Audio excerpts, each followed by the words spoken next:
Welcome back, everyone, to LPL English, your unofficial home for everything LPL and all the technical difficulties we could possibly have coming into tonight. I'm Mazel. I'm joined by Bloxer. We've got Ice behind us on Prawn. We're going to be kicking off this wonderful super night in the LPL with EDG and LGD. Bloxer, how you doing? I'm doing great. Very excited to get into this one. Hoping all of the gremlins get out of our systems as quickly as possible. But like you said, we've got some really exciting matchups. And a matchup to start things off with that we would have thought was going to be a bit more boring. But after the most recent week of games, it's suddenly seeming a lot more interesting. That is what's beautiful about going towards the end of the split, at least, is being able to see the culmination of a lot of efforts, be able to at least have some fun, and the stakes could always never be higher.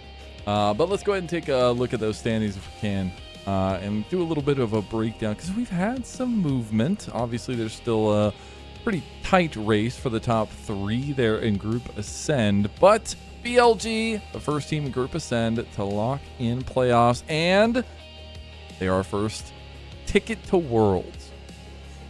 I mean, coming in, it was pretty much 100% guaranteed that we were going to end up with BLG going to Worlds because of the way the champion point system works. They were basically 100% in. They would have had to have gotten themselves completely eliminated from playoffs, and even then, I think they might have still squeaked in depending on results.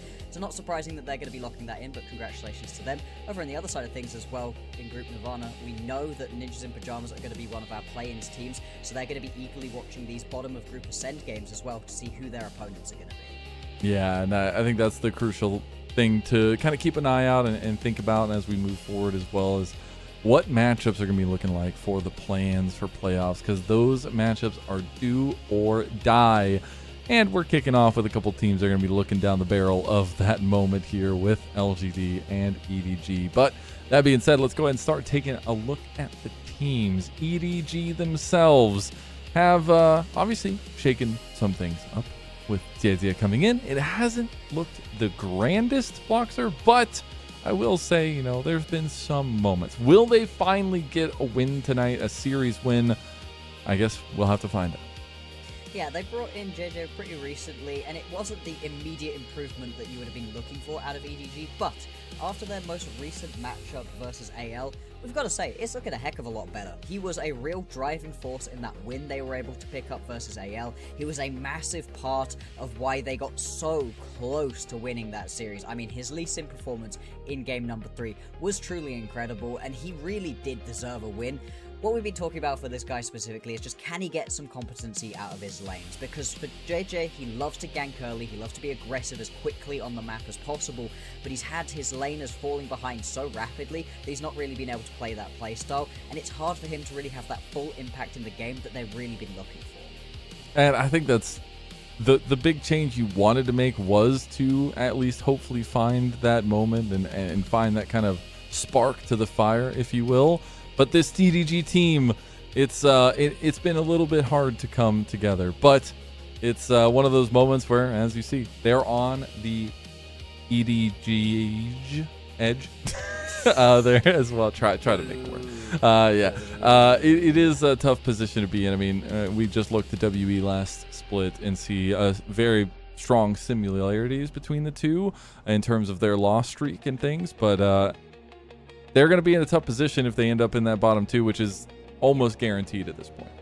Yeah, I mean, they would have to have a complete turnaround of things and some collapses out of these other bottom teams to really be able to get themselves out of these bottom 2. Still, the job that they did by getting themselves into Group Nirvana last split, beating out NIP, means that they at least still do get a play-in spot, right? You do still get to see them playing through, getting something going versus one of these Group Nirvana teams. It may well be a rematch between them and NIP in this next round, which could be really exciting to watch. But they don't want to get themselves onto those bottom 2 spots, and they were so close to turning things around versus AL. They really were on the precipice of winning that game, and they just couldn't finish it. They just couldn't get it across the line. That's been the toughest thing, is they do sometimes find those early game advantages, and sometimes they give top teams a little bit of a run for their money. They've gotten 2 game wins at least on the split, but the longevity and the consistency is always a question. LGD on the other side, also some question marks for this team. Wondering, is it going to be enough? Because they are I would say much like that position from EDG in terms of fighting away from that bottom two, but struggling to make the break. They've had a slightly better time of it overall, been winning a couple more individual games, also obviously picking up that 2-0 over EDG in the first matchup that they had of this split, so they at least haven't been sat right at the very bottom, but we still had a lot of questions coming into this most recent week. Some of those questions I feel like got answered. In the previous matchup we got to see yesterday versus TES, boy, they dismantled TES. This wasn't some long-fought, scrappy back-and-forth matchups. It wasn't quite like the EDG versus AL matchup where, AL were constantly in it. It felt like TES never got started. LGD were just completely in control of that series from the very start to the very end. And that's where, it's kind of that similar conversation of being able to put together consistent performances, and it's interesting to take a look back. Obviously, just a really quick caveat, it is supposed to be split 2 versus split 3, but it's interesting to see some of the similarities and the differences. Exactly, right? One thing we're talking about for these sort of bottom end teams here that have just gotten promoted is, hey, you maybe can do too what WE did, which was have a atrocious, terrible, one of the worst looks that we've seen during a regular season, and then turn things around during the playoffs. And all of a sudden, WE, they're looking pretty good. I mean, with the way that JDG have been playing recently, there's some questions about where it is that WE might end up finishing. Currently, they are competing for a world spot when it comes to championship points as well, so the turnaround can come through, and this is where these three teams that have gotten promoted from Group Nirvana are so interesting in their battle to get out of those bottom two positions, because all you want is to just get yourself into a stabilizing position, make it into the first round of playoffs, not already on the bottom end, in the upper bracket, and anything can happen from there. Yeah, and I think honestly that's some of the fun that comes with the end of a split and being able to see some of the runs, and you get moments like that WE miracle in split number 2 there as well. But we did want to go ahead and take a look at some of the clips from LGD, because again, man, I feel like this team, like I personally had to do some research and saw that Bertle's been getting a lot of solo kills on some of the same level opponents, but it's the consistency again. Like, when is it going to be able to break through? Yeah, and this is very much mostly focused on Tongyuan. He had himself a great series versus TES, right? Gets a quadra kill in this first game, gets a pentakill in the next game. But you're going to really notice a theme throughout this all. As much as these are Tongyuan highlights, Hung is a massive part of all of this. He has really been the backbone of this team, as junglers often are, and it means that we're in a really interesting spot in this matchup where these two junglers really are the driving forces. They are the consistency that their teams have been trying to play around. It's the laners that are really back and forth. Like you said, Bertle sometimes getting solo kills, sometimes getting solo killed. Tongyuan has a pop-off performance here, does absolutely atrociously in a couple of their matchups previously. Same thing for EDG, where Bulldog has just not been playing well. There's been arguments for him having the worst split of anyone in Group Ascend. ZDZ, again, some high highs and some really low lows. So what can these solo lanes do to just help the junglers out? Give a brother a hand and not drag them down. It's always the conversation in these teams where we see a lot of aggressive junglers in the LPL, and even the bottom, at least the lower teams in the standings or on the totem pole, still do have some lethality to their jungle, and Tongyuan isn't. The actual moment the setup is there, and I think the biggest thing is the fact that we have seen performances from Tongyuan like these moments. I mean, I remember, I was a little bit of a fan of him when he came into RNG and stepped into a big role, but the consistency wasn't never there, and I'm glad to see some moments of brightness like that pentakill going for him. But what do you think about this matchup, man? It's the bottom of the rung. It's two teams fighting to EDG hoping to get a series win. It's also on the other side, LGD trying to keep their head above water. Is this like a do or die moment for them, I guess, in the longevity of their season? I mean, it has to be, right? When we've been talking about where you're going to get your easier wins, obviously there's no easy wins in Group Ascend right here, but there are certainly easier wins. If EDG are going to beat anybody, it has to be LGD right here. And for LGD, they don't want to be thinking about EDG. Their main opponent that they want to be thinking about is ThunderTalk. That's the team that they're really racing to get out of these bottom two spots. They want to push EDG down beneath them, don't have to worry about them in any way. And they want to keep on moving forwards as, think I've lost my Zell here. we have indeed lost Mazel right here. We will hopefully get him back in a second. Either way, can just keep chatting about these teams. Yeah, it is Thunder Talk that's sort of the main problem that you're trying to get rid of in this situation. And if they're able to beat out onto EDG here, then they can properly turn their sights onto getting out of that bottom 2. And we do have that matchup between these two teams in week 5, so that could be a pretty big one. Turn on back. Alrighty. So hopefully we should, get me a friend at some point, and at some point as well get into the draft. Oh, back? Is he back? Am I back? Let's go. Spectrum strikes again, man. They hate to see me thriving. I'm moving, and I scheduled my internet to be taken down tomorrow. I don't know if they're like throttling me because they're mad I canceled on them or what, but we're gonna see if we can make it through this. They're too powerful. They just have to nerf you. They really hate me. I'm not gonna lie. It's been a ongoing rivalry. We are in Suzhou, and good to see LNG's home arena. The chillin' is very scary the way they represent it. It's also very cute in the way that Harry Potter represented it. But EDG themselves, I think, is a team that people want to see more from. We never love to see a team in Group Ascend go winless and try to repeat some of the miracle magic that WE made in Split 2. Yeah, exactly. And it's just a really exciting situation to be in, because coming into this week, looking at the matchup, LGD, EDG, everybody's putting it on the slate as just, whatever, who really cares about that one? It's a proper Thursday night stinker, not really worrying about that one too much, but that's not true anymore because of the win that LGD were able to pull out versus TES. Because of how far EDG pushed AL, all of a sudden there's this little bit of extra hope for these teams that maybe they can begin to build something. Yeah. And we see the aura walkouts. I've been really liking these so entrances cool. with These the smoke. awesome. Yeah, the smoke and the lights. It's always really fun. We see LGD walk out themselves. And this is a team that I actually was kind of feeling their run here in the beginning of the split. I mean, we started off the season strong against EDG. Now we get the rematch of it. But, they had gotten that 2-0 victory over them. We're like, all right, LGD, maybe, they're facing the other team that just made it to Group Ascend. But unfortunately, then they went up against some very tough opponents. The top dogs, if you will, in Group Ascend. And it really gave us a reality check towards this LGD team. And I think they've kind of settled into the expectations now given to them because of that.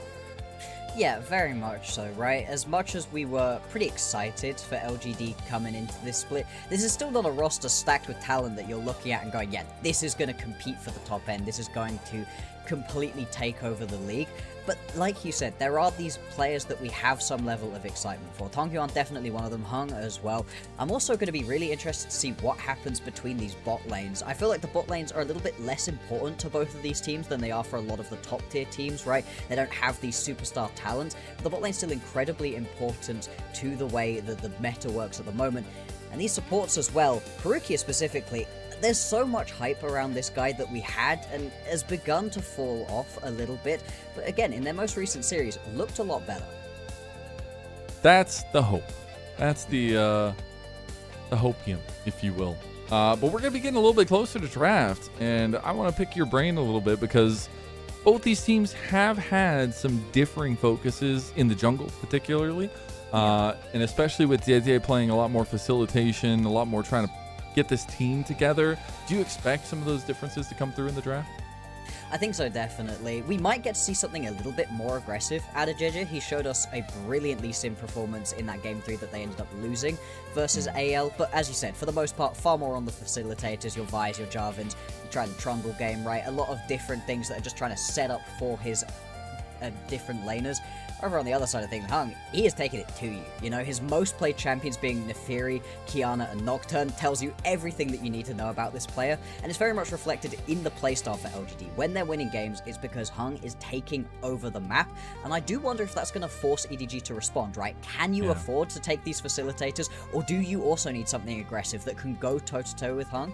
Because if you allow him to take over the game, there's really no hope of winning versus this team. And that's the conversation, is like, how do you crack the egg? Because at least in a situation like this, man, this is it. Like, this is for EDG the moment, right? You don't know what could possibly happen against any other team, and you did lose to this team 2-0 at the start of the split. But if it's going to happen, Bloxer, it's going to happen tonight. The first possible win of the split for EDG at least. And for LGD, it's that conversation of trying to keep up with TT and at least try to make it out of that bottom two.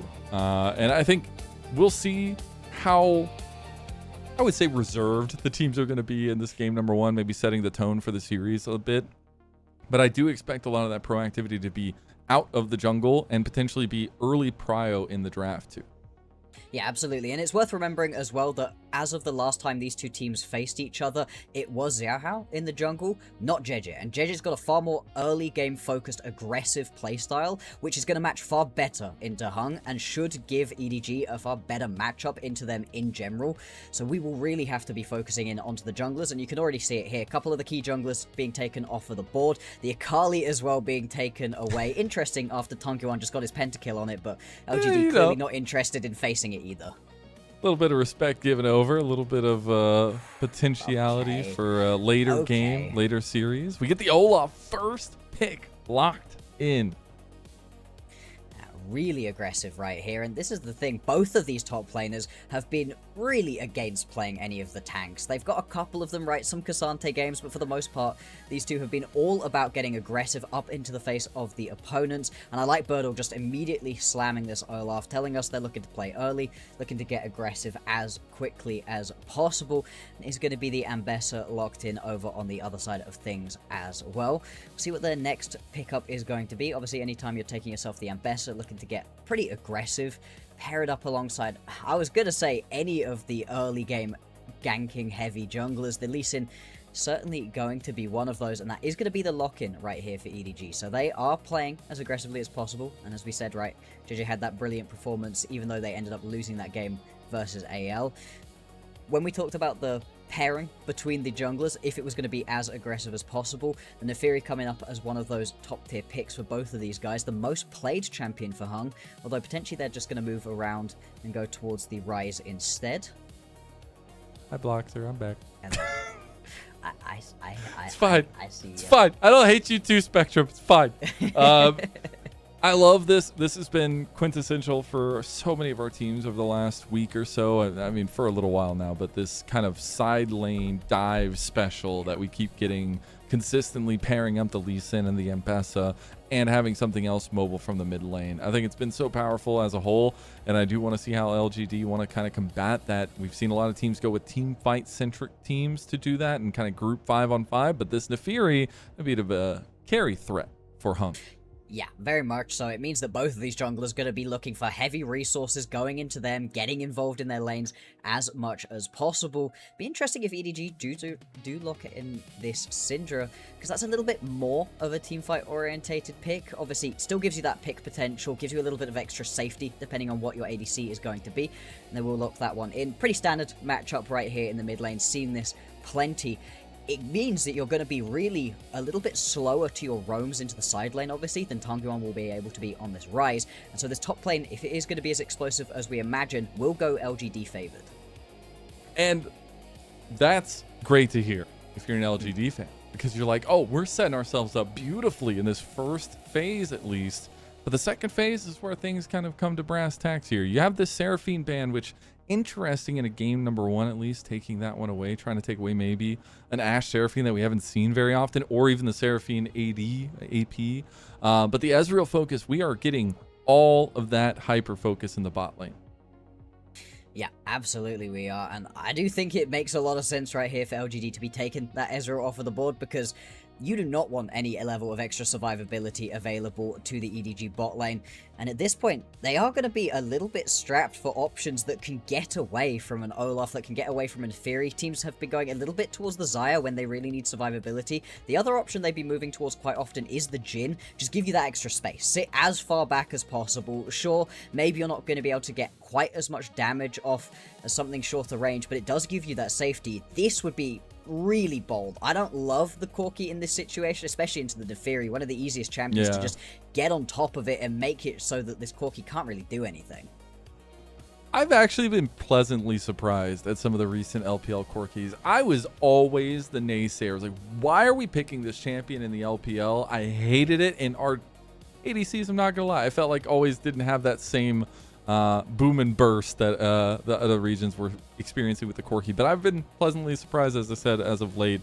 It does give you some decent damage in this kind of composition and the burst potential there as well for themselves. But I'm wondering what LGD are going with. What this bot lane looking like? Is it going to be something safe at least?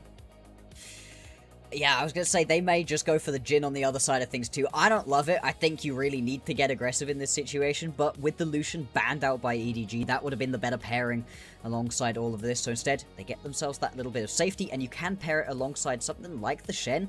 We've seen it paired with a lot of these just aggressive, tanky supports to give you some potential fighting options. The Camille could be the response right here. I don't super love it. I think you need something actually tanky to play around. I think the Nautilus would have been totally reasonable here. The Alistair 2 can work in this situation, and it is going to be the option for EDG. I actually really love the Shen into this composition, though. That safety with the Stand United can be so extremely strong, but with some beefy bodies, pun intended there, Blocks are, they're going to be really hard to kind of chew through. Yeah. Absolutely, they are. I mean, I still agree. I think the Shen is really nice in this situation. Like you said, there's plenty of burst potential that EDG would have been looking to play around. The Stand United can cut that off. Also, the backline dive potential of the Nefiri bringing the Shen along in. As I said, I don't love the Corki. I really don't know how it is that Lee's going to be able to sit and deal his damage in this game. The threat he's going to be under is massive. Same thing for Zinnian as well coming in. Obviously, that's a swap as well. Should have mentioned that a little bit earlier on. That's obviously a move away from having Bulldog in the mid lane. They signed him before their previous series. They didn't play him in the AL matchup, so they're bringing him in right now, and I think he's going to have a bit of a rough first game right here. I'm curious, though. Delivered into his pockets?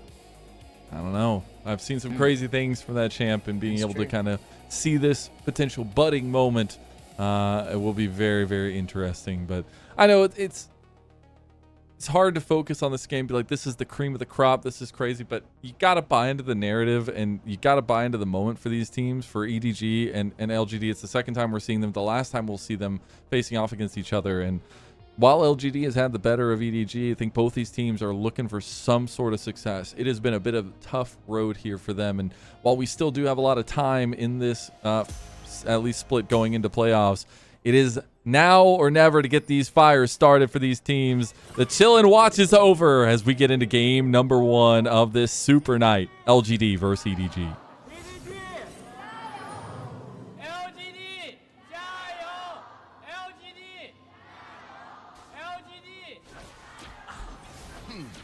That's pretty good. That's pretty good. Heck yeah, they're bought into the narrative, Bloxer.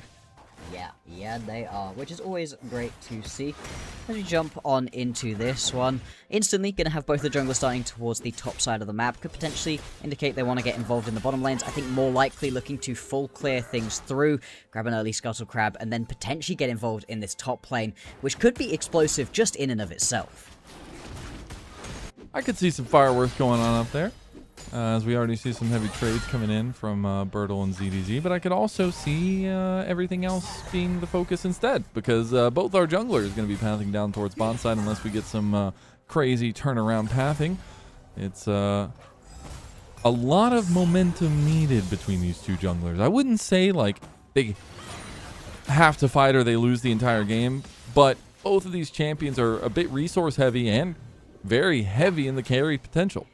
Absolutely resource heavy. I mean, if you begin to fall behind on either of these champions, there's very little that you're going to be providing to your teams, and it's not like the rest of the compositions are super late game focused, super scaling overall. You have scaling elements, of course, on both sides of things, but more than anything, you're just looking to get aggressive with it all. I think also that 0-1 on JJ for this Lee Sin is just so disingenuous. It's obviously correct, but it was a great Lee Sin performance from him in that AL game. He was so proactive, and that's what I really want to see. I want to see him getting involved as quickly as possible in any of these lanes.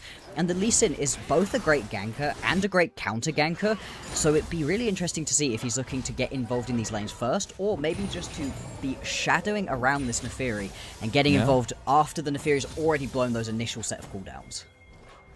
I love the patience game that we're going to have to be watching here, at least between the two. And we potentially have our first skirmish developing in the bot side. Scuttle Crab is spawning, and you know junglers love that. Look at this movement. Early comes EDG and LGD. Bot lane is going to be the important part to see who comes up first. Perukia is in the wrong side of the fight a little bit. He's overextended. He's going to get some help from Ditya, but he goes down first. First blood goes over to Shalia, and they're going to try to get one back on a crisp. They can't find it there. LGD, they're coming to play. There we go, and that's just kind of mispositioning right there out of Perukia. Although they're going to keep going on this fight. Scuttle Crab going to be stolen and smote away. Doesn't even Who really won matter. that exchange then, Bloxer? Yeah, I mean, you get the Scuttle Crab. What more could you want? That's what the whole fight was for. Ignore that Xiaoya got the kill, right? Ignore that the Jin's already online, right? That doesn't matter. But we were there for the Scuttle Crab, and they got the Scuttle Crab. That just means they win. Yeah, clearly. Results-based analysis. A little bit of a lead for LGD for sure. And it's something they can kind of use to propel themselves forward. You want to see if they're going to put resources back into the bot lane. We do see Hung. Oh, ZDZ. He's in some trouble now. He might have to burn the flash. He does the double dash. The undertow is going to connect the flash. It's not there. The darkened daggers don't connect, and Hung gets out barely alive. Wow, Hung had less than 20 HP right there. JJ is now here, but you cannot jump in too aggressively into an Olaf. Decides instead it's not going to be worth his time. And with the teleport, ZDZ going to get back. Really not going to lose out onto too much at all. Couple of these melee minions. 3 melee minions missed. Not ideal, obviously, but not going to be the end of the world. So close to cracking this game open for LGD. We're actually going to take a little look at the replay and picture. Oh. How does he live here as well? Oh my lord. I mean, hey, what more could you ask for, right? The Shen just doing his thing in that situation, as now potentially could see some more skirmishing right here. Crisp could be looking to get aggressive, although he's caught a little bit between a rock and a hard place. Obviously, just dash his way back over the pit, and now just going to be the chickens as the next engage right here for JJ, looking to steal these away. Plenty of pings down. You could try compete for them, a bit of a smite fight right here. JJ just going to win out onto this one. And so, yeah, as much as we did get to see that early skirmish go in favor of LGD, that was more through the mispositioning of Perukia than it was through anything else. Perukia maybe mispositioning again a little bit. Going to take a decent little chunk of damage right here. Not even a full combo out of Xiaoya. And we do have our first Drake on the board right now. It is going to be a Hextech Drake. Obviously, one of the most enticing Drakes that we get to see whenever we have these individual Drakes. Everybody loves the stats that it can bring you. But for right now, neither of these junglers looking to start this one up instantaneously. But we are getting those level 6s beginning to tick on through. Tangyuan now has his available. These junglers should be picking theirs up pretty damn quickly as well. And that's the point at which both of these compositions are going to begin to look for these fights, look to get involved as much as possible. Hung heading towards the top side though, currently looking to steal the chickens back away. Will be covered off by JJ. And we will... Yeah, I don't think the Hun can actually steal this away. JJ is here. Again, might be a bit of a smite fight over the chicken. JJ wins that one once again. Sinian wanted to come and help out, potentially try to get a kill, but isn't actually going to work out. And JJ walking away with this one. And the Lee Sin kind of just getting the better end of a lot of these CS trades. Nothing too big forming at the moment. See if it does continue on, as now he rushes straight back down, looking to take away this Scuttle Crab again. And looks like he's not even going to need the help of his mid laner stealing that one away for right now. GG. Going to cover off, and Hung, yeah, he's had to go all the way up into the top side to try to find some camps to actually take away. And because of the cover off to potentially look for a play around this mid lane and this Scuttle Crab, we do see just full control over the bot side for EDG, and that is going to result in them taking this Drake nice and easily. Tangyuan roaming towards the top side, obviously does have Hung in the area, is going to pop down that realm walk. EDG, does ZDZ get away from this one? I don't think so. Nope, just going to get taken out. Tangyuan tanks up another tower shot as well. I'm back, blocks or reinforcements have arrived. Spectrum can't keep me down, okay? And neither can EDG keep down LGD. Man, developing to 1,000 gold lead, and I see a kill on Bertle. That's feeling pretty good. Yeah, indeed, indeed. Things, sorry. kill onto Birdle coming through. Yep. Now, potential skirmish here around the jungle. JJ, he's just trying to steal everything at this point. He gets taunted. I think they're going to try to find this angle. I think EDG didn't realize what side of the map they were on. No, in reality, it's a really good collapse from LGD. And they're just kind of picking apart EDG across the board. Yep, absolutely they are. It's just much better rotations right here, and you can see JJ is just desperately trying to get involved in this jungle, trying to find himself the CS lead, but as much as he's got a little bit of one, hasn't really been working out, and the fact that his laners have been dying left, right, and center really doesn't help out. Sinian at least hit a pretty good scatter the week just there to make sure JJ got away with his life, only trading his in response. Yeah, things beginning to fall apart a little bit. 1.5k gold lead for LGD. And with a Nefiri, this is the kind of lead that can stick. And I know that lead isn't exactly on Nefiri, but it's the pressure that the map gives Nefiri to do her job. And we do see the grubs go down as well. So that'll be some latent pressure onto the sieges that'll be coming out from LGD. And the beautiful part of all this for them is their composition still feels pretty damn good throughout the entirety of the game. Yeah, that's the thing, right? It's not like everything's just going to immediately fall apart if you don't get things going early on. You've still got plenty to be able to play around as we get later on. As we will now be turning our sights, obviously, to the next Drake coming up in a little while. But for right this second, I feel like there's still some proactivity that LGD are looking to put down. They nearly have that realm warp back up and available. And I love the fact that we got to see the instant proactivity out of Tangyeon with that one. Immediately moving towards the top side of the map, picking up a kill for his team, getting it onto the Olaf as well, a critical member of this LGD composition. And he's going to be able to run at people real good. All right, that's the beauty of what Birdle can do on this Olaf. You just got to find the right targets, and that's sometimes the hardest part. We do see Hung being a little bit aggressive with an invade. Will be spotted out taking the Krugs, but ZDZ just has to watch as Birdle's coming over too. If they collapse onto him, he's got to be real careful. Does still have his flash available. He's going to try to get some chunks down onto Hung. She's doing a decent amount of work there. He's going to kill a couple dogs on the pack, and that will be JJ taking that moment, that opportunity to steal some of his own. And he's been stealing these chickens on repeat, right? He's basically been living in this bot side jungle right here of LGD. Obviously, we saw in that previous little skirmish, not necessarily working out for them particularly. Yeah, as much as you are stealing away some camps, a 10 CS lead 10 minutes into the game, it's not nothing, but it isn't anything too immense, especially considering you've got those couple of assists for Hung, already got that Cyclo Sword in inventory. Cyclo Sword is such a big spike too. Do so much damage with that thing. As I do want to try to break down the other side of the coin here with about a minute 30 away from another dragon. EDG, they want picks. They want side lane picks specifically, and they probably need to get that going sooner rather than later. Yeah, absolutely they do. I mean, right now, you've got yourself in a situation where first items have just come through for ZDZ and JJ. Those are big spikes as well for these champions, so get involved in a lane. I mean, as much as JJ's been trying for the steals away in camps, he needs to be trying to gank, and we just have not yet seen it. Interesting as well, considering Birdle has been seriously pushed up. Most of the time, he's been sat very close to ZDZ's tower, but JJ just hasn't had any interest in going towards this top side at all, more been living down on the bottom side of the map instead. And now we see Birdle reassigned. Quiet on the Rift.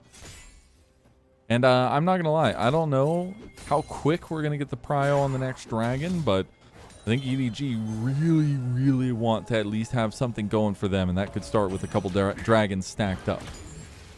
One of the reasons that they were able to win that game versus AL was because they got all of the dragons in the first game, and the Soul was just too hard for AL, to be able to overcome. If they're able to replicate something like that in this game, could potentially be an interesting look to play around. Obviously, they were able to grab that first Drake, and they have now fully set up around the second one. LGD, again, not interested in competing for the Drake, looking for some sort of play onto ZDZ. We were talking about side lane picks for EDG. Turns out they are taking a little bit of their own medicine here with LGD hand feeding it to them as slowly but surely it will be the ZDZ kill going over. Peruki has found Shalia, but was a little bit zealous with that one. Leave couldn't make it around the corner. They're going to take this time to do the dragon, so they do get that second dragon stacking for them.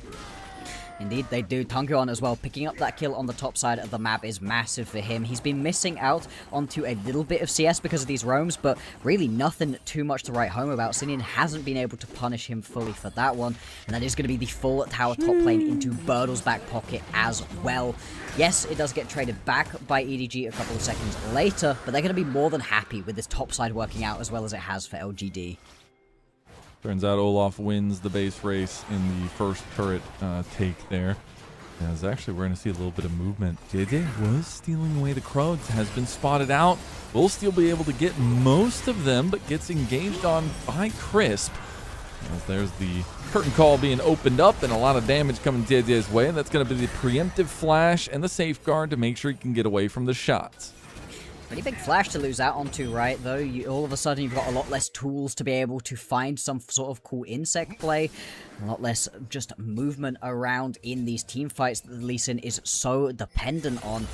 And it's nice to see LGD covering off their bases. And this is just sort of fun in general. If we do end up with this LGD win here, as it's beginning to look like it is brewing at the moment, we could see some real momentum for this team. Beating TES, then beating EDG, 2 wins in a row, puts this squad in a far better spot than they came into week 4 in. And that's a good sight to behold. As we're actually getting a 2v1 in mid lane that could develop into a little bit more action there. Nothing else there, but something else I want to take a look at is the vision here, because I know it was about the dragon a little bit earlier and keeping vision on that, but EDG have a stranglehold over the bot side of the map. Yeah, absolutely they do, and they have done for quite a while now, looking to capitalize on that. Actually hits the scatter. That is going to be the flash and the barrier by Xiaoya. Love that Sinian was looking for something. Again, of interest is Sinian's role on this team. Maybe it is just the change up in the mid lane that could maybe do something for them. I know we've all been talking about and feeling about what Bulldog brings to the roster and what his strengths are, but EDG wanted to see if they can make this change. And in a matchup that's potentially going to be a bit difficult now for Sinian. Yeah, very much so. I mean, the fact that he's already fallen a little bit far behind, the fact that Tongyeon's also been on pretty good form recently, does just make this a pretty hard bit of debut onto this roster. But still, hoping that he's going to be able to do something a little bit better, because unfortunately, as we said, right, Birdle was just having an atrocious time. He was laning quite poorly, wasn't making things happen in team fights, really just wasn't bringing anything to the squad in general. So it's understandable that they wanted to make a little bit of a swap, did EDG, especially because they still have hope, right? They've still got the play-ins to look for, even if they do end up losing 0-2 right here and get locked into that round.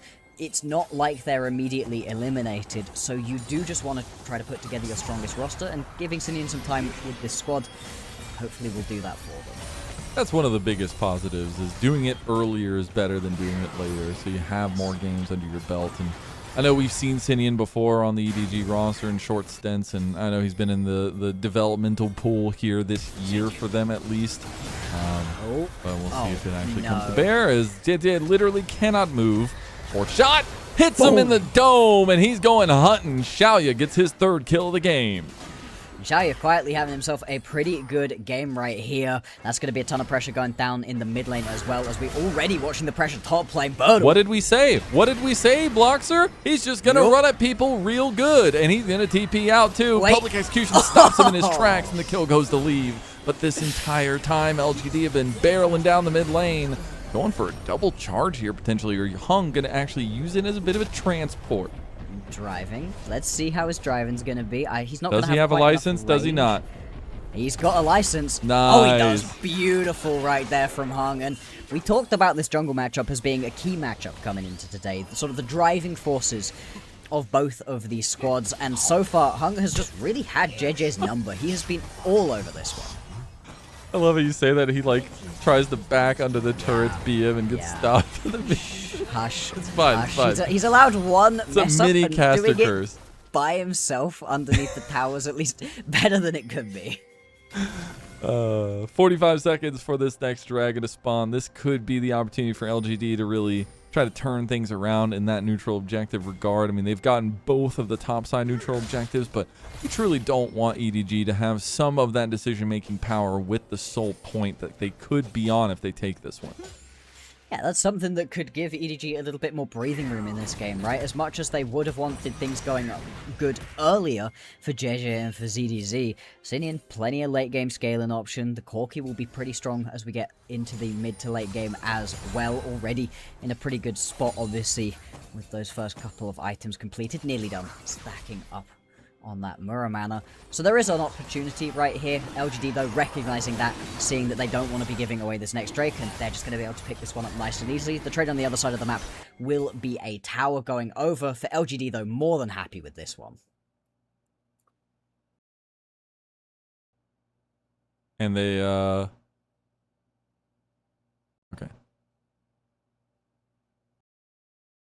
Understandable. And we do get the... Oh, he almost got stopped by Xiaoya, but he doesn't. Gets the back reset off. And we're back into the game. Sorry about the technical difficulties here. But I do wonder if EDG are going to be able to make the play. Because we've been talking about we're like picks. Okay, that's cool. Side lane, something.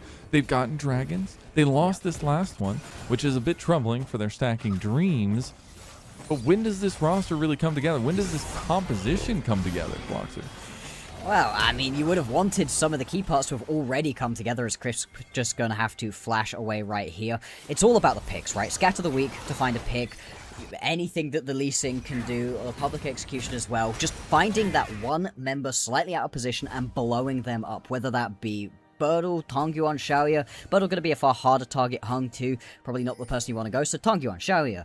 Xiaoya should be sat really far back in these team fights. If he's stepping a little bit too far forward, though, that's your potential option. But as EDG, after the early game has gone a bit wrong for you, you kind of are reliant on LGD making a mistake, and it's not like LGD are a perfect team. They are not sat at the top of our standings for a reason. They do make mistakes, and this EDG composition, with its pick potential, does certainly have options to find a way back into this one. We always hear people talk about it. The lead is never fully secure. Even when teams like BLG lose a 7K gold lead. Yeah. It can happen to anybody. It can happen to anybody. We are seeing some hovers here by LGD up towards the top side of the map. You got to remember, Chris can always join any of these secondary fights with the Stand United. There's a lot of pings around the Baron Pit, a lot of want to get some vision control down. It does look like LGD want to push the tempo. Just going to start it. Damn, okay, that's a pretty aggressive send right here, JJ. Gonna chuck a control ward over the edge, and now actually just gonna load for the pick. Perukia stepping up, obviously, does have the ulti, he's tanky, but I think he's just dead, yeah. He's in some serious trouble. He got out with the flash, but again, oh, and then the three-man Realm Warp just delivers justice here. A double kill comes through for Xiaoya, and they're gonna go right back to the Baron. And you see that little just, head tilt coming out of Perukia. Whoops, that one was my bad. Yeah, as much as you may be tanky with the Unbreakable Will, just not going to be able to get away from that one. And now with the jungler dead as well, LGD should be picking this this Baron up nice and easily. Just 20 minutes into the game, and LGD have already established themselves great control over this game. Having a look back at this, I don't know what he's doing, is the question, right? Just thinking, actually no, right? Leave is on his way over, but he's not super close. There's no immediate teleport or anything. Took the side step. Yeah, he did. He got absolutely sold right there by JJ. And it's just an unfortunate series of events right now, meaning LGD got themselves a Baron buff. Okay. We actually see the flash come back through, and LGD losing a little bit on their health bars. Nice scout of the week comes through. Public execution flashed out of JJ. Goes for the insect. He finds Birdle, but he instantly gets dropped too. They're going to try to chase it down. They've got the Hound's Pursuit. They're going to get the taunt from Chris, but here over the wall goes Leave.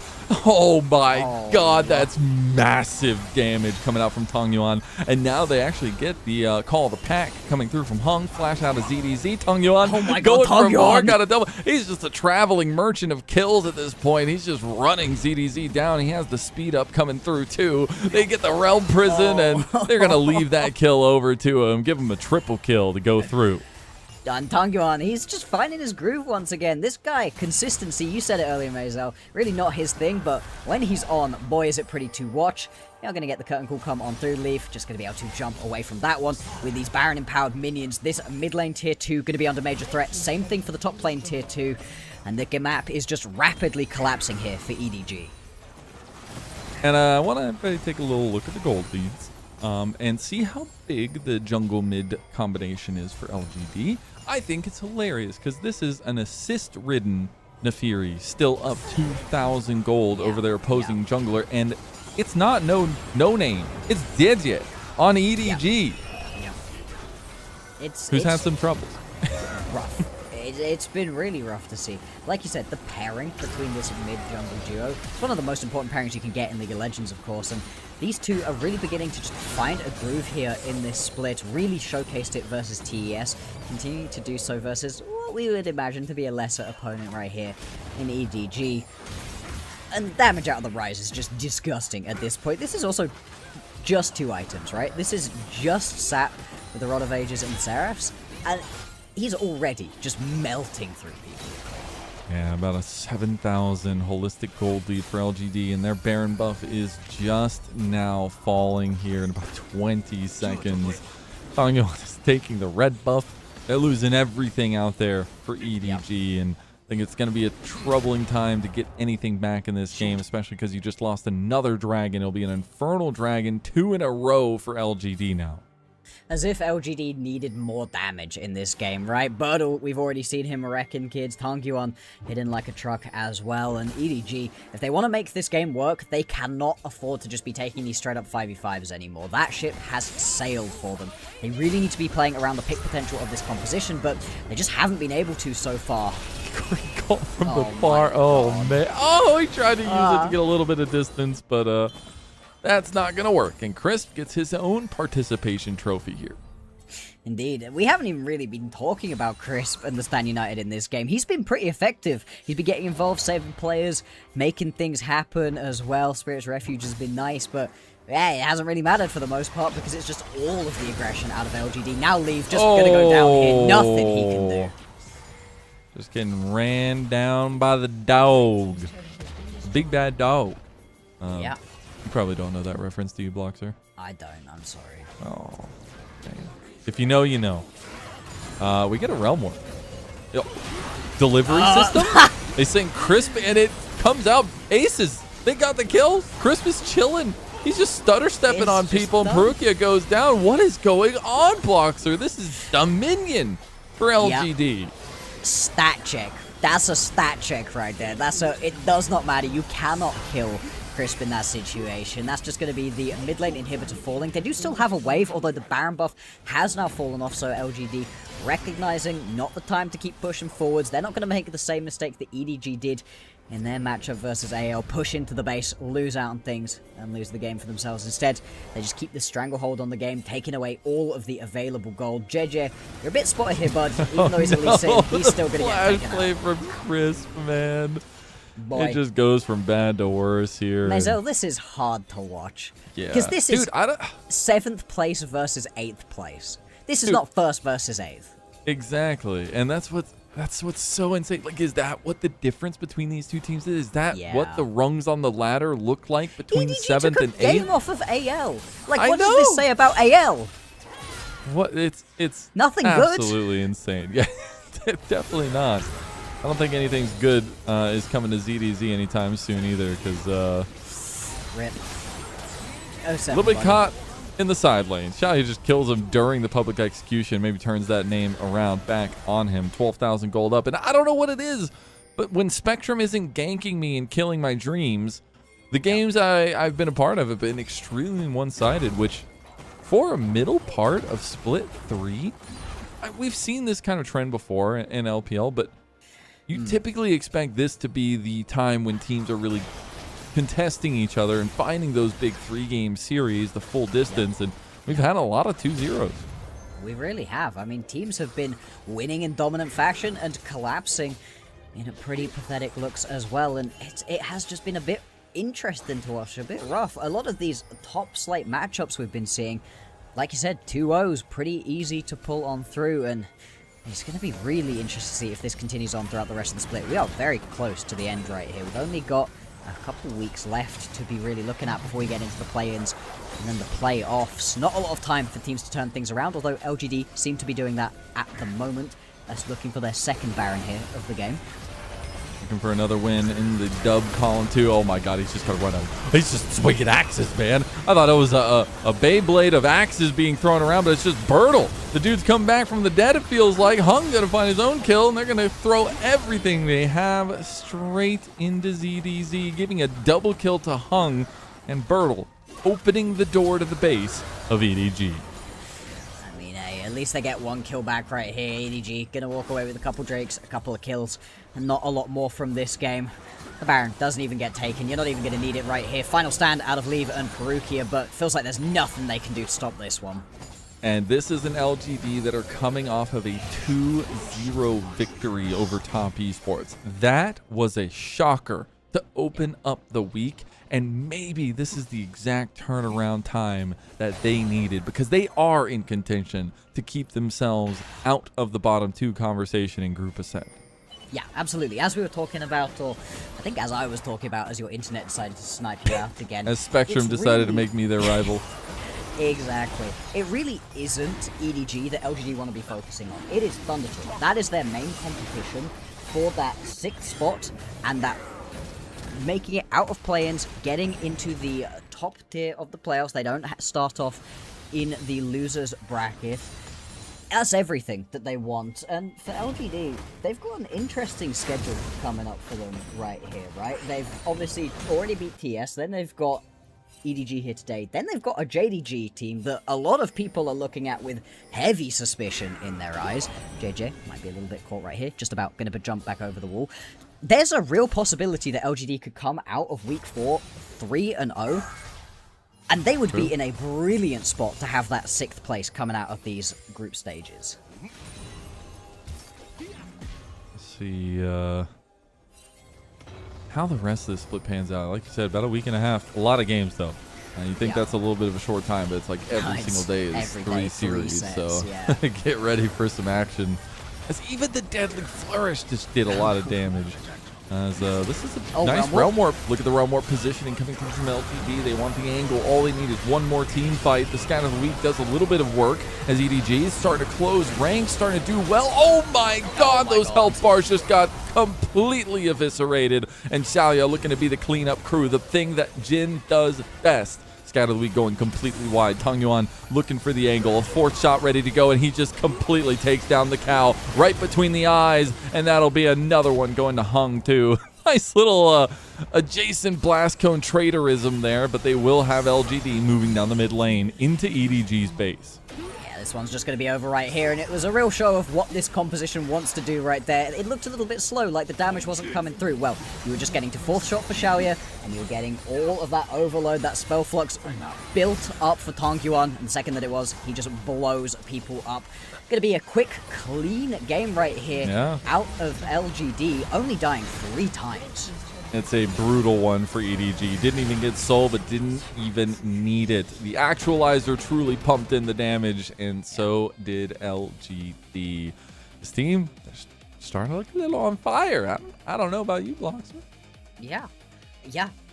They're beginning to really roll right here. The TES matchup, I think, was particularly exciting, right? There's a world in which EDG don't get a little bit too excited and do manage to beat AL in their matchup, right? They were in the base in Game 3. They were so close to being able to do it. Even in that case, the way that they won that series, it was not particularly impressive in the way the games were won. It was impressive in the fact they were beating a team much better than them and that they were winning, something we haven't seen from them a lot, but it wasn't particularly dominant. Not the same thing for LGD in their matchup. That was a dominant win that they had versus TES, and this is a dominant win they've had here in game number 1. As I was saying, right, with JDG as their next matchup, LGD could really have some momentum going into the final week. They really could, and I just have to turn the attention for just a quick moment over to EDG because that was a tough one. They've had a lot of tough ones, but that one particularly, you drafted a composition that really wanted to be proactive, wanted to find side lane picks and have a little bit of momentum going. And it just felt like they never, pardon the wording, but never did anything.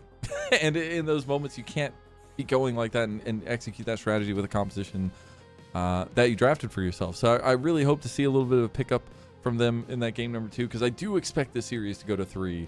But it was a little bit troubling to see kind of the breakdown there for EDG. I mean, look at that damage number out of JJ. He needed to carry for his team, and he did nothing in that situation, right? I mean, Tony managing to get himself 100% kill participation, right? True. He was around. Same thing for Leave. You know, that's. I'd like to say something, but it really isn't. It just didn't show us anything. I had problems with the draft going in. I was worried that Leave wasn't going to be able to play the game, that, you know, this Syndra wasn't going to be able to play particularly either, but I don't even know that particularly came true, because the jungle matchup was just so one-sided. We didn't get to see any actual proactivity coming through out of JJ. And when you have this kind of pick, when you have the Lee Sin that's so coveted by so many junglers, elite junglers in the LPL, you got to be able to do something with it. But that's also on LGD, just drafting a really together composition and playing together the entirety. The Realm Warps always being there. The fact that Bertle was tanking deaths for the team so nobody else on the team had to die. It's just teamwork, baby.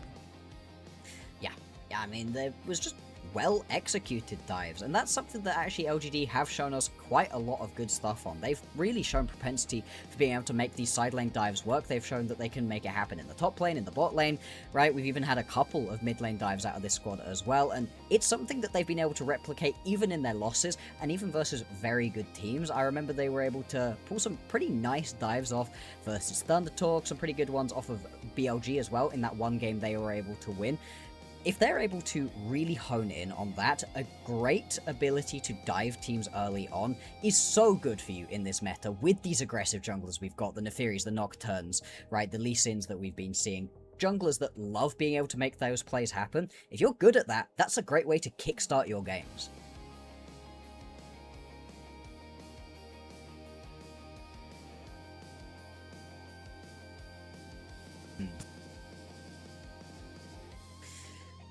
Really be able to find a lot of the fun plays, good plays. I'm not quite sure what Mezo was going to finish that sentence off with, but we'll finish off by having a look through on these final couple of replays, as everything so far coming up LGD. We will have to see, obviously, if there's going to be some fight back from EDG. I know you said, there you are, hello Mezo. Mezo, I know you said that you think this one's going to go to 3 games.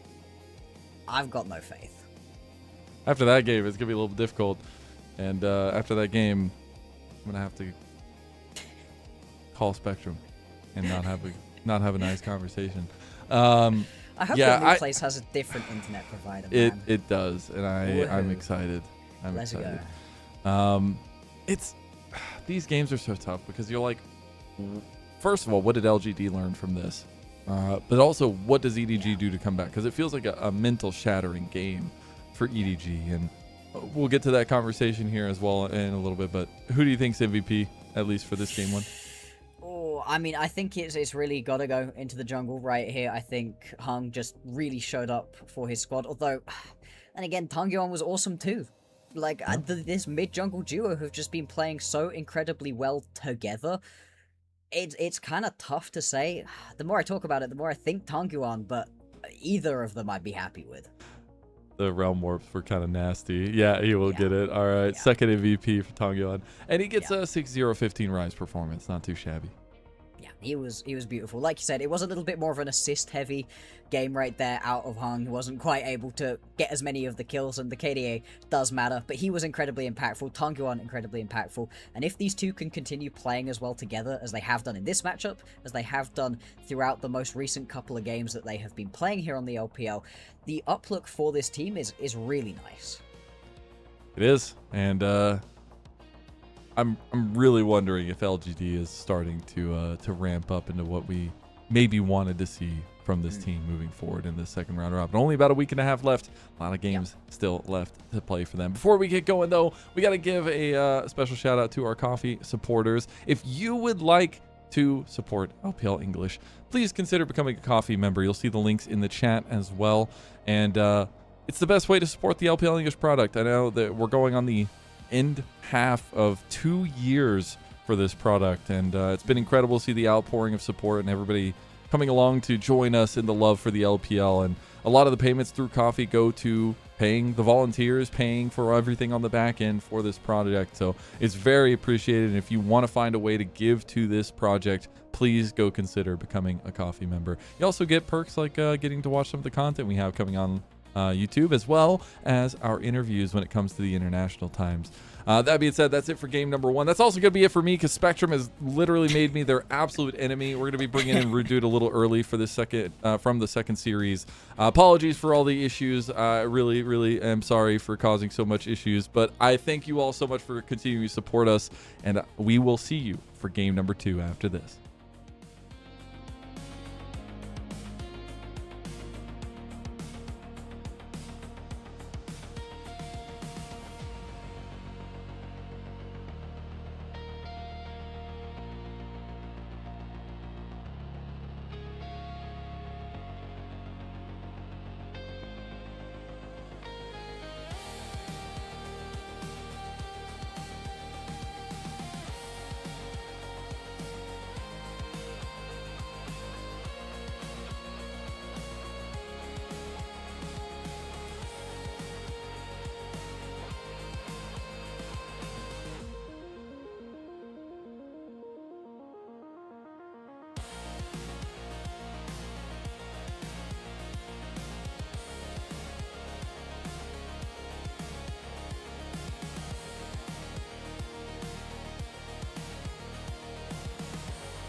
Welcome back everybody to the LPL English stream. My name is not Mazel. I am, however, joined by Block. So thank you to Mazel for his valiant effort in game number 1. We wish you all the best in your adventures versus Spectrum in the future. However, we have now got game number 2 of EDG versus LGD. Two teams who are close in standings. However, Blocks after game number 1, maybe not so close in skill. No, this is a particularly rough watch that we just had, because of the fact it's 7th versus 8th place, right? If this was BLG versus EDG and it's that kind of smackdown, you're like, yeah, okay, that's what we're expecting. That's how we think things should go.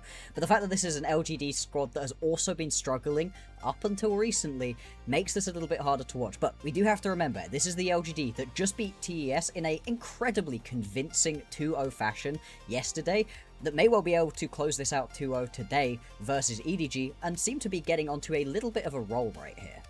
Yeah, they are. I mean, if they can close out their first 2 games of the week, 4-0, no problems from either side of the standings, that bodes incredibly well for them. Have to consider as well that EDG may be a team that we're expecting to drop these games, and maybe what this says for EDG as well as an organisation for this split. They've already made some changes. They've thrown the Hail Marys at this stage. They've made those roster moves, and if they can't take games up against the people who are close in the standings versus them, you really have to consider what that means for them as we move into what is probably going to be a difficult Knights Rivals run for them, and what that means for the rest of this split as well. We know that obviously they're not going to get much easier competition than the 7th place team through the rest of Ascend. No, something we were talking about quite a lot in their game matchup versus AL was, I mean, if they aren't able to beat LGD, who do they beat? Who do they actually pick themselves up wins versus, right? I mean, looking at their schedule going on forwards, they've got a matchup versus TES. Now, maybe TES are a little weaker than we originally thought, or LGD are stronger than we thought. They don't have much easy going for them. Maybe their final matchup that they have in week 5 versus Thunder Talk, but at that point, if it's down to your final game as to whether or not you're going to be able to pick up a single series win, I mean, things have already gone incredibly wrong. They have, and you know, we know that EDG can be a strong team. They earned their place here at the start of, or the back end rather, of split number 2, but we've just yet to see that from them in Group Ascend. And obviously the hope is that we'll get a little bit more of a comeback in this series. We will see more of a performance from them up against LGD, but with, like you say, the way LGD are firing, the way that they were able to take down TES just yesterday, we're not expecting that to be the case. So it's looking at those veteran players. It's looking at the experience that EDG have pulled into this roster in an effort to try and bring some success back. We are about ready to get for the draft for game number 2. And obviously game number 1, we saw relatively unusual draft. And I think that for EDG, maybe just keeping things stock standard and simple is the best way forward. You say that, and I would agree with you, but I don't know that's what they're going to play. I mean, EDG, considering they've been 0-2'd in basically all of their games, have some of the widest champion pools of champions picked of any of the teams, despite playing less games, because they just haven't been able to settle onto any specific playstyle. They don't know really what they're up to. I wasn't a massive fan of their draft in the previous game. I thought they didn't have a lot of options, a lot of answers into what it was that LGD had drafted for themselves, and that did end up being borne out in the game that we ended up seeing. So I agree. I need to see more from them. Specifically, I need to see more from JJ. He looked so much better in their matchup versus AL. He looked a lot better than Zhao Hao was for them previously as well. I want to see him on something, again, aggressive, early game focused, and then he needs to actually find those ganks early on. Well, we are seeing respect be paid to both of the junglers here so far in the bans. LGD continue with their relatively consistent Nocturne banning. Top Esports found out the hard way yesterday what happens when you don't ban Nocturne versus Hong. And again, little bits of respect being paid to Tong Yuan, who also had a massive performance in game number 1 on that Rise. So seeing that mid jungle be targeted with an errant Poppy ban as well, suggesting they might want something with a little bit more mobility on the EDG bot lane. It is LGD who respond with a Jarvan, Cassio and an Ezreal ban. EDG say, you know what, we've banned the Poppy, let's take Jarvan. Yeah, I think the Jarvan, it makes a lot of sense, right? As we were talking about, JJ wanting to play something as early and aggressive as possible. Instant response out of LGD to just grab themselves the Lucian Milio as a combo. They would have liked it, I think, in the previous game, but obviously it was banned out in that situation. EDG, are they just going to go and slam their bot lane in as well? We have seen the Varus sort of climbing in popularity, and I guess you can just pair it with the Nautilus instantaneously. Pretty solid setup out of EDG through the first round. Yeah, returning back to some more 2025 styles here with the Varus down in the bot lane. Presumably, we do know that this is still a flex pick, and ZDZ can take this into the top side if EDG so desire. But it's LGD who immediately say, well, you know what, you've gone for this Varus who we're expecting to build poke. Now I'm going to give you a big tank. You have to decide an answer on how you're dealing with it. I really do like getting this Skarner as well. Now, I'm not such a fan of the Lucian at the moment. I think a lot of our Lucians have been struggling to actually put the damage down that they really need. And into a Jarvan, into a Varus, you've got to be very careful weaving your way through those fights to not get caught out, because you could be under some pretty big threat. At the same time, the damage you can provide to your team is really nice.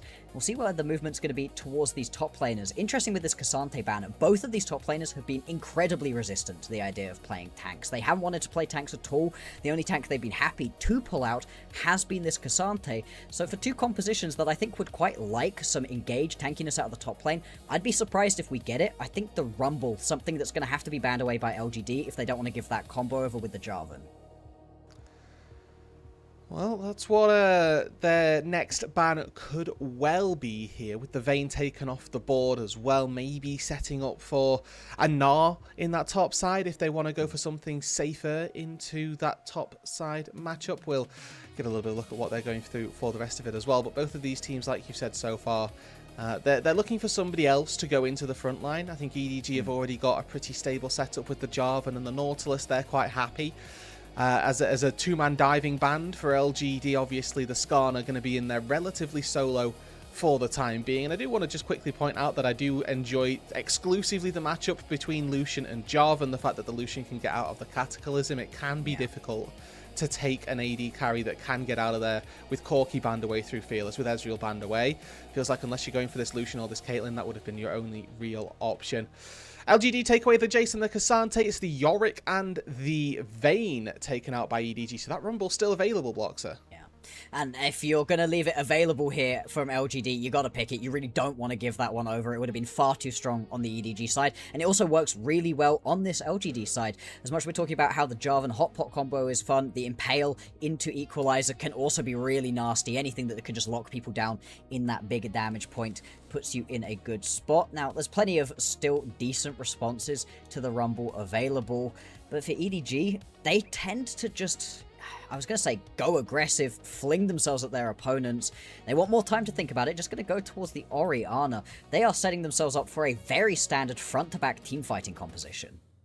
Currently here, they need either damage out of the top lane, or we need to see Leave go for an on-hit build, is my current concern, because they don't actually have a lot of damage currently on this EDG roster. And can he afford to be on hit? Like, he's going to be really close to quite a lot of damage. They're just going to go for the Scion, as we were talking about, right? Resistant to going towards these top laners. A little bit of a surprise to see this one coming out from EDG. This is really back to basics League of Legends for them. This is not particularly current meta overall, but it's standard League.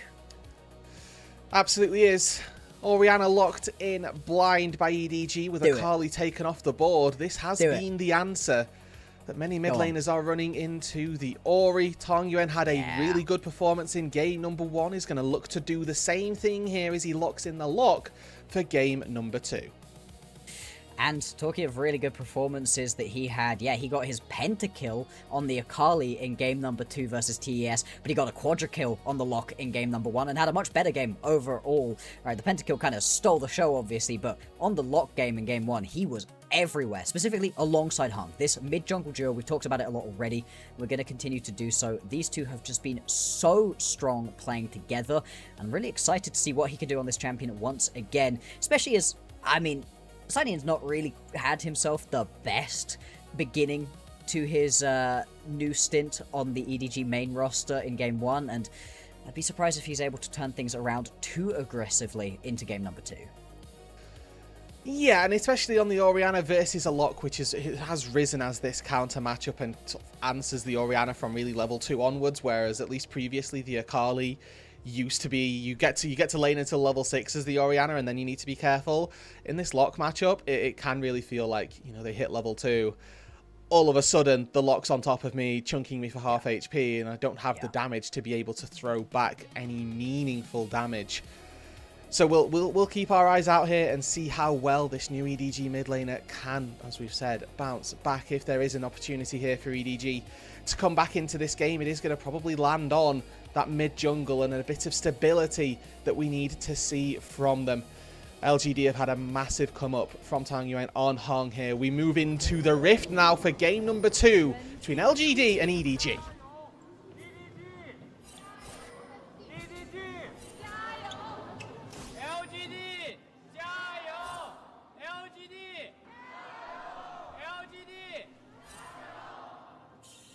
Ugh, the volume of these EDG chants are getting less and less each time we hear them, unfortunately, eh? A little bit so. And you know what? When you're 0-9, not necessarily in the home arena, sometimes it's probably going to happen. As we get a quick look across at all of the runes, I love sudden impact on a Locke. Just feels like such a cornerstone of what they should be doing. And importantly here, Arcane Comet for Lee. Yeah, Thoughts? Comet. Yeah, I agree that I think he just needed to go on here, needed to go and get aggressive, but at the same time into a Locke, Lucian, Skarner, can you really afford to be getting that close to your opponents at all times? I don't know. We'll see how the damage profile is looking at of EDG, because I agree with you, Rudu. They might be really struggling for it later on.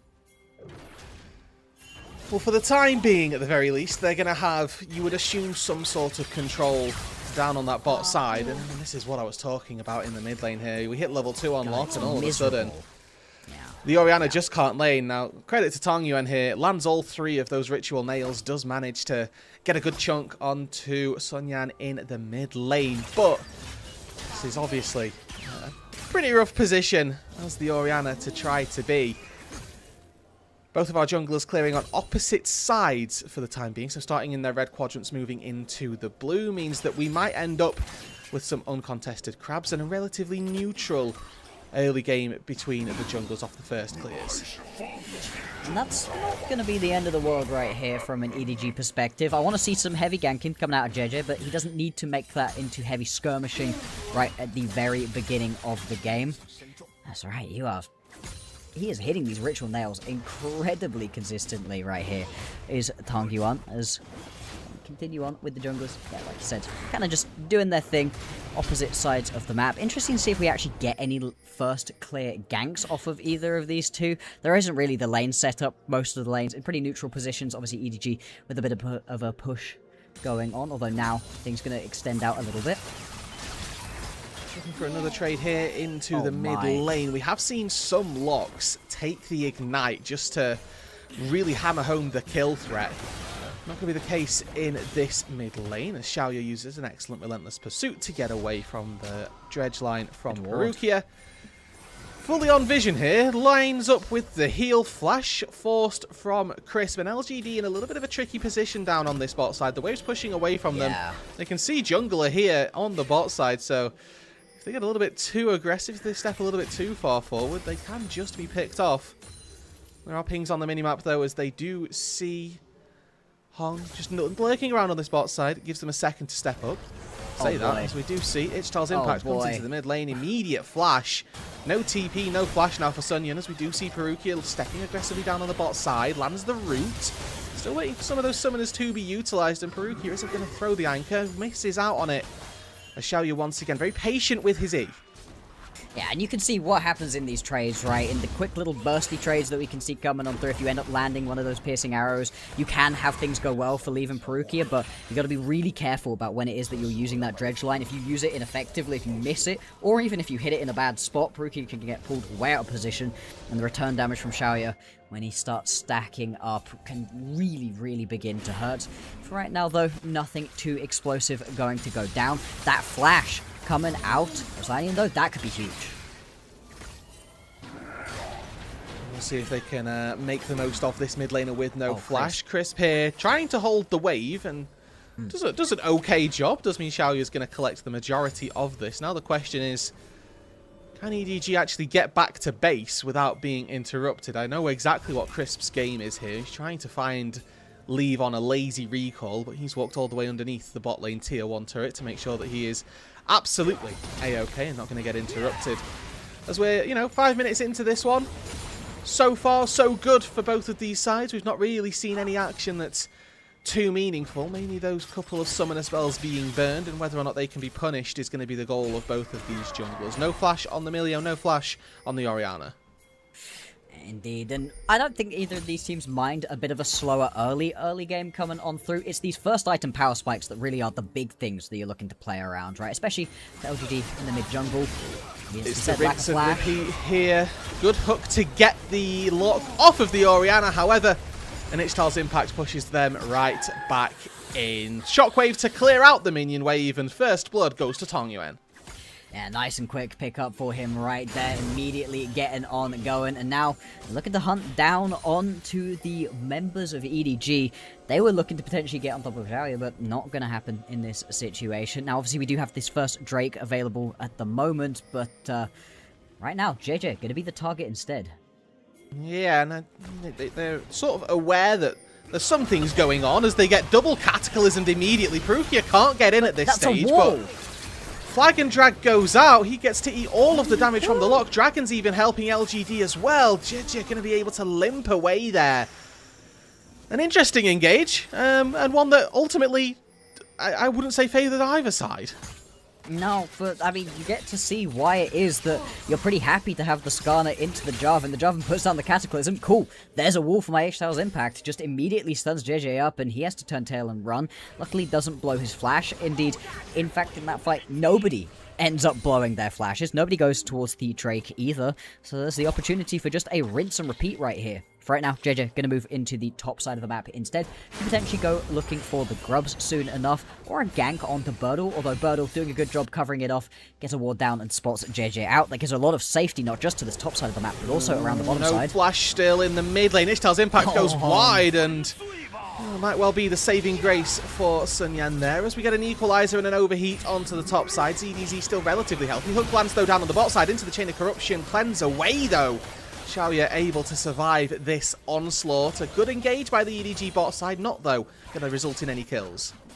No, it is not, but still, you usually pick yourself this Lucian Milio as a power bot lane, as a bot lane to really try to play around, get a lot of kills into early on, and obviously just not the case in this situation. Seeing the power that you have of this poke-based Varus just constantly pushing this bottom side in, it's resulted in a decent little bit of a CS lead at the moment, although nothing too much really to be writing home about. In fact, the majority of the CS gaps pretty standard for this point in the game.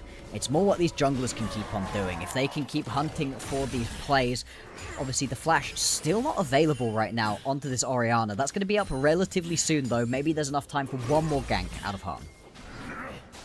Yeah, I think the dive attempt was probably the last ditch effort. Any more attempts at that are going to be with Shockwave now back and available. Birdle looking to interrupt there. Well played by Perukia, it is worth saying, to keep his AD carry's tempo nice and strong, as we do see Hung starting these Void Grubs with Ginger down on the blue buff. Very unlikely that there's going to be any form of contest. However, we could end up seeing a trade, as the LGD top side have swapped down to the bot lane. The bot lane has swapped up to this top side. It is going to give over full control of the dragon, and just sort of now create the question for Birdle, how safe can I be as the Rumble, with 4 potential members moving their way down here? Is there a chance that I end up getting ganked, getting dove, and that's something that he'll need to consider for his immediate future. I mean, you can see already with his positioning on the map, he is sitting super far back, isn't even touching the wave at the moment, and this definitely does hurt a Rumble more than it's going to hurt a Scion. So I'm much happier to concede early bits of gold to be pushed in early on as well. Like you said, could be a potential dive. The equalizer coming down just to attempt to clear out the wave. Alright, he flashes away from the ulti, and now the auto comes through. In goes the Cataclysm. There's a TP in by EDG as well. They really want this kill, and they're going to find it. Yep. Sun Yan is here to show face, but he's going to lose out on quite a lot in the mid lane. Oh my god. I cannot believe we've just seen this out of sign-in, because we saw exactly this. Same thing earlier. Well, let's see if he gets punished. I mean, just the sheer presence is enough to force the Orianna back over a cone, and you can still see on the minimap here that Hong is shepherding the Orianna, making them lose as much of this gold as possible. A really disastrous teleport there is going to open up an even larger lead for Tong Yuan. And it was a good play by EDG down on the bot side. They found Birdle, they got the kill onto the Rumble, it went on to leave, but it's all sullied by this Orianna TP, which has seriously cost them there.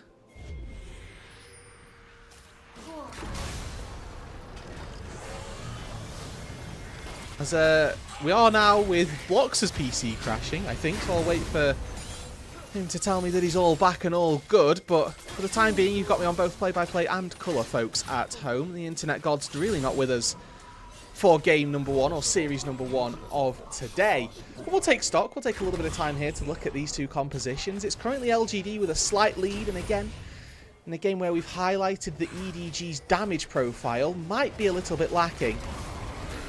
We're not too happy for EDG at this stage. They need to get off to a little bit of an earlier lead to make sure that that damage that they're kind of missing can snowball ahead of the curve and put themselves in a good position for the time being. Now, like we say, they're not fully there. The gold relatively even, not great for EDG. They'd like to be ahead. This is good, though.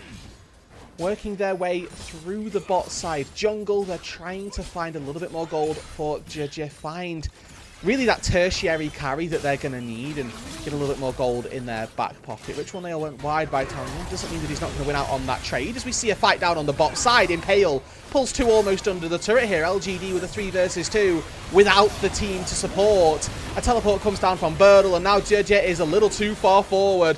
Breath of Life going to keep Xiaoyu alive, and the TP from Birdle takes down Perukia. It's a 2-for-0 there, and LGD come up trumps. In a play again initiated by Edward. EDG are not happy with that one at all. Has given me his gremlins. Yep. The gremlins have been passed on. Yep, we're just going to keep passing the baton along, I think, today. I hear that I missed a pretty explosive fight, and all of a sudden, LGD, they've got themselves 3 kills.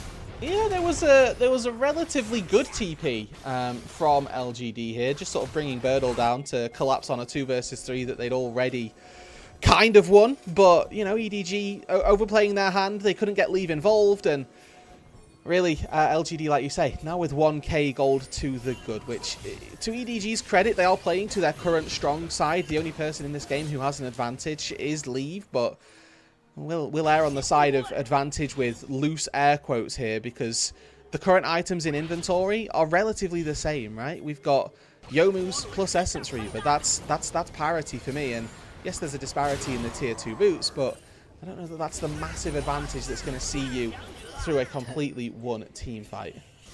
Yeah, probably not in this situation, although, you know, every little will help, as you are saying. Let's see what it is that LGD can do to sort of just keep it up with this game, right? Because so far, like I said, they've been playing the early game out pretty well, looking for a potential dive here onto Leave, who's stuck a bit between a rock and a hard place right now. Yeah, and this feels really bad if you do get away with this flash. E into the wall. There's a hook there to try and dissuade the play, but it just does not matter. Hong takes down Leave, and all of a sudden that gold lead that EDG had in the bot lane is halved, and it's probably going to completely dissipate here as LGD are looking for take 2 on the bot lane dive. Crisp tanks up the turret, and Perukia falls. And this is something that I was talking about at the end of the last game, right? LGD have shown us great propensity for making dives work. They're incredibly talented at them, and are making them work again for them in this game right here, getting extra kills onto some of these key members. Xiaoyu now sat 2-0-2 in a really good spot as he takes a reset coming out of base. Obviously, Essence Reaver completed some components as well. We'll see if he's going to be able to keep this one rolling in this game, and see next Drake available as well. First one went over to EDG, so LGD looking to fight back onto this one. It's been started up, but nowhere near quick enough. Yeah, and I mean, this is probably the best chance for EDG. Fight while the iron's hot, and Perukia going to interrupt the Ichthal's impact from Hong, but JJ's already taken so much of his health. In comes Tangu and tries to execute him here. Not quite successful as a flash away keeps him safe from the culling, but LGD have forced EDG out of the dragon, taken that one for themselves. And now that mid-jungle duo once again scattering to the wings. Tangyuan here hops over a wall, finds two, shockwave goes wide, flash straight into the Lucian of all people. And it's a double pickup for LGD, 3k gold lead, dragon to boot, and EDG are just crumbling. Yeah, and that's going to keep on rolling our LGD, now looking to potentially dive again. I mean, you've got some pretty low health bars. It would be a 4v2 situation if you do want to make this one happen. I think they're going to be more happy with just grabbing themselves this tower. And like you said, rolling through right here. Nearly 4,000 gold the advantage will be after they grab themselves this bot lane tower. And it just doesn't feel like EDG have any fight back. No, and honestly, currently, Bloxer, they just don't. They'd gone into that dragon fight at a neutral state, and well, we get to see what happened from it.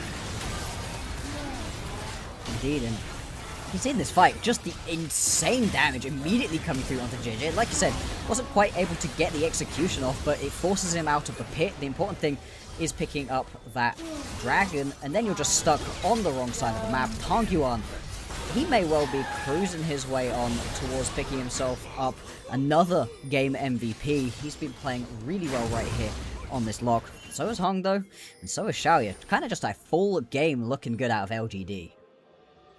Not really a weak spot to pick at. That one death from Birdle earlier, but that's pretty much it for LGD.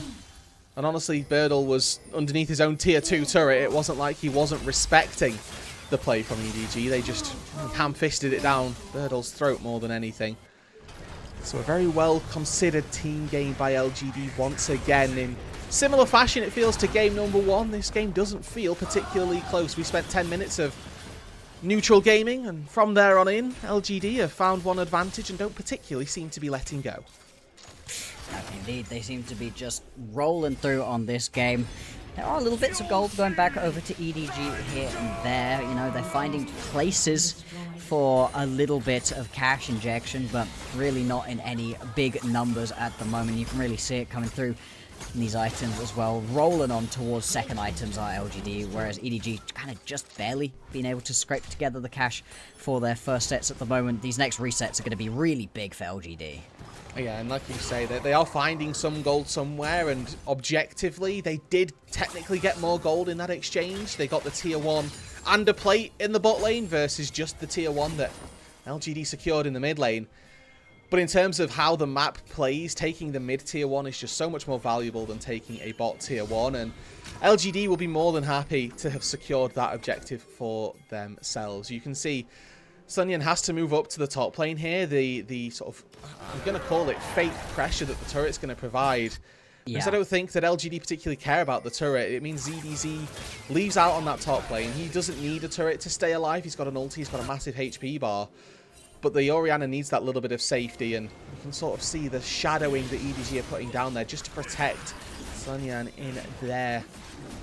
But it all feels for nothing at this stage as LDG, next objective up, probably going to be that dragon in 90 seconds time. Then after that, maybe they can take a look up towards this top side as Birdle once again the focus with EDG's eye. A flag and drag flashed away from here as inside the Cataclysm, the shockwave is relatively easy to land. However, you just don't have the damage. Birdle turns it around. It's a 2v2 in the end, but a double kill for the Rumble. Now in the mid lane, Perukia caught out by Xiaoya, who doesn't follow with the flash because he knows that there's a Scorpion ready to slam this Anchorman into the wall. Another kill for LGD, and they are just raining hellfire down on EDG. I mean, kids, look away. This is just absolute destruction at this point of EDG. As we've been saying, right, this is 7th versus 8th place. We expected this to be a bit of a closer matchup. We said if EDG were going to be able to win themselves any series during this split, surely it would be this one. But LGD, they're on one at the moment, coming hot off the heels of a good win. The final Hail Mary here. Unstoppable onslaught into the mid lane. It's going to force Xiaoya's flash. Now the question is, who's here to help ZDZ? Yeah. Currently, they're just looking to watch POV Jarvan at this stage. Now finally lands a double knock-up, but his tank's already dead. The engage on the backside has been fully thwarted, and this is currently a 4 versus 5 that LGD are destroying. Knock-up is going to land onto Crisp, who flashes away, but nothing to come from all of this, and somehow LGD are just dancing around EDG. They do lose one, but this entire time Birdle is laughing in the bot lane, and LGD are laughing as 4 in the mid lane. And like you said, I mean, that was hilarious, watching JJ just sort of stand there, I assume, waiting for his flag drag. Hang on, leave Merc, just get caught out here again. The culling does big damage to him. Hung isn't quite going to be able to land enough damage to pick up the final bit of that kill, but the equalizer, Birdle, he's just styling on kids at this point. Insult to injury. I mean, the dubstep equalizer there from Birdle to take down the bot lane. This is hard to watch. It is. It is blocks. The LGD are probably going to be rewarded with a dragon as well, but... Yeah. I mean, you do have JJ in the area. You know, he's taking his blue. Maybe he could go for a steal. Not even going to try. It would just certainly result in his death. At this stage in the game, a jungle death does tend to mean Baron, especially when they're so far ahead. You know, there's a part of me that was thinking, oh, what's 05 when I'm already 04? You're a jungler. At this stage in the game, you kind of need to throw your life away for a Baron instead of a dragon. Maybe a soul. Exactly. But yeah, you can't be doing that. Yeah. Not a second Drake in the game, right? No. This has been a pretty slow Drake stacking. Not going to go through. Tankyuan just stood on a ward right now. Now, if this was a more even game state, could potentially have resulted in his death. Instead, he's just going to be able to walk this one back away as... Looking at the gold gap, again, massive, really reflecting in the items. LGD quickly closing in on that 10,000 gold lead.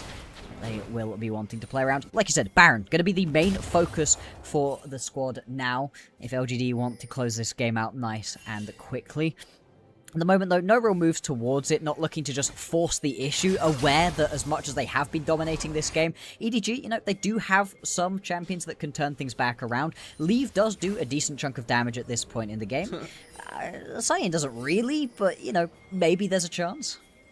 I wonder why's your job in here solo? This is so peculiar here, EDG, as Tangyuan immediately spots out Sunyan and he's going to let that one go away. It's 4 versus 5 as we do see Leave walking through the red buff. Hong looking for a pick through the wall. He doesn't care for this Scion. He wants bigger fish.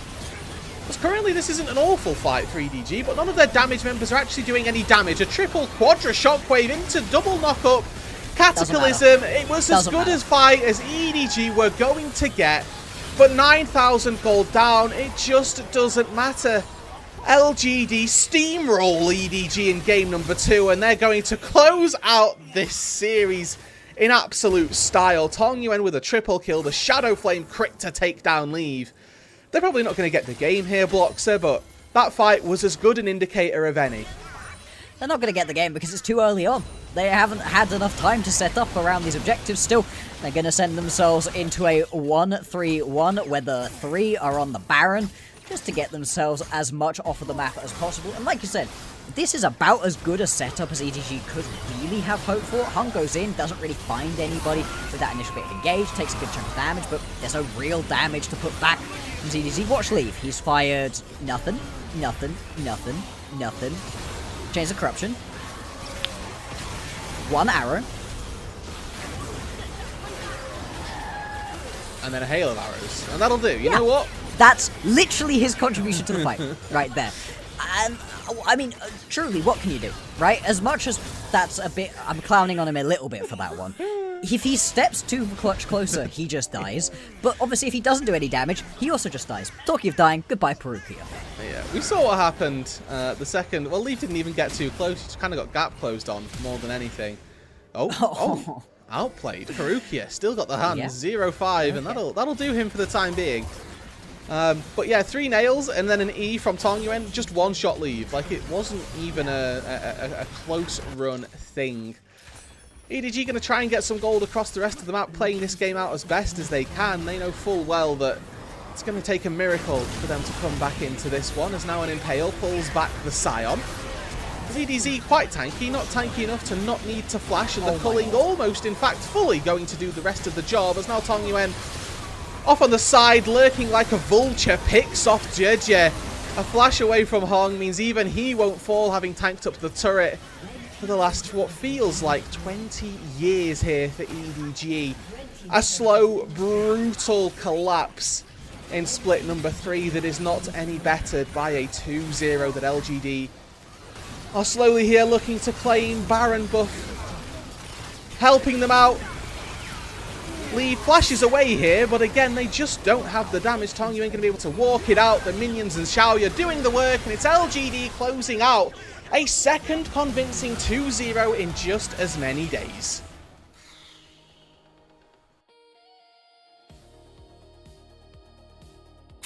I'm going to sound like a Twitch chatter right now, but how many kills did EDG get in game number 1? Because I think it was 3.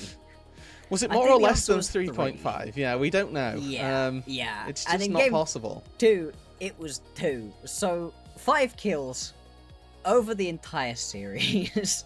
Yeah. Okay, we're gonna quickly talk about EDG before we move on to LGD, because I've got lots of good things to say about LGD. But let's quickly chat about EDG, because boy, what do you do? Yeah, well, they tried a few things. They have thrown a couple of people new into the roster, and I mean, the idea was that JJ would bring them some stability, and then we saw a game 1 win versus AL, and we went, oh! And then they didn't manage to close out that series, right? Game 3, yes, was actually quite close, but these games versus LGD, again, a team that, for the time being, I'm going to say their true power level remains a little bit unknown. After a 2-0 versus Top Esports, it sort of lends this a different flavour. I think if this had been just a 2-0 against EDG, we'd be going, okay, well, there's just a gap between 7th and 8th. But with LGD actually kind of dumpstering Top Esports, we now have to reevaluate what we think of this team in the current standings. But like you say, for EDG here, they've tried a few things. They've thrown some stuff at the wall. Unfortunately, none of it has yet stuck. No, absolutely not. And the newest thing to be thrown at the wall, right? Bringing in Sign-In, and was it better than Bulldog? I don't even know. I don't even know. Bulldog was playing probably league worst mid lane play, possibly league worst gameplay, and I don't know the Sarnian was even better in that situation, right? Like, I don't know what was happening right there. I do think JJ was an upgrade over Xiaohao. That was something. But if your mid lane is collapsing in like it was in this game repeatedly, I don't know. Now, we are not 100% on the mathematics here, but we are pretty much sure that does lock EDG into one of our bottom 2 spots. They could still technically get themselves to 7th place, but that's very unlikely. That is most likely going to give them a matchup versus NIP, and we've said this plenty of times before, but the Group Nirvana teams are looking much better. Look like they've got things to play around, ideas about how to play the game, so that could be a pretty interesting matchup, considering it was EDG beating NIP in the play-ins last split that got them into Group Ascend here in the first place. Oh yeah, there's vengeance now on the majority of those Nirvana teams' mind, with a big swap between Ascend and Nirvana from last split. The 2 teams that make it through are going to be they're going to be ready to try and take some names now. For EDG, obviously, you're quite right. Their best bet at this stage is, well, maybe we can pray for 7th and then play the 2nd seed from Nirvana. But with the way LGD are playing, with honestly the general level of Thunder Talk, even though they aren't winning series, I do think they're a team that have got something about them. It just doesn't feel likely here as EDG to really get off of that bottom, and you have to consider as well that if they can't beat LGD and that they haven't beaten Thunder Talk yet, do they really stand much of a chance versus the rest of the region, versus the rest of Group Ascend? Just probably not. No, I would be very surprised, but as we said, right, we've got better things to say about LGD. Is this real? Like, that's the genuine question here. Is this a real look from them? Because it's beginning to feel real, and as I highlighted previously, LGD round their week out with a matchup versus JDG. Now, JDG are also hella suspicious, right? If we had suspicions about how good it was that AL were playing, how good it was that TES were playing, JDG have more suspicions coming on in. And if LGD are able to beat them at all, but especially if they're able to do it 2-0, if they have themselves a 6-0 week, all of a sudden, we are looking at this team as not just competing to get themselves out of those bottom 2 spots, but potentially to be threatening for this 3rd, 4th place. If we get WE and LGD as a 3rd, 4th place kind of look, that would be so cool to see. Yeah, and you know, the realistic nature here is that we're probably going to send BLG to international. We're also probably going to send Top Esports We're already to international. confirmed sending BLG to international. They locked that in already. Exactly. So Yeah. that's 1 and 2. I don't feel, Yeah. obviously 2 is not a surefire lock, but it feels like even despite that, it's possible. And then if we, given the recent history of the LPL, then send LGD and WE to international again, it'll be like the blast from the past and the present, you know, where we've got this new BLG Top Esports, but then also LGD last made it to Worlds, I don't know, back in 2016, 2018, around that time. WE, again, a team formerly with a lot of international success that they've not really been able to highlight through the recent years at the very least. But I would really enjoy a Worlds where we've sent Old Guard and New Guard in terms of organizations. And for LGD, again, this is a real ways off, right? They took a tier series versus Top Esports, and now we're saying they're going to international. It's a long shot. It's a very long shot, but it would be very funny. Yeah, it would be hilarious. I think it would be great. I mean, for me, I want to see WE at the international. That's the thing I really want. I want to see international players trying to deal with Monkey and his playstyle. I think that would be super fun to get to watch, as we do get to see some of the stats right here. I mean, brother, it was a complete and utter destruction. Considering what we saw from leaving some of these team fights, that was all lane damage. That was all damage pumped into Xiaoya and Crisp during the laning phase, and it just didn't translate, unfortunately. We worried about a lack of damage from this squad, and here it is, born out in front of us. Yeah, again, you unfortunately can't play Poke versus Skarner, and you can't play On Hit versus Lock. These are just ultimate mismatches. So the way you have to deal with it is kind of go On Hit and be better, which versus Lock is, again, very difficult to do. Really hard. But I am as well, just as a quick aside, a big fan of the Bastion Breaker propaganda that we're seeing. Leave built Bastion Breaker this game, and obviously it wasn't going to matter. It was like 3 kills for his entire team, just wasn't a factor in any way. But I am a fan of the fact that Bastion Breaker is now seeing a little bit of love. It's fun to see, and I'm glad that we're getting to see a little bit more in terms of the build diversity coming on through. Like you said, though, this was not going to be the game in which to showcase that as this big, awesome build that we should all be moving towards and pushing that propaganda forwards, because it was complete and utter domination. I mean, these highlights are just going to be kill after kill going on through. And the one thing that, like you said, I think you said it just before we had Game 2, what do you really learn out of games like this if you are LGD? I think they learned a lot from the games they were able to play versus TES, but in this game, I feel like there were some mistakes, some weird team fights, some just overly aggressive plays out of LGD that EDG were just simply unable to capitalize on. Yeah, and again, I think that for LGD in particular, there was a massive blunder. Like, again, it might not have seemed like a lot, but Sunyan TPing down to that bot side to try to find the kill on Rumble is such a massive misstep for him and how he needs to play out the lane, that his entire game from there on in, if it wasn't difficult enough by the fact that he'd been ganked 3 times, flash forced, died underneath his turret, that has already pushed the needle so far. But then that TP down to the bot side just adds even further to the devastation that he's going to find. I mean, this is a great example. We see a 4-man Shockwave immediately just completely immune.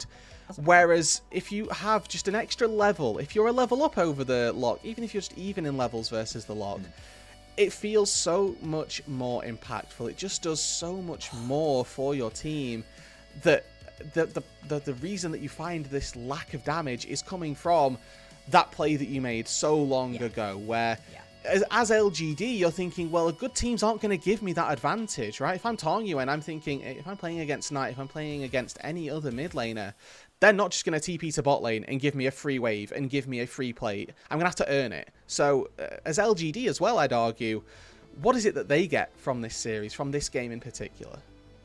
Yeah. Momentum. Yeah. You know, a win on the win column, 2-0, which is the most important thing, right? But yeah, in terms of learning, I don't think teams are going to be really learning much from beating up on EDG at this point. Now, as we talked about earlier on in the show, right, you know, we've seen teams do terribly during the regular season. Last split, WE were atrocious, and now they're looking like a competent team. We're talking about maybe them being able to get themselves into Worlds as a 4th seed, right? It can turn around. I don't want to completely write this team off. My worry is that, you know, when it was going badly for WE, they still had something that I was excited for. I don't really have that for EDG. Let's have a look at who is going to be player of the game. Hung picking that one up. I think that's ethical enough, right? It could have gone to Tangyuan as well, as we've been saying, right? These two seem to be in lockstep at the moment, playing incredibly well together, but I think that's fair enough for Hung. Who do you think it should pick it up for the series? You know, I'm here for Tong Yuan for player of the series. As much as I think this game it's valid to give Hong player of the game because he set up Tong Yuan to be the big threat and be the big carry. I think it's one thing to be set up, it's another thing to then utilize it as well, and he did, right? In those team fights, again, 3 nails into an E, he smashes Leave immediately, who just dies, and I think that Tong Yuan made the game incredibly easy for LGD, and you can see as well, it's a similar split vote where, again, some of the team are thinking, actually, yeah, mid lane did very well. Overall, I think they've actually got an even distribution of player of the game votes between the two of them, so it could really go either way. Back and forth. Those two, I love how close these two are linked at the moment. They really are playing so well together, and it's great to see, right? It really is a mid-jungle duo's dream to be playing this well as a pairing, and it's not that they're just getting kills onto Tangyuan or onto Hung. They are spreading the love. They're getting involved top lane with a lot of dives. They're getting involved bot lane with a lot of dives. They're making sure the whole game works out for them really well. And this is something to build around. As we're talking about whether or not we believe in LGD. We believe in this as an actual, you know, comeuppance, a resurgence from this squad. If they're able to keep building around this mid lane, I'm inclined to believe it. And there we go. A 33 KDA for Tong Yuan here in this series. Not too shabby for the new mid laner for this split. I think player of the match very much deserved here. Very, very much so, as you said, right? I think it makes sense for him to pick this one up, the Rise of the Lock. 2 really different performances, right? He was pumping the damage on both, of course, but the Lock far more about him, whereas the Rise, so many great realm warps, getting involved in other lanes, spreading the love as much as possible. Well deserved from them. Well deserved 2-0 right here from LGD, but obviously that is not going to be the final games we've got today. That's just our warm-up series of them all. We've got some really fun ones coming through. TES. Now, if you're suspicious about TES, if you've got some hope for WE, that's going to be a pretty big one. And then JDG. Again, teams we're not so sure about. Wins here going to be critical. If you're looking down beneath you, if you're worried about WEs, if you're worried about LGDs, then you need to be picking up the wins right here. Yeah, and again, importantly, it's teams that we could feasibly be sending to international. So there's a lot of conversation around these 4 teams that we're going to get to see. You're quite right that coming up, and weirdly enough for a Friday as well, good to see some quite high impact series up on the docket. But we will round out with a little bit more praise here, just looking through on Tong Yuan and some of the highlights that he was able to put out throughout this entire series. Like you say, a really good Rise performance, really good Lock performance as well.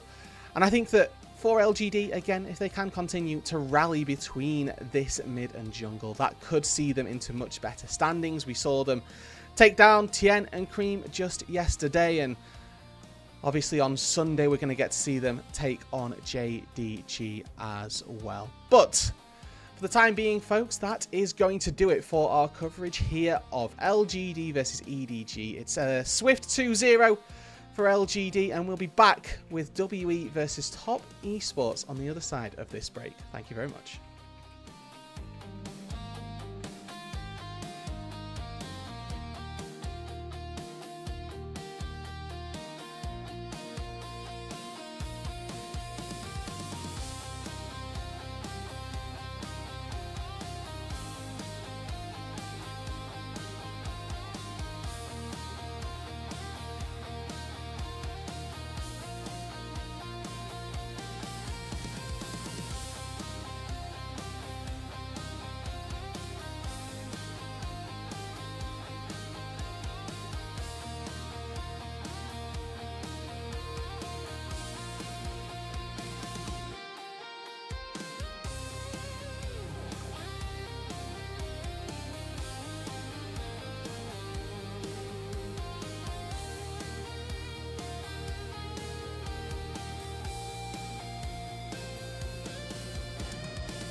Alrighty, welcome back everybody to the LPL English unofficial broadcast. My name is Rudude and I am joined by K-Man here for series number 2 of the day. WE versus Top Esports. And K-Man, you were in the green room, you were watching on. I think both of us are hoping for firstly a better, smoother broadcast experience and a better, more competitive series of League of Legends. Look, Rude, I'm not going to sit here and say that everything's gone according to plan. I don't think EDG had the start to the day that maybe they wanted to have. I'm very hopeful that we're going to get a lot more competition out of the two teams here. But either way, we're certainly going to get a banger. I mean, we've got two teams that are just absolutely, aggressive. I think that is the clearest way I can possibly put it. And, that sets us up for some fun action.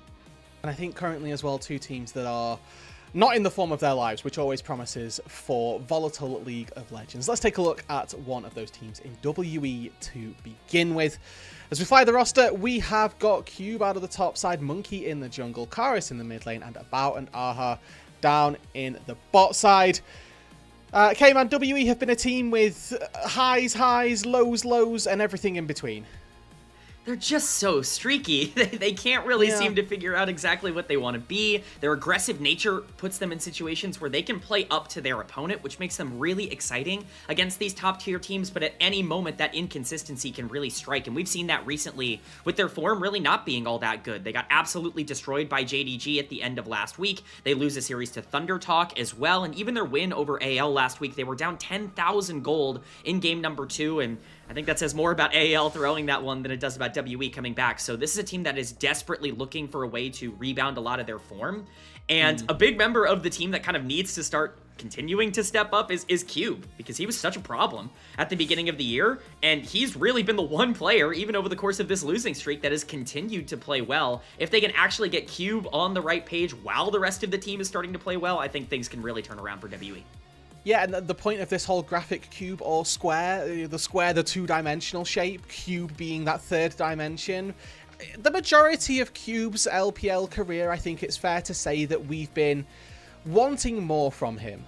Feels very much like he was a player who would service the mid to low level LPL teams and do well enough to get a spot every year, but never be the reason that the team was winning. However, we take a quick look at that graphic. 707 on a Jace, but importantly, MVP counts 4 of them already. Definitely has evolved into the Cube, and when he can start adding time to his dimensions as well, we'll be really, really excited for what this guy can do. Oh, yeah. I mean, Cube is a fun player. He's been around the league for so long, and I think a lot of people are going to remember him from his early days back on, like, Rare Adam when he was this weak side player. That's not Cube anymore, man. This guy's going to flip the game. He's going to try his best to win 1v1, and it's either going to work or it's not going to work. Recently, it's been much better, so that's exciting. Yeah, and we'll take a look now at their opponents for the day. The Top Esports roster. Again, a team that has made a change from the beginning of split number 3. Zweon in the top side, Tien, Cream, Jackie Love, and then Zhuo, the support they brought in for this split to try to make the difference. And until yesterday, K-Man, we would have said that whatever they'd done, it worked. Yeah, I don't know what to make of yesterday's series, because LGD obviously have really started to level up. Top Esports, a team that is still expecting themselves to be contenders to win the entire league, or at the very least make finals and, be a clear lock for Worlds, and that's really been thrown off, I think, by that series yesterday. I think they're hopeful that that's just going to be a blip on the radar, that they're going to be able to turn things around, and that this can be a series where they rebuild a lot of that tempo going into the back end of this split. That's certainly the hope here, and again, to focus on one player in particular, Zweon from that top side, which creates quite a nice matchup for us to keep our eyes on. But I would like to sort of highlight the stats that we've got for Zweon as well, and look at how well they've been performing as well. First across kill participation, damage per minute, and gold difference at 15, and second in KDA. I think for top lane, I'm less interested in a KDA stat, more so about the rest of them on the board. This guy has been performing tremendously through this split. And it's especially relevant because when you look at the top lane pool right now in the LPL, it's just not super deep. I think a lot of the top tier top laners that we've been used to are not playing right now in the league. That means there's a wide open hole in terms of that #1 top lane position that Zweon is currently filling very easily. He has been the best top laner so far in the LPL this split, and if he keeps that up for top esports, that is a massive boon that, quite frankly, a lot of other teams in the LPL just can't really match right now.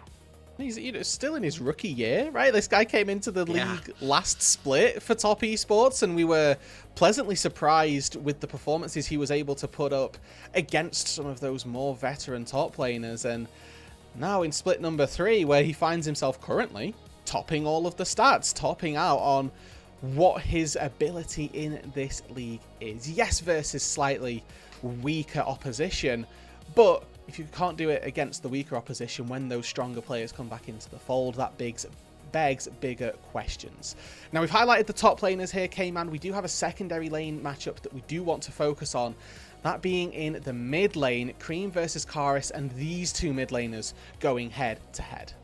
Yeah, I really wanted to highlight these two in particular because I think both of them are very integral to the playstyles of their individual teams. Cream is such a big part of the way that TN wants to move around the map and create plays. I think his versatility has really been an asset, and he's been one of the few players, I think, for top esports that's generally just been good all year long and has not run into those same kinds of ups and downs, although the highs maybe aren't as high as some of his teammates. Karis, on the other hand, really very much plays with Monkey. Like, this is the mid-jungle duo pushing WE forward in almost every single way, where he's looking for flank angles, he's trying to play that Akali on the back end of these fights. If both of these players are able to get some of their more aggressive assassin picks, we could have a very fun mid lane matchup today.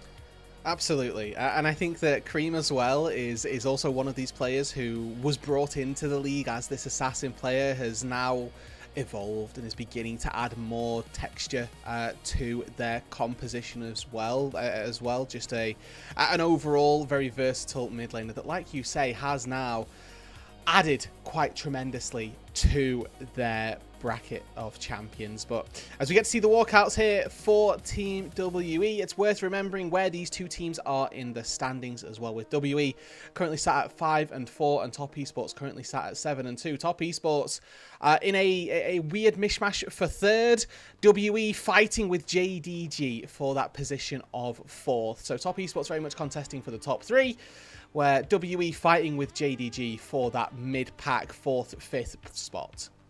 And that's the thing, both of these teams kind of need a win from a standings perspective. Top Esports very much want to be in that top 2. As a reminder of our playoff format, top 2 get a bye in round number 1. They are immediately slotted into upper bracket round number 2 in the playoffs, whereas, of course, WE maybe not quite as much pushing for one of those top 2 spots, but they want to show that they can be better than a team like JDG. They've kind of held one of those top 4 positions all split long and have only recently started to drop that because of game score. If they come out here and win today, they are back in the top 4 and can really put themselves in a spot to potentially continue to push their way onto, worlds and international competition, which they really want to do.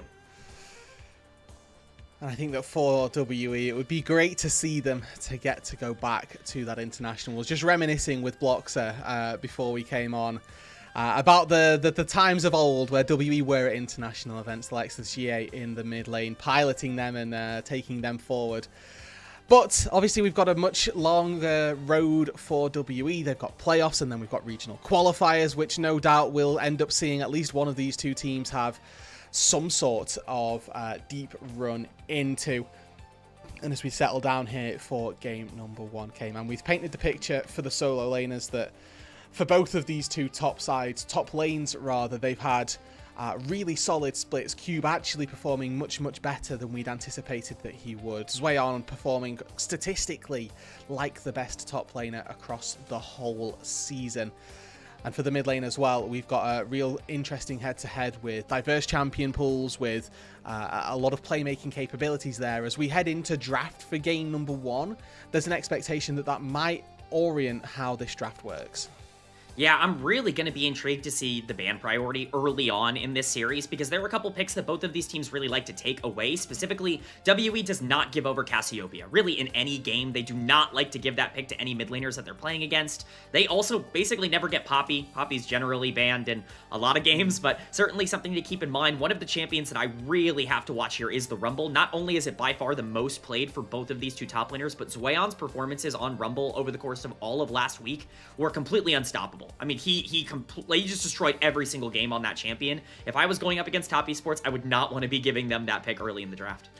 No, and I completely am there with you, especially as we've known Cube, as again, historically, to be a more weak side tank player. Giving a Rumble over to somebody playing up against Cube might not be the best way to succeed. Now, obviously, in the current season, we're much more excited for when somebody gets to play Rumble against Cube, because he might just go, well, here's Aatrox, here's Jace, here's this. Here's a way to beat the Rumble, which is always good fun. And I do really like that you bring up this sort of absence of Cassiopeia. It's been a pick that has been pretty much banned throughout. I'd say this entire split really has got a real high presence. But both of these two mid laners as well, very much assassin-oriented players. The Akali, the Locke, I feel, also going to be really big picks for them if they can get their hands on it through this draft, if the game looks good enough. So I actually think that Orianna may be a little bit of low-hanging fruit here that these teams might sort of leave open and say, if you're going to take the Orianna, well, we've got the answer for you.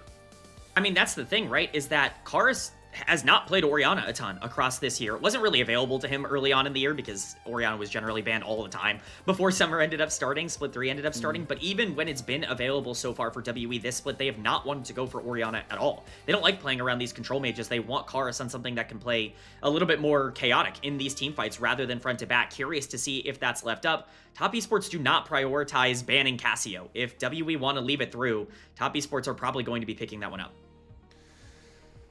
Alrighty, well, first ban's already up on the board. As you highlighted here, K-Man, ain't no way Monkey getting his hands on the Poppy. It's actually them that ban it this time, just to, I guess, share a little bit of that Poppy banning love. But I love taking away the Pantheon from Tien, and as well this Olaf, which, again, a pick that has weirdly risen in split number 3 as being a massive ban, has now been taken off of the board, alongside that Orianna that we highlighted.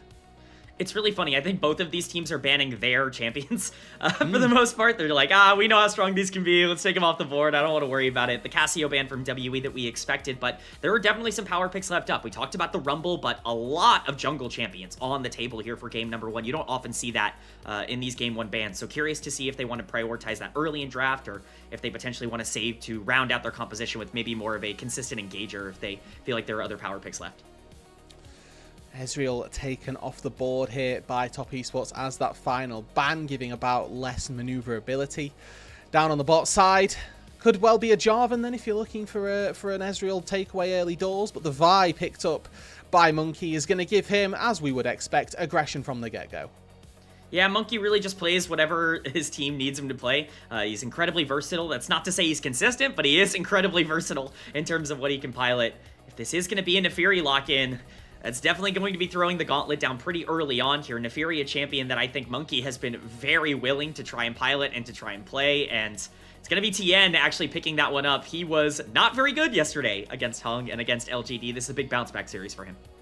Yeah, and I think Tien as well, one of the players who actually in split number 2, we had as a broadcast as the All-Pro first jungler.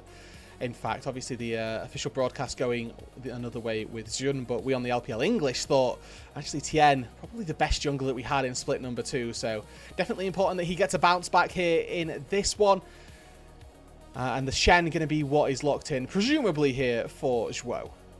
Yeah, I don't really see this flexing to the top side unless there's some egregiously good matchup that they're going to be able to get, but it's certainly a skirmish comp coming in for WE. I would expect the Ahri to be locked here. I wouldn't be surprised if we see maybe even like a Varus or something like that come down onto the bottom side. You could go for a Kai'Sa if you really wanted to go for more dive for about as well. That would be kind of the secondary option if you just really wanted to be aggro, but ultimately playing around a lot of these mid-game skirmishes has been WE's most consistent win condition, and they themselves are going to take away that Rumble we talked about not wanting to give it his way on, and they won't here. Yeah, and like you say, one of the most played top laners for both of these two sides. Cube has been, for the longest time I can remember, was Rumble or Sion, and then you start to question whether Cube can play any champions. Now, of course, we know that that's not the case, but Rumble very much within that wheelhouse and is going to be a very good addition to this WE skirmish mid-game comp that they've drafted for themselves.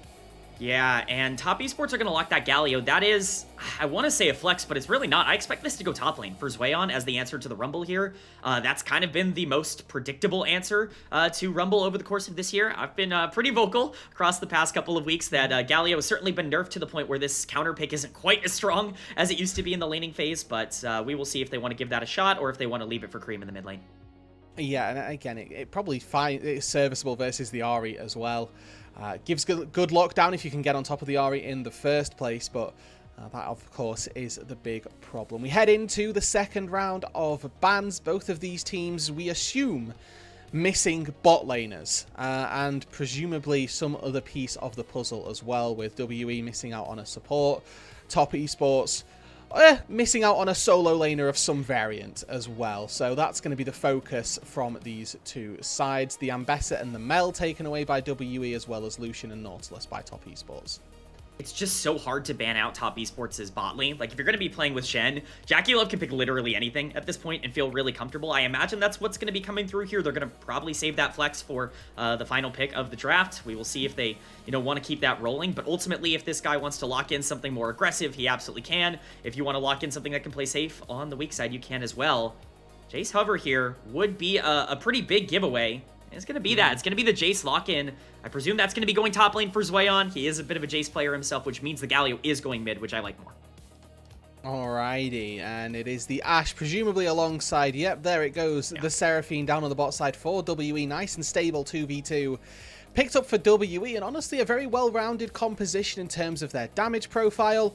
The small concern here for WE is they don't really have a front line, but they've got a lot of strong lanes to be able to coax them through not having that Top Esports. They answer with a Ziggs, the great neutralizer, down on the bot side, and again pick up what is now a very well-rounded damage-wise composition.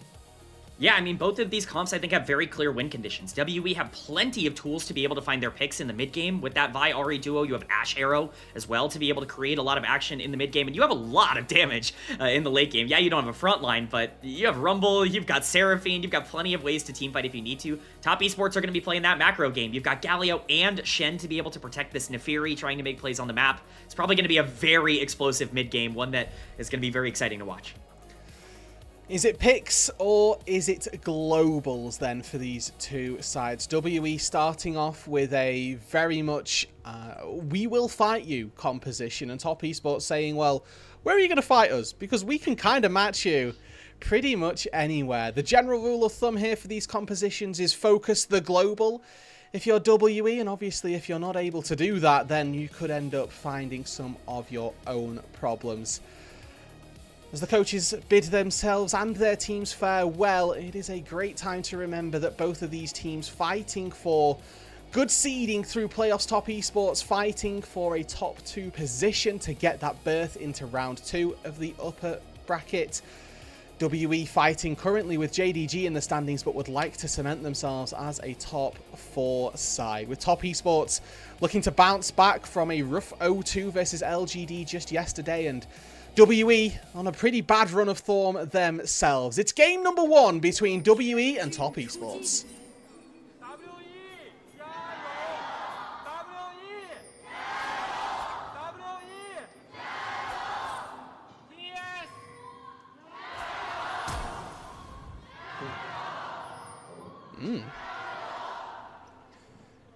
Usually we let the Gyos ring, and, we were merited in doing so here for that one, but a flash forced from Cream early, not going to be the best situation for the Top Esports mid laner, it's worth saying. Yeah, and we've got even more pressure coming through here as the vertical jungle is going to be going down. Joe has made his way up here, so Nefiri is just going to be taking the top side of the map. Monkey going to be making his way down to the bottom side. We'll see how aggressive Top Esports actually want to play this out. They're going to have full vision and understanding that the invade is coming, and actually could be in a bit of trouble. Monkey's chased out. This is a big win for Top Esports early.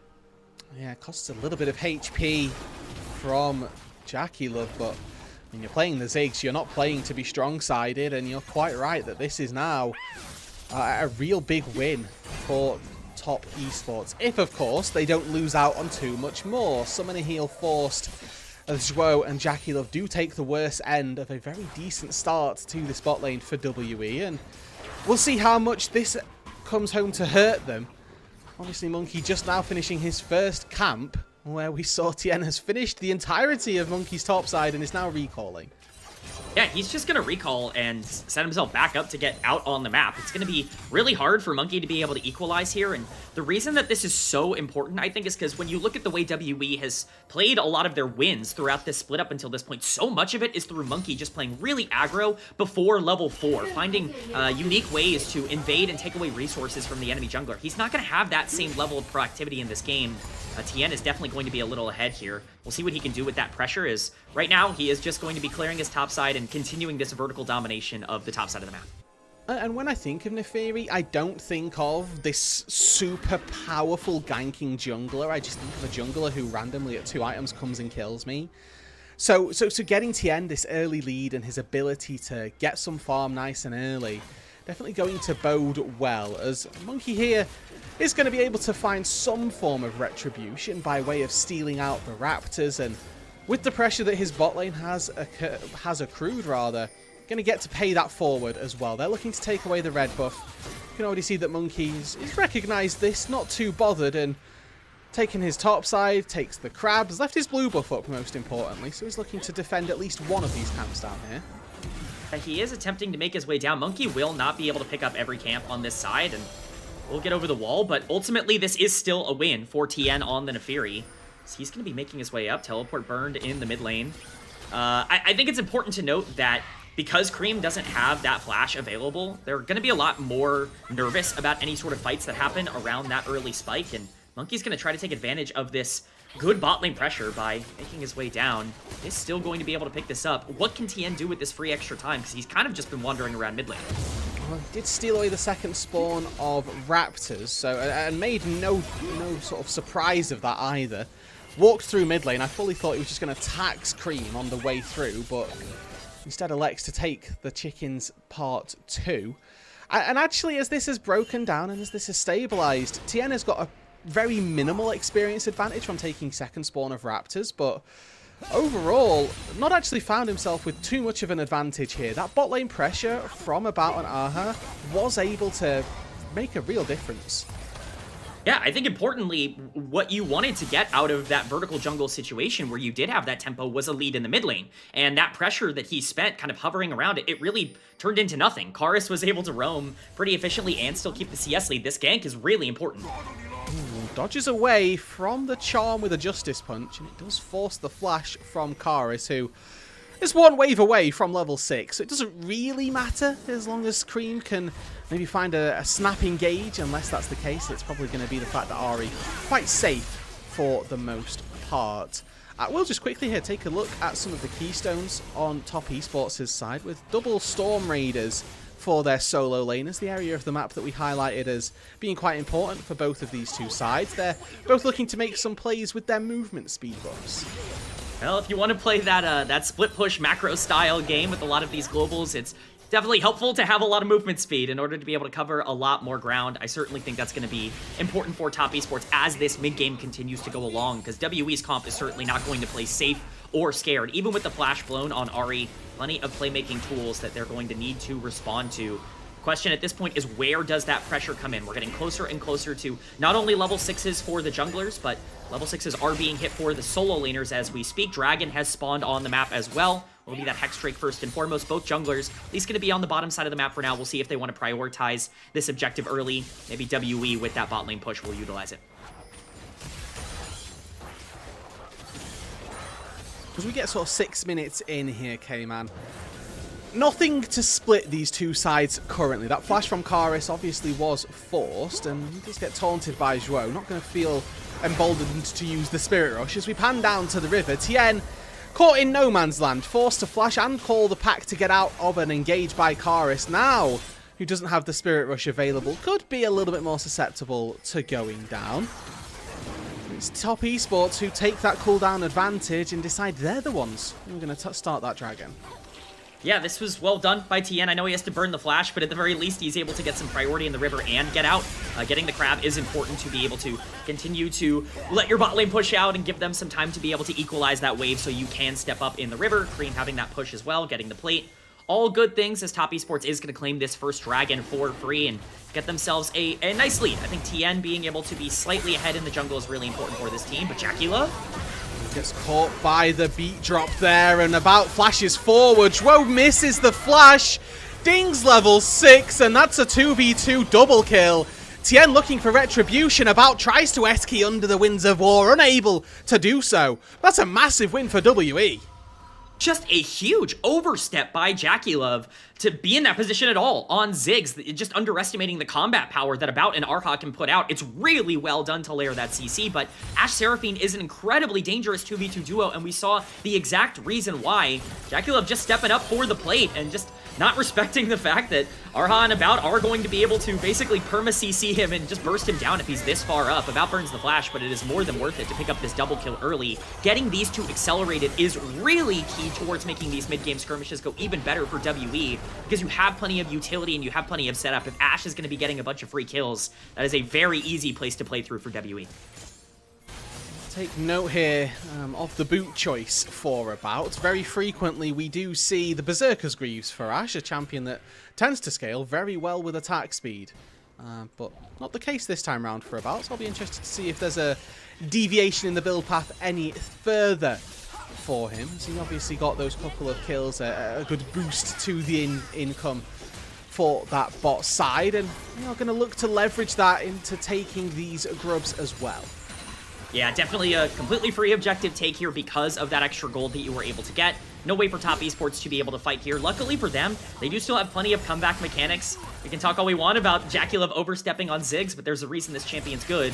This way on. Caught by a root, caught by an encore, and caught in the mud. WE pick up their third kill. It goes to way of Monkey this time. Smite secures the crab, but the arrow lands flush onto Cream. Good waiting out of the timer on the CC before the charm comes through. As Cream lands all three with the taunt in response, but isn't able to get away, and it's WE here making real motion in the early stages of this game. Yeah, Top Esports are just playing greedy. There is no reason for them to be here. Look at the wards that are on the top side. They know they can't enter that zone, and yet Zweon walks up anyways, just gets CC chained into death, and for some reason the team after that is like, I guess we have to try and coordinate some space towards the bottom side of that river. They're just getting punished for overstepping. This is the power spike for WE. They're using it incredibly well, and this is a team that snowballs really efficiently. They do really well when they have a gold lead, and they've generated a pretty nice one for themselves now. And you said this in the draft, K-Man. You said that WE are a pick-based composition, and a composition as such that really turns on at that level 6 marker. Well, the first couple of kills from the bot lane came as About dinged level 6. The subsequent kills from there have come from Arha's encore, from Carison having the access to the Spirit Rush. WE are playing to the win condition that you outlined so beautifully in the draft, and they too are doing such a good job with it. It's on Top Esports now to try and find some way back into this one. Zhuo is level 6 with the Stand United. Cream, we saw the first hero's entrance not really make too much of a difference. They found one retribution kill, but didn't save anybody with that. As now we're seeing Cube be the focus. Stand United comes in, taunt does land, flash from Zweon to close the gap, and Cube will fall. The first play made by Top Esports that comes up flush. That was an essential play to work for Top Esports. If they don't get that kill, things go very, very poorly. JackieLove under tower here is getting dove. Arrow comes in, hero's entrance, too little, much too late. Goodbye to JackieLove. Cream will catch in on the wave, but that's going to give free time over to Karis as well. And that's the thing, if you spend 30 seconds on the top side playing around a top dive, that's all of that free time for Monkey to be able to set up a really easy dive onto the bottom side. Galio is not going to be able to save your bot laner in that instance. JackieLove has kind of been thrown to the wolves in this game, and it's given About a really massive gold lead, almost a 2k gold lead for the bot lane of WE right now. They are incredibly strong on this map, and they're really the only part of this team that I thought would be susceptible to some mid-game plays. Right now, it feels like they're going to be able to control whatever lane they want, and Tien's going to have to start being aggressive. If this Neferi can't start getting kills, this game will snowball out of control very fast. Yeah, obviously Zweon, the recipient of the kill of the top play, and Cream getting that kill earlier on in the match as well. It is gold into the solo laners for Top Esports, but it feels like in this game, for Cream in particular, it doesn't matter so much if he gets the kills. It's an Abyssal Rush for the Galio in the mid lane, so you're not going to see overwhelming amounts of damage coming out of this Galio just yet. Zweon picking up the kill, we can be quite happy about, as WE postured towards the dragon, but don't end up starting it. Maybe looking instead to defend Cube, who, you know, has recognised the problems that have befallen him. But it's WE who say, actually, we don't want this dragon, we want your lives. It's now a look into the top side, a look to defend, and if Top Esports don't lose anyone here, this could be quite good. Instead, Cube the one who gets jumped on. WE are here and ready to respond, though. Cream flashes over the wall, double taunt, Justice Punch knocks up Cube, and he should fall. Goes down first of all to Cream, now a response. Aha does take down Tien, he falls, and now it's WE running roughshod through their composition. Now instead, Zweon actually on the Jace, able to do a lot of work, waiting for those cooldowns. Can he cycle them before the Q comes through from Monkey? Has a 3-level lead, but doesn't have the cooldowns just yet. Monkey comes up clutch in the 1v1, and it's WE who respond better to take out top. It's a sloppy fight, but it's a very fun one, Rude, as we get a very, very good look of what potential skirmishes could be looking like for the rest of this game. Monkey now 3-0-3 on this Vi. There are a couple of big misplays in this fight. Cube just stepping up a little bit too far, disconnected from the rest of the team. Does do a lot of damage before he comes down, but, you know, Cream actually in a great position to be able to follow this up. The flash is massive, and he gets so much damage down onto Arha on this Seraphine that this champion's basically completely out of the fight by the time that everything really kicks off. At this point, it really does look like TES are kind of dead in the water in terms of the way they've set up, but Zweon does so much damage on the Jace and is able to turn some things around. Monkey obviously cleaning up the kills there. Stand United coming in. Yeah, and for Cube, with no flash, this is a story that we've seen before. For the weak side Savant is fortunately now a third death in as many plays made by Top Esports. It is proving to be a little bit of a trend for Cube, a player who we highlighted at the start of this series as having had a very good run of things through split number 3. Not quite paying enough respect to the potential of Top Esports in this one. The question, of course, comes as what is the cost for Top Esports here? And they're going to lose out on a dragon on the bot side. They'll lose out on maybe the turret in the favour of Karis, but they are getting a lot of gold here onto, again, the other side of this matchup, the player who we highlighted as being the best top laner through this split. That's the thing, is they made this trade. WE opted into saying, no, we don't want the dragon. We're going to send 4 people top lane to try and take this skirmish. And while they were able to get some kills onto the Vi, they gave a lot of gold over to Top Esports as well. TES make another counterplay. And yes, you are going to pick up the Drake. You're going to stop that scaling and, you know, stop the stacking of dragons that Top Esports had at the start of this game. But ultimately, you've basically thrown a lot of your tempo on the map. You have to play around about an Arha. They are the gold lead here. Monkey as well is in a strong position. They don't nearly have as much control as they did before. With Herald spawning in 5 seconds here, I think this could actually be a fight that could determine a lot of the mid game if both teams want to invest into it. Current advantage is for WE across the map, but I will highlight here that the majority of that gold lead is sat in Arha's pockets, which currently has resulted in him having a Mikhail's. Monkey with a quick snipe on that Glomp, but again, the Seraphine was probably going to be at Mikhail's at this break point anyway, and now Top Esports not so interested in the Herald, instead interested in the Spirit Fox down on the bot side, who does get away. Karis here much more easily able to pay the respect that is needed up against Top Esports. Good Mega Inferno Bomb from Jackie Love catches the majority of that top wave, but the next one's going to crash under the turret, and nobody from Top Esports is going to be there to collect it. It's a forfeit from Top Esports. They looked for a play on the bot side, they didn't find it. I think this TP might be a little bit in vain here, K-Man. Yeah, we'll see if Cream's going to be in danger. There are 4 people on the top side. He could very easily get dove, but ultimately they're not going to risk it. They're going to pick up the Herald, and they are going to make their way out. I understand the idea for Top Esports. They don't want to play around anything that isn't Jace at this point in the game because of that 1.5k gold lead. Cream obviously can make any play happen. Ultimately, WE are able to pick up the free objective, but their gold lead has been slashed because of it. Top lane is very much a position now where Zweon, who we talked about being a critical piece for Top Esports, pretty unquestionably the most successful top laner so far this split, now has a pretty big gold lead on a strong champion, has hit that 2-item power spike. They're going to need him to start popping off in these skirmishes if they want to try and get themselves back into the game and be able to start controlling the map a little bit, because take a look at your minimap. There are no blue wards anywhere on the map right now. Yeah, they spent a little bit of time fighting out on that bot side to try and get vision, and now WE have come in, they've cleared it out. Now re-establishing around this top side, but to what end is my question? There's a Drake spawning in 2 minutes. That's the next objective. You don't want wards in the top side jungle if you're looking to try and take a fight around a dragon. More so providing some protection to Cream, who has now put this turret to close to execute range for Jackie Love. So there's an opportunity there, maybe, if they can move the Ziggs around the map nice and safely. As WE start off with the Herald in the mid lane, we're now at the point where you would imagine Ziggs can handle waves from this distance without too much difficulty. Just have to use his satchel to get out, having caught by a volley, but you know, the wave does get nuked. Herald is still going to crash, as we are seeing a commit into the top side from WE. Yeah, not the most successful Herald we've seen this split, but certainly not one that I think they're going to be upset by if they can pick up that tower soon.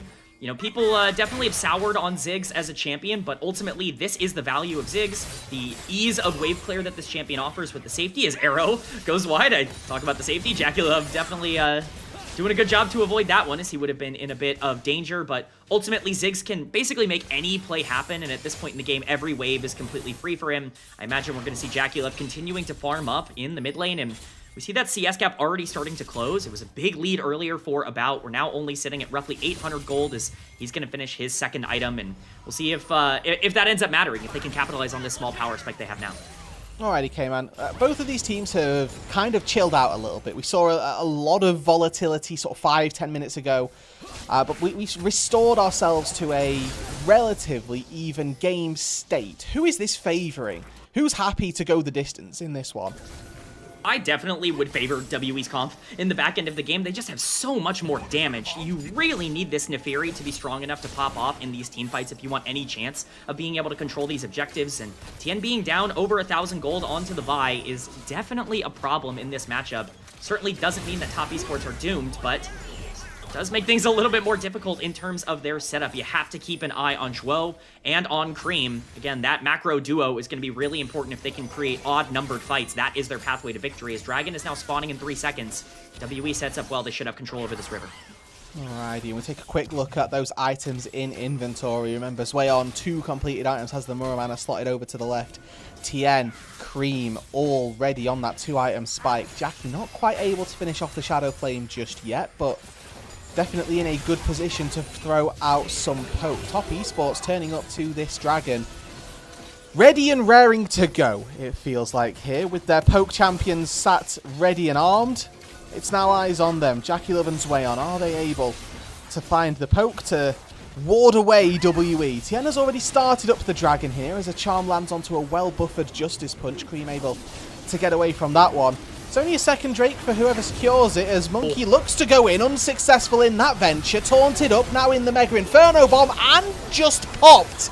Now Top Esports are going to look to continue on their rampage, on their assault of WE. Cube caught by the edge of the hero's entrance, gets taunted, gets taken down as well. This Neferi finally starting to provide some bark, catches 2 in the back of the fight. WE are disoriented in terms of their setup here. They're completely disconnected on the front and back line. About gets chunked out for basically his entire health bar before that fight even starts. That's where the gold lead has gone for Top Esports, is Zweon being able to poke for free. But he gets poked out. He goes mid lane to try to heal up. Monkey full engages on the Vi and just gets bursted and dies. Doesn't get the dragon. We're going to get a replay of this. Look at the disconnect. Look at where my Ashe is right now. Nowhere near the fight, and my Vi has engaged and is instantly dead. This fight is over before it's even started. At this point, the recommit from Top Esports is incredibly strong, burning a lot of summoners out of both Karis and Arha, as Cube and the rest of the team are just kind of left out to dry. There's nothing to pick up here. This is exactly what TES needed. This is the kind of mistake that WE couldn't have. They're a comp that needs to be aggressive. They need to engage. They need to pull the trigger, and they just did not do it correctly there. And they're a composition that thrives in the chaos. The 5v5s, not necessarily as chaotic as they might like. They're looking for those odd number 2v2s, 3v3s, where those skirmishes can take place. Obviously, they need to do that when they see the Shen, when they see the Galio, so it adds an extra layer of complexity to how they take those fights. To add an extra wrinkle to these compositions and the way they'll interact, K-Man, I do think that, to your point, that WE are favoured later on. The one thing that Top Esports do before a fight is poke. During, they don't really have that consistent DPS. And as this game gets later, they've got Seraphine here, WE, so that's just going to really counter the poke quite astronomically. And I think that for WE, if they can just slow the pace of this game down, they might end up finding themselves in a pretty good position come 35-40 minutes. If Top Esports allow them to get there. However, they do now have that gold lead. They have a very strong Jace out of the top side, and they're going to look to try to leverage that. 3 items with the Cyclo Sword. You can see chunking health bars. Okay. As Monkey initial flash engage, really good buffers. No time for Tien to do anything. He gets picked off. He gets taken down. Cream's the next one to follow. And now WE have an inside track on the Baron. That is it for WE, pulling the trigger on the enemy jungler. Top Esports have to stay in this area. This Baron is going to go down fast. They've still got Pope, they've still got Jackie Love, they've still got Zwayon. Is this one step too far for WE? Monkey bails out over the back of the pit. In goes Zwayon, bops Cube right on the head. The re-engage from Monkey there onto Jace. Zwayon falls. Looking for Shwo as well. They get 2. The jungler's dead, and WE have got 2 members left standing. Jackie Love looking here. It's a complete 50-50 as Karis takes all of his HP walking through the minefield. What are you doing? Flashes in, satchel auto attack. Jackie Love takes down the Ahri. The Baron stays alive, and WE have faltered. Oh my god, Rude, what a fight from both of these teams. It looks so good for WE at the start of that exchange. It really does feel like they are going to be able to completely blow the game open. They catch out the enemy jungler right before Baron. And at some point, this fight completely shifts. Again, this is a very well done CC chain, but everything is blown on killing this Nefiri. Every ultimate, Arrow, Seraphine, Vi, everything. It's gone. It's done. There is nothing left for the rest of the team. And so when WE has to try to survive in this pit, the poke that you talked about, Rude, from the Jace, from the Ziggs, it's just firing into the back of this pit. Monkey gets chunked out. Arha obviously already very low, and Cube is just non-existent in this fight. He gets bursted down by Zwayon. At this point, so many resources have already been used, and Jackie Love can continue to free hit. Yes, you're losing, other members of the front line for TES, but Karis makes the executive decision to walk through the Ziggs bombs and just instantly dies, not respecting that damage. You're not going to be able to burst down that objective. Top Esports somehow come out on top of that play with a 2,000 gold lead for their top laner. And we should restore to some semblance of normality here. We've had the mid-game lull, and now we're back to absolute carnage around these team fights. Without either side having a designated front line, definitely becomes very tricky for these teams to not have an incredibly scrappy fight. Drake spawning in 10 seconds here is most likely to go the way of Top Esports without too much of a contest. WE don't really have too much of a foothold in. There's one ward behind them, behind Top Esports, but it's Tien looking aggressively here. Stand United immediately gets arrowed, so that engage from Top Esports, a fail, a flub, if you will. Is that going to be enough to deter them from the dragon? Looks like no, but WE being aggressively on the top side here, maybe calling a bit of their bluff. Yeah, I am very curious to see if this goes the way of a trade. I think WE would be smart to pull the trigger here. They're not going to. Top Esports just going to have priority, and they're basically going to pick this dragon up for free. That is best case scenario for them. They're not even going to have to feel scared of a Baron take in this exchange. I think we are seeing some of the negatives of Top Esports comp in the sense that, we talk all the time about their poke. They don't really have a lot of engage. It's going to be a little bit difficult for them to choose where fights start. That's where WE definitely has a strong advantage with the Vi on the other side, but ultimately, they're going to be able to control space like this and pick up these objectives for free. They're now on Soul Point for Chemsoul. That is very much a win condition for them. Yeah, it's about how well can they sort of push away WE before the fight even starts, before Monkey's able to get in range to engage. And you can see that WE have sort of altered their build paths in line with this, about here opting for the Bloodthirster instead of the Infinity Edge, recognizing that actually I kind of need to be the person to take this poke so that I can be the one to heal it back up. Monkey secures the blue, and he's going to engage onto Zwo here, who gets rooted up, followed away. The flash comes through, but an enchanted crystal arrow lands on top of him. He Mikhails to give himself some HP and gets out, but the backside of this fight has gone very much in favour of Top Esports. The poke comes down, and they take down 2. This is actually Cube, who's found a double kill for himself. First name on the board for WE. And Cube gets 2. WE come out on top in the fight. Zwayon and Cream.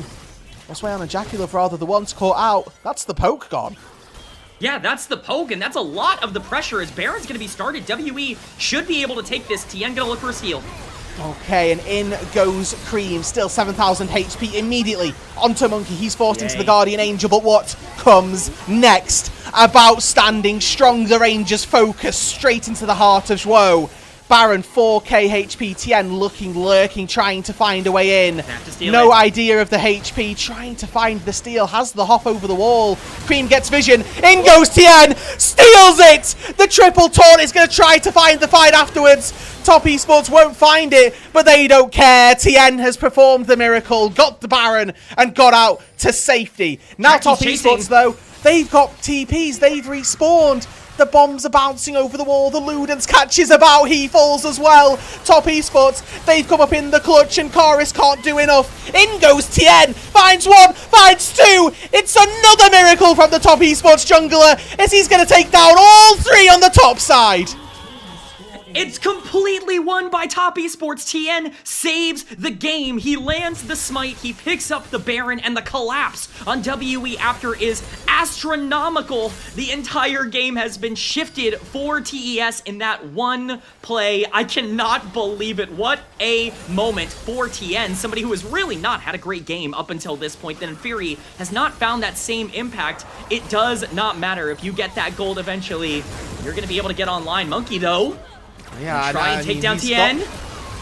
The honey fruit's not quite able to keep him safe. He does end up falling hand in the wolf jar there. And now an arrow from downtown catches Zhuo. Don't think this is the target that Monkey can 100-0 fully. And now there's a response. Now WE have the TPs. Karis spirit rushing in, looks for the charm, catches way on. Excellent pick. Equalizer comes down.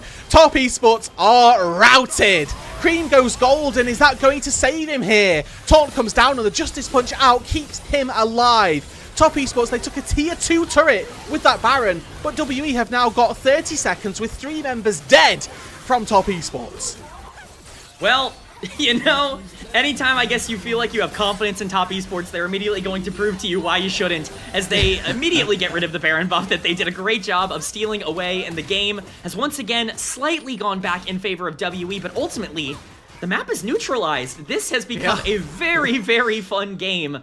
Dragon spawning in a minute, that is soul for Top Esports. That is absolutely still a win condition, but we get a replay. They just stayed on the map way too long. You have to recognize that you don't have the members right now to be able to continue to push forward with this Baron buff. A recall and a reset to be able to redeploy was necessary, and TES just not showing that same level of respect. Oh, the blast cone into the arrow from Monkey onto Zhuo is very nice. Unfortunately, not too much to be able to get off of it immediately. They're going to still have to burn that teleport, but this charm from Chorus, being able to get in, landing it specifically on his way on is important. He is all of the damage right now for TES in some of these skirmishes, and once again, it's good prioritization from WE, but it's a throw from TES, and now Dragon likely will decide the whole game. If WE secure it, it stops the soul. If Top Esports can find it, picks it up for them, and in this style of composition here, consistent DPS, a little bit hampered by a Chem Soul coming through. Monkey dashes forward. Previously was 3 levels down on Tien, is now just the 1. As the poke from Top Esports is going to begin to come through. Mega Inferno bomb comes down, the bouncing bombs, the shock blasts, but look at what WE have. Aha on the Seraphine, healing people up. That surround sound and Summoner Heal now doing a lot of work. Looking for an engage. Encore catches 2. They've not yet found the work here, WE, and they're very low on HP. Aha has taken almost all of his HP from poke alone. Top Esports looking to try and take this dragon. Guardian Angel barely not up right now for Monkey. That is a huge cooldown if they want to take this. Zhuo on the super cone, looking for the taunt flash, immediately gets caught by a charm, though he's not found the engage at all. Falls immediately. Hero's entrance trying to cause disruption. It's a 1-for-1 so far. Jackie Love has gone down. 2-for-1. WE get the Top Esports actually finding the soul. And is that going to make the difference? Ah, flashes away from an accelerated shock blast. It's a 1 fight for WE, but a soul secured by Tien. It's insane how close that fight is. Monkey was legitimately 5 seconds away from Guardian Angel being off of cooldown. If that was off of CD, they win that fight. He's able to get onto the backline and survive, and Smite is still up, but because he has to be the engage for this team, he goes down early. That means Soul is acquired by Top Esports. Look at the health bars of WE by the time this starts. Ziggs and Jace together are just impossible if you are not pulling the trigger early in these exchanges. Shuo, on the other side of this, is going to blast cone over the wall and try to get onto Cars, but he immediately blast cones into a charm. Lets his AD carry just get taken down on the back end, but ultimately Monkey has to be that engage. Again, he goes down, and we're looking at this dragon. Ends up just being taken by Top Esports. That is the benefit of TN staying alive. While they're not able to take the fight, they get the bigger prize, the Chem Soul in this exchange. Arha does have to burn the flash as well, so I would consider that a win for Top Esports, even if they lost out in the gold trade. Yeah, like you say, the kill score was more favourable for WE, but the everlasting buff of a Chem Soul is really going to help them here. Again, Top Esports, a composition that has the poke, has the setup around these objectives, where for WE, they're more consistent DPS oriented. Yes, there's a little bit of burst with the Vi and the Ahri, but at this late stage, it really becomes about who does the lion's share of the damage, where that Chem Soul is going to really help out Top Esports. We've got a Baron spawning in 20 seconds, and both teams have got cursory vision around it, but seemed to have forgotten that it would be on the board. Now we're starting to see those resets, those redeploys out towards the top side, and now both of these teams recognizing what big objective is to come. If we can't find a resolution in the next 4 minutes, there is an Elder up for grabs. I want to keep in mind, JackeyLove has built that Banshee's Veil, so it's going to be harder to find picks onto the Ziggs in these fights than it was before, but basically everything up as WE is doing a great job of controlling a lot of the space around this Baron. Good vision for Top Esports, at least for now, to make sure that it's not started up, and it should be able to collapse if it is, but ultimately, the longer this goes, the longer this delays, I think the better it's going to end up getting for a TES team that's going to continue to catch up in terms of gold. JackeyLove is going to be massive in these fights. We've seen so much priority on the back end onto this Ziggs from Monkey, from Karis. See if those flanks can continue to go off, and if that 2k gold lead, which at this point in the game is not that big, if that's going to matter at any point in these fights as WE controls that space. Top Esports do have a very slow stacking wave down on the bot side. WE have sort of the same in the top lane, so if a fight is won and TPs are ready to use, that could be the thing that breaks this game even further open. Early engage from Monkey. Looking to try to get onto the backline. They found JackeyLove. He's able to get away though. Mikhails keeps him alive for now. Stand United gives him even more HP. Karis falls. It's a pick by Zway on the top laner. Has come to play, but WE are playing harder. In goes About with the flash to try to take down Tien. We're 35 minutes into this game, K-Man, with 40-second death timers across 3 members. WE are barreling down the mid lane. WE play it perfectly. They break the Banshee's Veil on JackeyLove, and they waste no time. Monkey immediately ults the Ziggs, and now with that pick, they're charging down mid. They're going to try and end the game. Trying now to cut the waves way on, you can see, trying to find a route through so that he can get access to the next wave, but WE have spotted that one. They're not going to let that be the case. 20 seconds on Cream, 20 seconds on JackeyLove. That is one step too far. WE back away, they take the win, they take the inhibitor, and with Baron alive here, they are going to immediately default back to that. They don't have the time to find those resets. I say that, they're going to look to do it anyway. In comes a TP. For the time being, it's Top Esports who are breathing a sigh of relief that all they lost was their inhibitor. I honestly did not think that those backs were going to be coming through. Top Esports is going to have some time to get some vision here, but again, a replay of how this fight ends up breaking down. You have to keep an eye on JackeyLove. We just see the smite come through. It breaks the Banshee's Veil. You can instantly ult him, and at this point, the Ziggs is too far forward. He is going to get some damage down before this ends up beginning, but look at the rest of the team. The Shen instantly dies trying to channel ultimate. JackeyLove is already chunked, and Cream completely separated from the rest of the team. This is just a very good engage, and this is the problem for Top Esports. WE has so many ways to start fights. They have to hope and pray they can get that damage down quickly. If WE pull the trigger, they're going to be in a great spot, and now they have control over this Baron, but Elder is spawning in 1 minute. Have to keep an eye on that as well.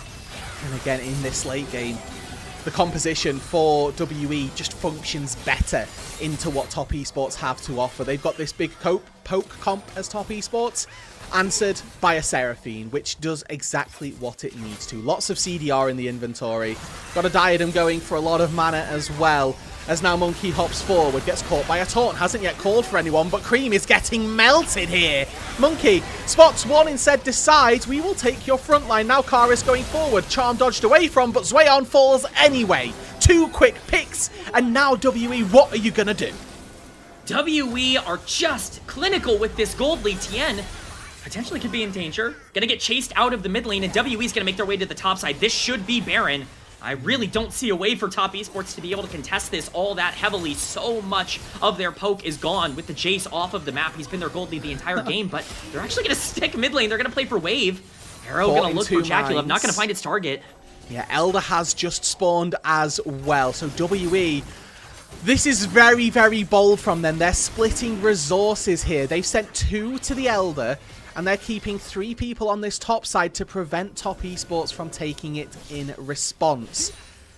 And they've played this perfectly here, K-Man. It is a wonderful call that comes up aces for them. Elder Dragon secured across all 5 members. As now WE have 2.5 minutes to close out this game. Definitely well played. I was curious to see if they were going to have the time to take both Baron and then reset and fight for Elder with the push that they were going to get. They recognize, hey, Elder's on the map. Like, why do we care? Let's just take that. Who needs to mess around and try to get greedy and take everything? I guess I'm just so used to LPL teams wanting to take everything on the map. But WE going to be happy with that Elder buff. They're going to transition over now to the Baron as well.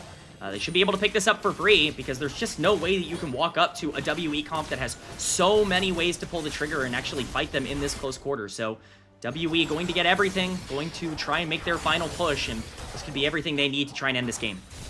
I do think here that TN opting for what is a pseudo tanky build path that doesn't have Guardian Angel does just feel like he's missing out on an extra trick here. The Neferia champion that can be so slippery, so maneuverable. Not having that GA to get in and then get back out again with that second life does feel a little bit awkward for me, as WE are barreling down here. They're looking for 5 people. Hold on, K-Man.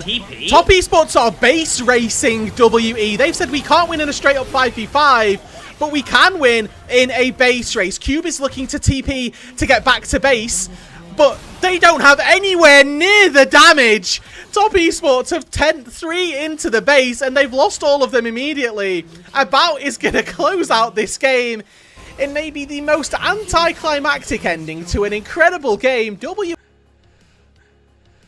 Welcome back, everybody. We apologize. Honestly, a little bit yes, a little bit no. We knew the Gremlins had gone somewhere.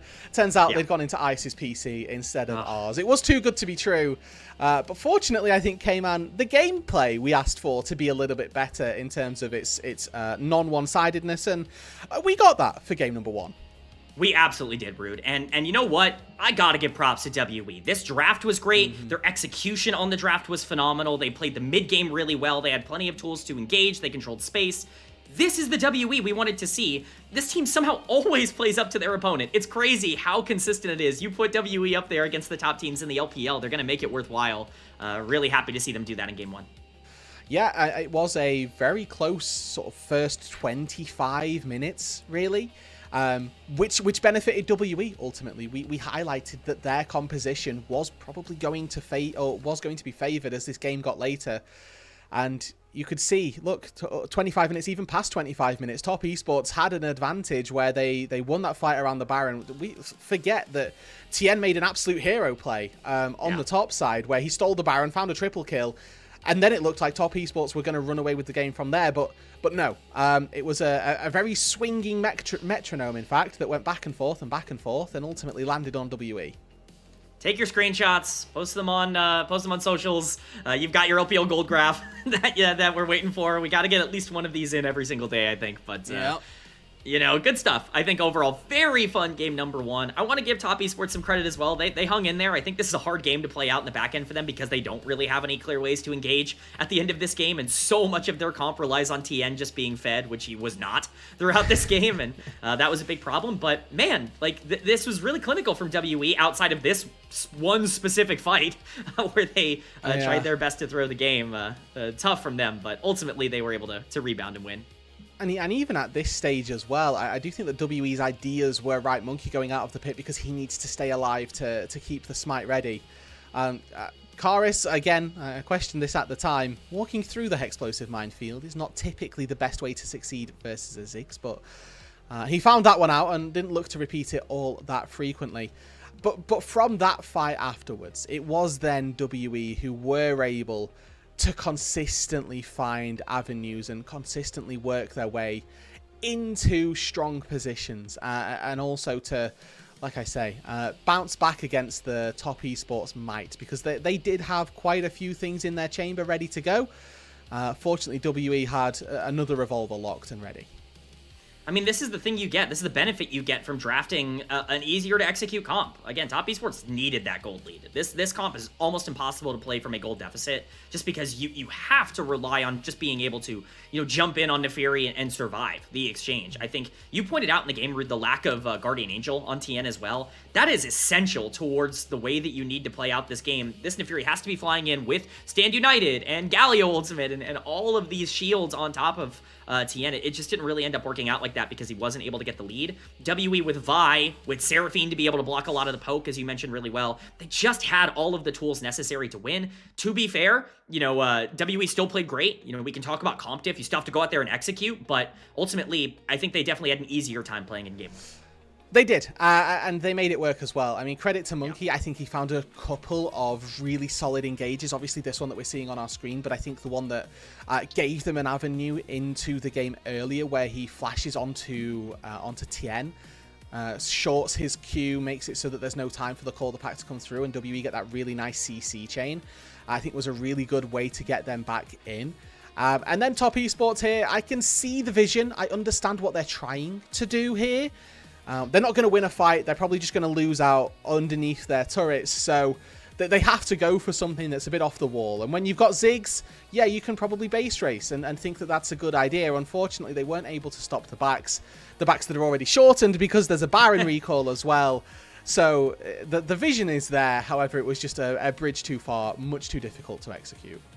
Yeah, I don't know. Flame me if you want. I think that's the right call for Top Esports. I think that is the decision you should make in that part of the game, is basically just hope WE screw up, because you're not going to win that fight. And, sometimes teams just do not react well to something like that, but we're going to be getting our player of the game. It's going to go to Monkey on this Vi. I think this is the correct call. For as much as we want to give some praise and advantages to the bot lane, who I think played great in this game, both About and Arha, I think doing a great job. This was Monkey's game for sure. It was. And I agree. I think this is, again, I love using this word for MVP votes. This is an ethical MVP for Monkey. And, he'll probably get many, many more. But it's good to see that he was able to rally behind or rally his team as well. Captain of WE secures another player of the game. But that K-Man is going to do it here for our coverage of game number 1. 8 for 8 on the Monkey vote, as we would expect. But WE start off this series strong. Top Esports currently 0-3 on their week. Their job, rebound, come back from this deficit. And we will see if they can do that on the other side of this break. Don't go anywhere. We will be right back.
Alrighty, folks, welcome back here to game number 2 of Top Esports versus WE here on the LPL Unofficial English broadcast.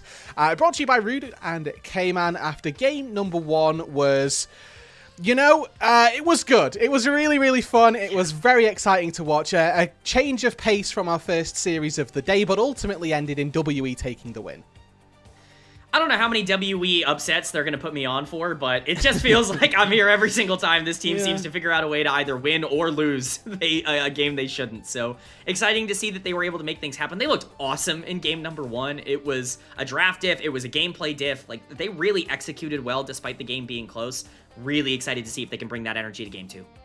Yeah, and I think that this is a good little time for us to maybe take a look at some of those points we touched on in the pre-show as well. We highlighted both top and mid lane. Now, mid lane felt quite neutral throughout this one. There wasn't some big standout performances, it felt, but the top lane, though, was very one-sided, K-Man. Yeah, I mean, that's the thing. We highlighted both Cube and Zweon at the start of the day.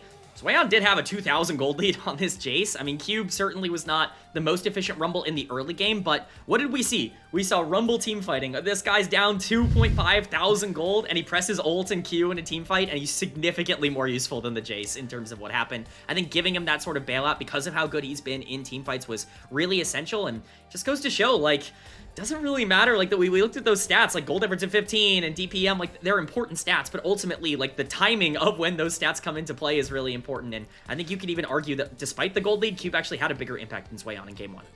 The only actual important statistic is, did you win the game? And for Zweon in this one, he didn't, right? And despite the large lead and all of the damage he was doing, yada, yada, yada, all those stats will continue to look good for him after a game 1 defeat.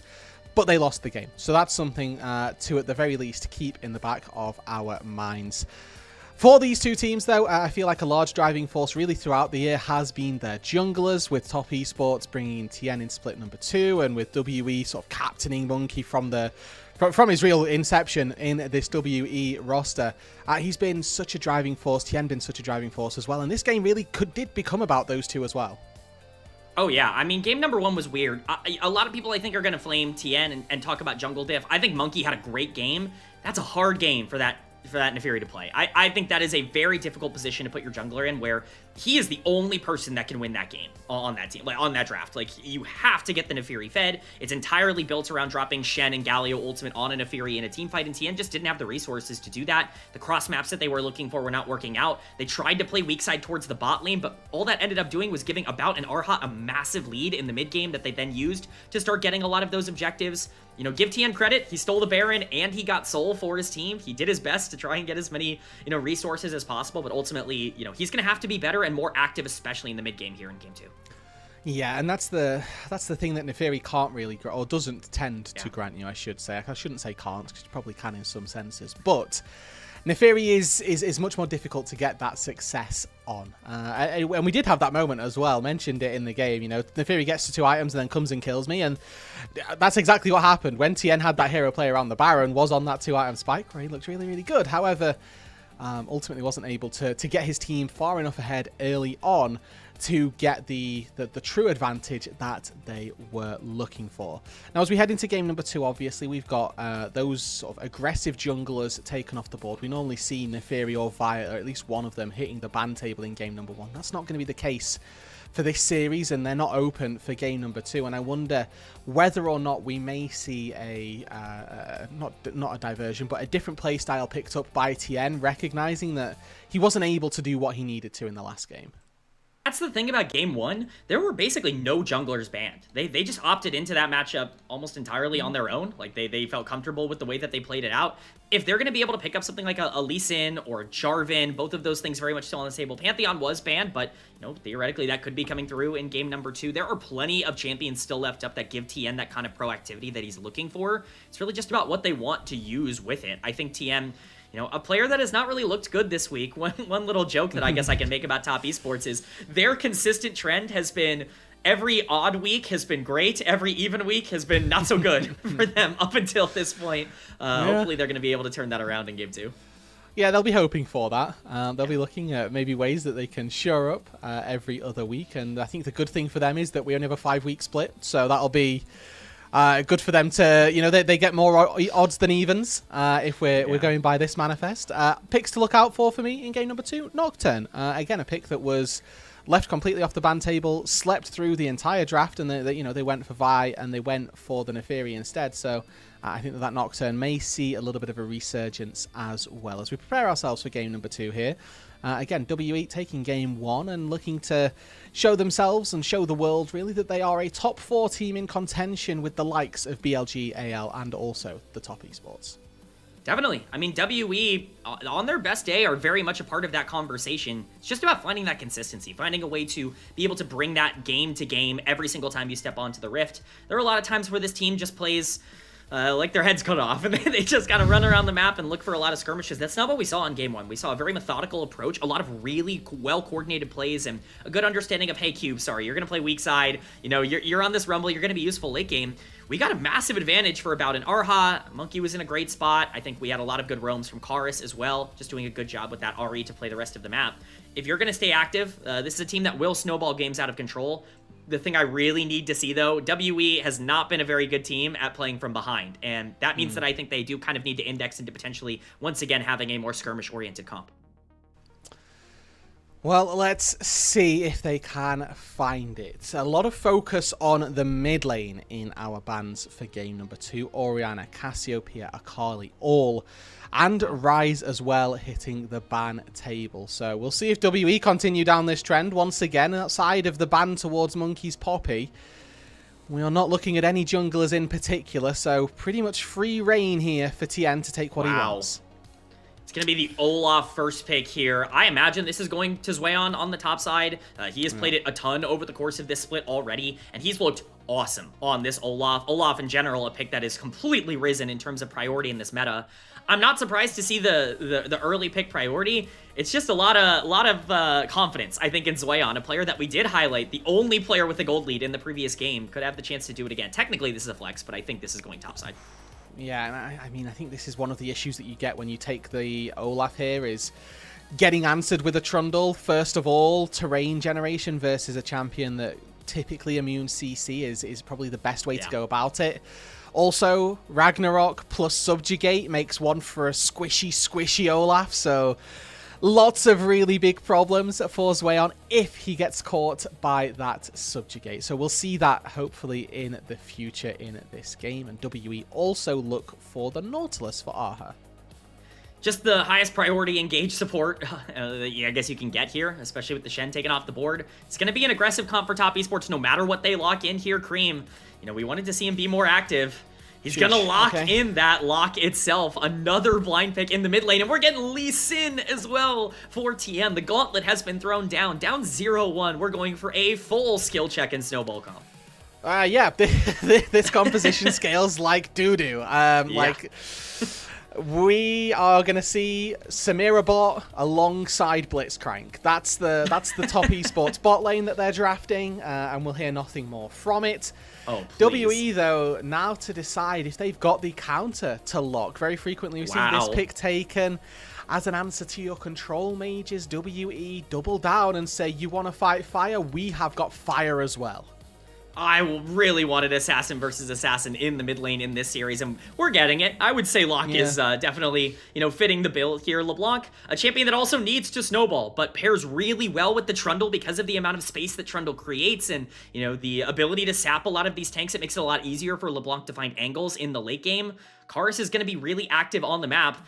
These junglers are going to have their hands full in terms of keeping these lanes in check because there's going to be a lot of action in this game as we get to the bans. Xerath and Lucian taken off the board for WE. Xerath has been a nightmare for teams to play against for top esports. Jackie Love has looked excellent on that champ, but even more bot lane pressure coming in.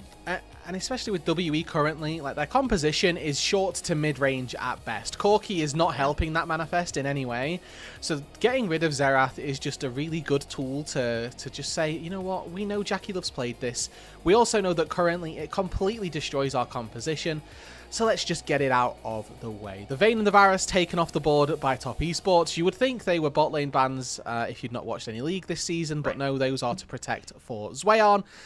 And now top esports are going to decide how they want to match that bot lane. The Sivir gets locked in just to enable that run forward, kill enemy style. Olaf with Sivir ult, it's pretty good.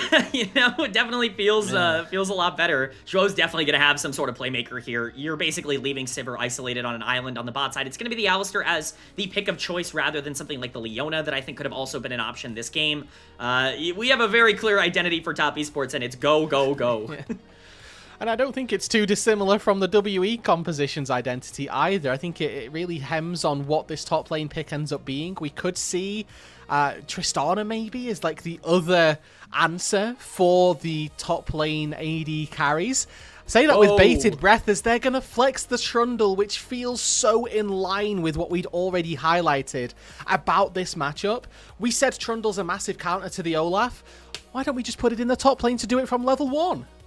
I mean, this is an incredible lane for Trundle. Like, it is a really easy lane to be able to pick up advantages in. Even if it's not super easy before level 4, once you start getting those extra stats, it snowballs out of control. Trundle gets full side lane control very quickly. This is shocking to me. I mean, Monkey is the Trundle guy, and so very cool to see them flex it. What this does create is a situation where you spike so hard throughout a lot of the early game, but need to make sure that you negate that mid-game power spike. Top esports are going to have so much pressure at level 6. Once those first items are starting to get completed, that is going to be a big part of the map for them. If they don't win then, I'm not sure they're going to have a lot of ways to be able to salvage it. No, and I think as well, they've really focused on how do we answer the Trundle, and not so much on how do we answer the rest of the team necessarily. I think that this Sivir for Jackie Love is the hidden pocket pick for this game that could really come home and spoil WE's day. Going to scale it incredibly well in a game where there isn't really any scaling across each side. So eyes on Jackie Love as this game gets later, and especially for top esports here. Down 0-1 in a series that, you know, this one was much more closely contested than we would expect. We've seen top esports really struggle this week already. They were 0-2'd by LGD just yesterday. So for them, this is redemption, and losing 0-2 to WE will not do that for them as we load onto the Rift for Game 2.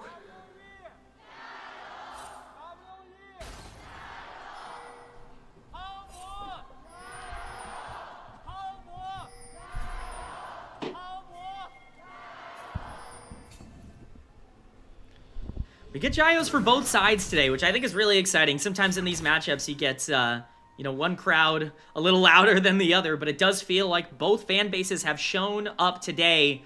We're getting a little bit of a stat. The last, I believe that is the last Trundle top lane in the LPL. Zoom, that's a crazy callback back in 2021. We will see, obviously, if Cube can have the same effect. I think it's a great lane matchup, but gonna be interesting to see if they can have that pressure in the same kind of way. Swayon already feeling it on the top side. And you can see as well, want to quickly highlight the difference in both Keystone and Summoner spells here. So for Swayon has gone for the Conqueror, which is going to feel a little bit more towards the later game and towards the ability he'll have in a team fight. Whereas for Cube, he's gone for the Lethal Temper, which will ramp up very quickly for the Trundle with the auto attack reset on the Chomp. So very much lane-oriented for Cube, as well as the exhaust for both of these top laners. They are expecting this one to be bloody, and this feels like a matchup that will continue to be very volatile. Like, you get one kill, and then the game completely ends.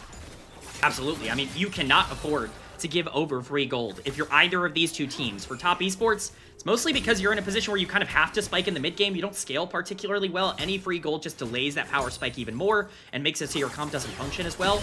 But if you're WE, you also don't really want to give a lot of gold over in the early game, make a lot of mistakes here, because then TES can start to snowball even quicker and get that advantage on the map. Gonna be curious to see how they end up playing it out. For now, jungler is going to be on the same side, both on the top side of this map, even more important considering how much attention we put into this top lane. We'll just highlight here that in the mid lane, it's Ignite versus Exhaust. Ignite for Karis, his first play on this one for the split. And he was sort of coming out on the slightly worse end of some of the trades versus Cream. So that's just something that I'm going to keep my eyes on and see how that continues to develop. Because if that goes poorly, that can be a very, very dire straight for the WE mid lane. For the time being, though, It is focus up toward the top side, and as with any sort of Olaf matchup, it becomes, can you dodge the axes? If yes, you probably win. If no, then maybe not, as a gank into the mid lane is going to fall flat. The charm went wide by, or the chain rather, went wide by Karis, but Monkey did secure top crab, and he's going to be able to pick up the bottom one as well. Yeah, it is really hard to gank block, and I think Monkey realized that. Just going to go down, take crab, make his way back. Pretty standard start for both of these sides. Everybody kind of doing their job at the current moment. Lee Sin actually gonna get double crabbed, so not an ideal start for TN in general, but Lee Sin is definitely going to be more proactive as we continue to go along. Once that level 6 hits, he's going to be more and more aggressive as he's actually looking for an invade here. Arha has scouted it out. He is going to see this. Oh.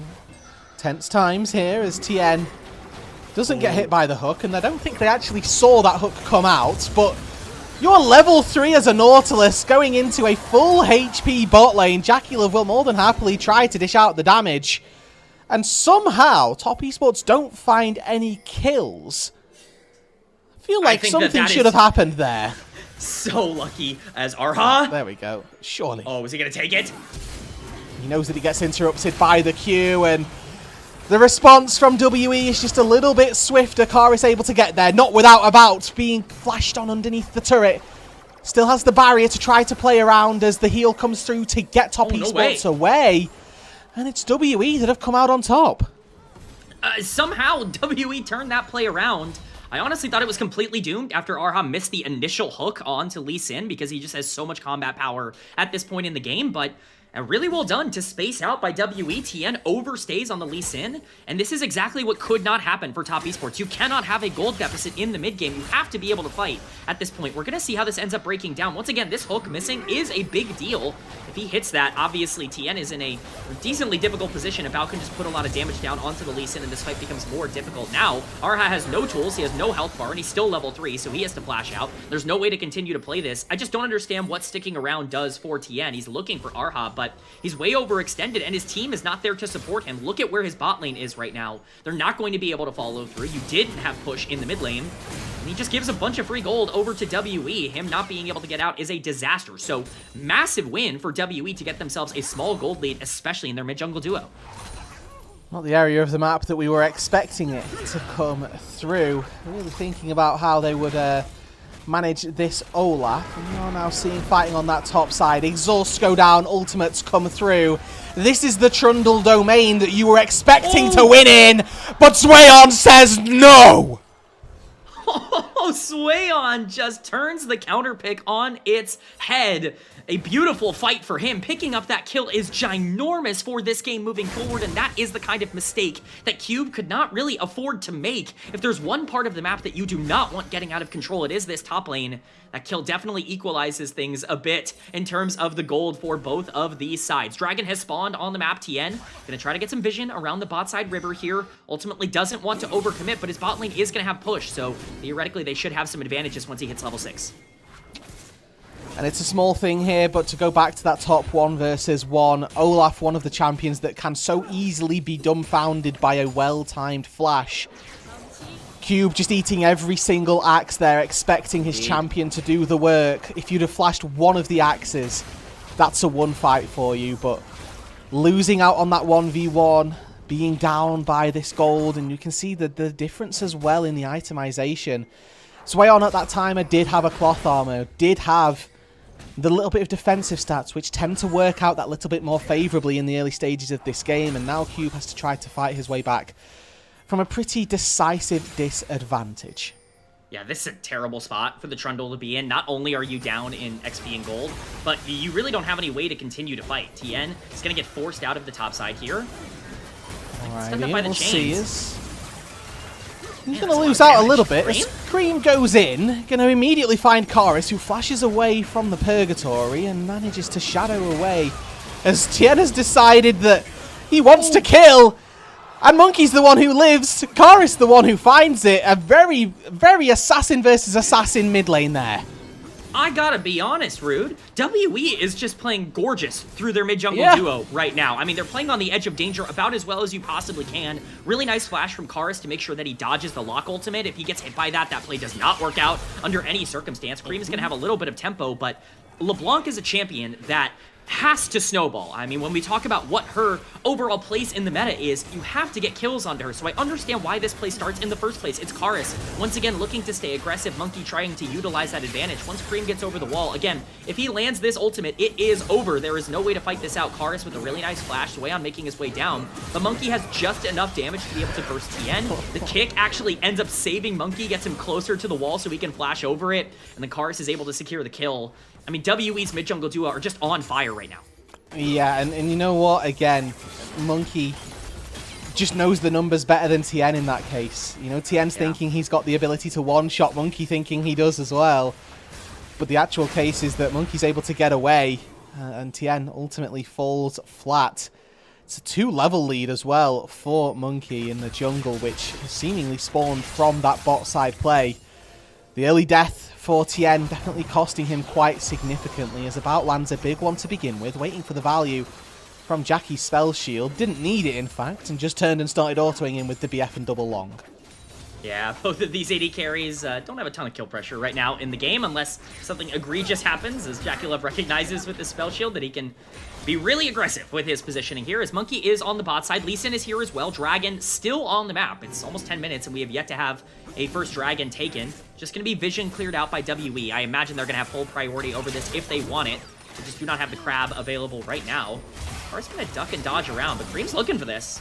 Yeah, Purgatory once again called for. Dodged out from by Karis, who's got a Luden's Echo fully completed. So should theoretically, with these 2 kills, be kind of dominating the map right now. And you can see he's starting to look to make that happen. Paths down to the jungle. He's going to aid WE in securing their first neutral objective of the game, with Top Esports picking up the grubs earlier on. Now looking for JackieLove down here, who has flash, has barrier, no on the hunt this time, but with Zwo being there, he provides enough support to just make sure that Aha can't get in. Yeah, it's okay for JackieLove. He just clears out the wave at the cost of a health bar that will be refilled when he backs here. My biggest worry for Top Esports right now, Rude, is isn't this when they're supposed to be strong? Like, isn't this the part of the game where they're supposed to be making plays around Lee Sin and Locke and Olaf and some of these champs? Obviously, they do have some scaling in the back end of this game, but I don't think this gets a ton easier for them, as that Trundle is only going to start getting more gold, and Corki is a massive issue for them in the late game if you don't really have any ways to be able to get on him in the backline. So WE looking pretty good right now, but they got to keep their foot on the pedal. I was saying this earlier, LeBlanc really not a champ that you can rest on your laurels with. You got to keep the pace up, or else you're going to fall off. So expecting to see Karis continue to stay active. So I think that, again, as this game gets later and later, it's the champion interactions that really intrigue me. Obviously, Trundle is very good versus the Olaf in a late game situation, but we may be seeing that in the mid game, it's not looking quite as good as it needs to. Subjugate goes down, then the Ragnarok. Double exhaust. We're back once again here, but this time, Cube has the better end of this fight. Swayon got a little bit overconfident, I think, in that top lane 1v1. He said, I got the kill earlier. Why wouldn't I get the kill now? I think not recognizing, hey, this Trundle has started to hit a spike. Monkey gonna be looking for TES, but he finds all of them. Yeah, hops in there, finds 3. He's gonna get kicked over the wall and hops back over, giving him the old do-si-do here. Monkey still alive. Finally falls in the 1-for-1 trade. And it's mid laners picking up those bounties. Oh man, Rude, we are really just getting everything. We're in for another one. Once again, just does not have the damage. Top Esports still kind of hanging around here in the mid lane. Should be just fine. I believe this fight is going to be over, but WE just getting such a massive lead from the plays that are being made. Monkey has been on fire, kind of goes in a little bit to his death in that play, but ultimately works out, gets another kill for his mid laner. Karis is very scary, and he is going to use that right now on LeBlanc. Yeah, I love this recall from Karis. Goes back, picks up his boots, you know, needs to get out on the map, but then immediately Dark Seal. Let's go. Yeah, as Monkey starts this one quite strangely. Yeah, I mean, this is a very strange engage, but the miscommunication, we'll just say, Monkey kind of juking Cream out in that fight ends up being a pretty big deal, as he survives way too long, gets a ton of damage down, even gets that extra flag down to give Karis the auto attack buff, and just really well done overall by the jungler of WE that continues to be, obviously, the captain and the driving force of the team. But, you know, it's not just Monkey that has been able to win. Karis is 3-0-0 in this LeBlanc. Cube has very much scaled the solo laners that we highlighted in the pre-show. They're stepping up, Rude. They are very much, you know, living up to expectations right now. And this is now Trinity Force for Cube as well versus Zweon, who's yet to reach that first item. Might be looking to bait in his opponent here. Yes, this is Ragnarok versus Subjugate. The Trundle probably winning this one. Gonna take one kill. Might fancy himself for a second. Cream goes in Purgatory, goes down, and that Trundle has been shut down. Cream now with 2 kills. Maybe the lifeline that Top Esports needs. Yeah, I mean, it definitely is an okay play to get a second kill onto Cream. He is definitely the win condition for Top Esports in this game. If they can get onto the LeBlanc or the Corki in any of these fights, things are going to get easier. But ultimately, I don't want to trade kills onto the Trundle. That doesn't feel good. Like, that's not something I would want. Monkey is a little bit stuck under tower, but there's no wave. This is a very difficult dive to pull off, and TN's a level down.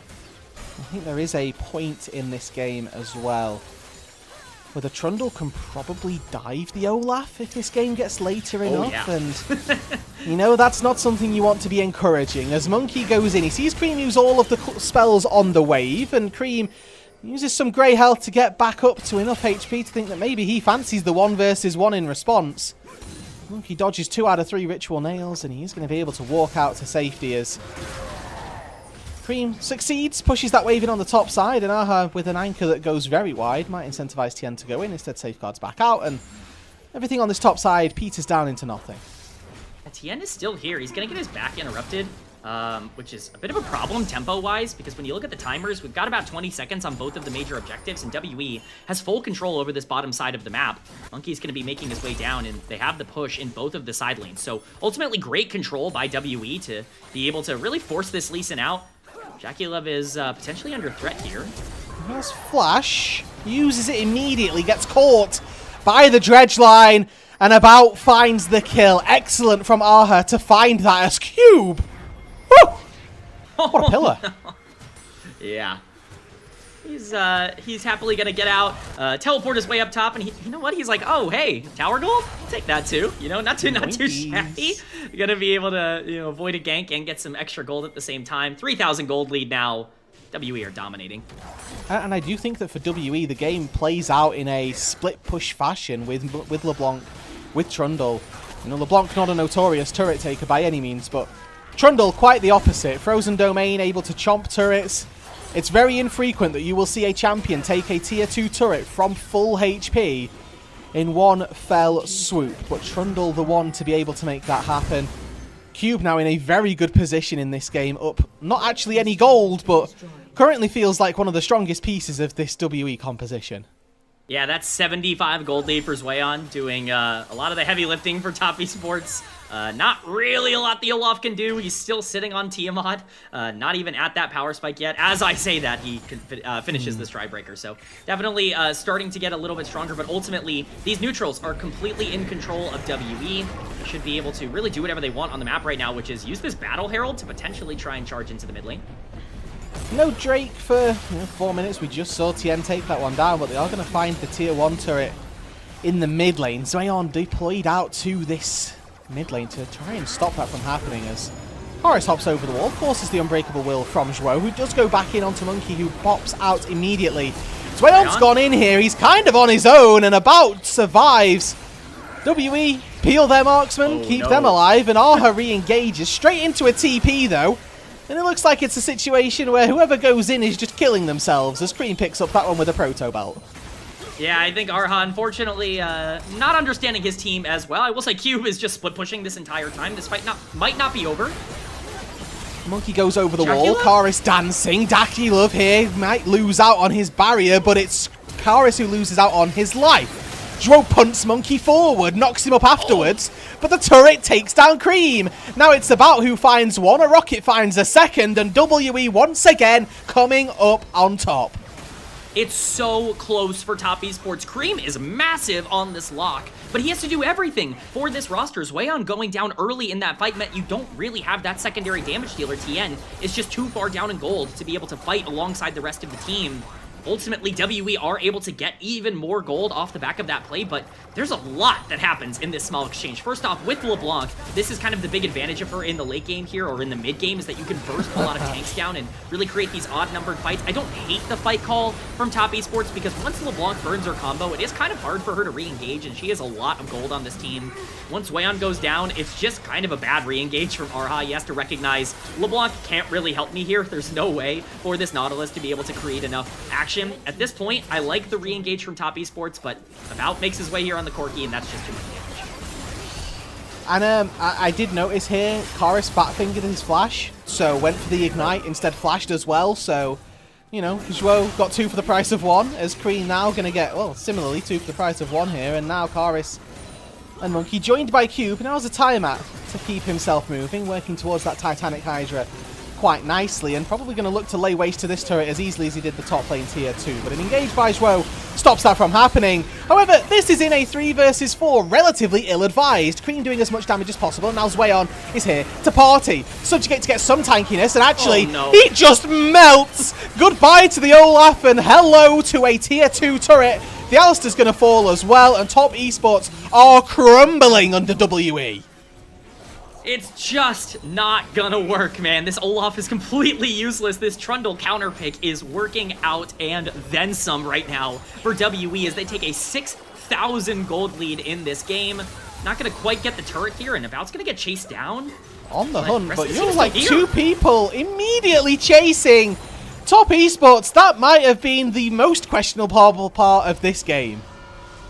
Look, I get it. I get where they're coming from. This game feels so out of reach that if WE made a mistake and tried to back there, you're kind of hoping and praying for them to screw up at this point. You're not going to win a lot of even fights anyways, and so, you know, kind of banking on the fact that maybe WE aren't in the right position to protect their carry could be a good call. At this point, dying in that position doesn't really lose you much anyways, other than tempo. Baron is going to be on the map in 5 seconds. We will see if Cream and Jackie Love are going to be up to try and contest this, or if WE are just going to rush it. I mean, I'd even argue here that the game plan for Top Esports could be, okay, Cream can't do enough. Let's wait for Sivir, but they are belligerent in their engages. Now Zhuo caught in a cataclysm, going to headbutt his way out of there.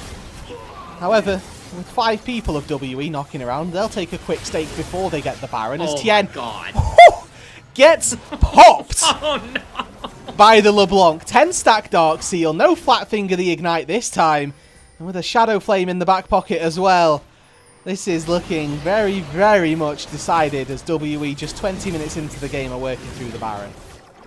Rude, what has happened to WE? I seem to have, they seem to have been replaced by some sort of godlike team with perfect macro and great execution. This team has been on fire today. They have completely outplayed Top Esports, and we were talking about how much this series meant to them. We were talking about what it meant for them to be a team that could go toe-to-toe with Top Esports and, you know, be near the top. This is an org that has been trying their hardest to get back to the top of the LPL, to be an international contender. This could be the year. They look incredible in this series. Dragon has spawned on the Rift, and they have an 8K gold lead to basically take it for free. You posit the question, what has happened to WE? And I praise you for that, because sometimes WE do look like this, which is why it's so frustrating when they also look like a team that can't do very well versus other strong teams in the region. The other question is, what has happened to Top Esports? They came out of last week 6-0, absolutely dominant. Then the start of this week, lose to LGD 0-2, and now it looks like they're getting 2-0'd by WE as well. Granted, that's a little bit less embarrassing, but it's definitely not something that you would expect to happen for a team who, domestically, typically is incredibly high and very difficult to take down. Absolutely. I mean, Top Esports, unfortunately, are kind of being exposed a bit in this game, or in this series in general, as a team that needs a lead in order to feel comfortable. The lack of flexibility has really come back to bite them, and WE has taken full advantage of that. Their early games have just not been good enough to be able to stay active. Tien looking for any angle. This Lee Sin has found nothing throughout this entire game. Tien has been a ward, really, for the rest of his team. We'll see if he can make any play happen, but he's overextended here. I mean, Karis fails the wall hop, which gives Tien maybe an extra second. Does look actually to catch About, who He's still very healthy, still absolutely fine. Cream goes in and does assassinate him. We'll take 1,000 gold for that luxury. But he gets caught by a chain, taken down by Monkey. It's a 2-for-1 pick there, and the gold may have favoured Top Esports for that exclusive play. But with Cube on the top side pushing, with the Baron still at their backs, and the numbers advantage being in their favour, WE are probably going to lay waste to more than just those two champions. Cube Chomping under the turret. Jackie Love, barriers, survives. And that's it.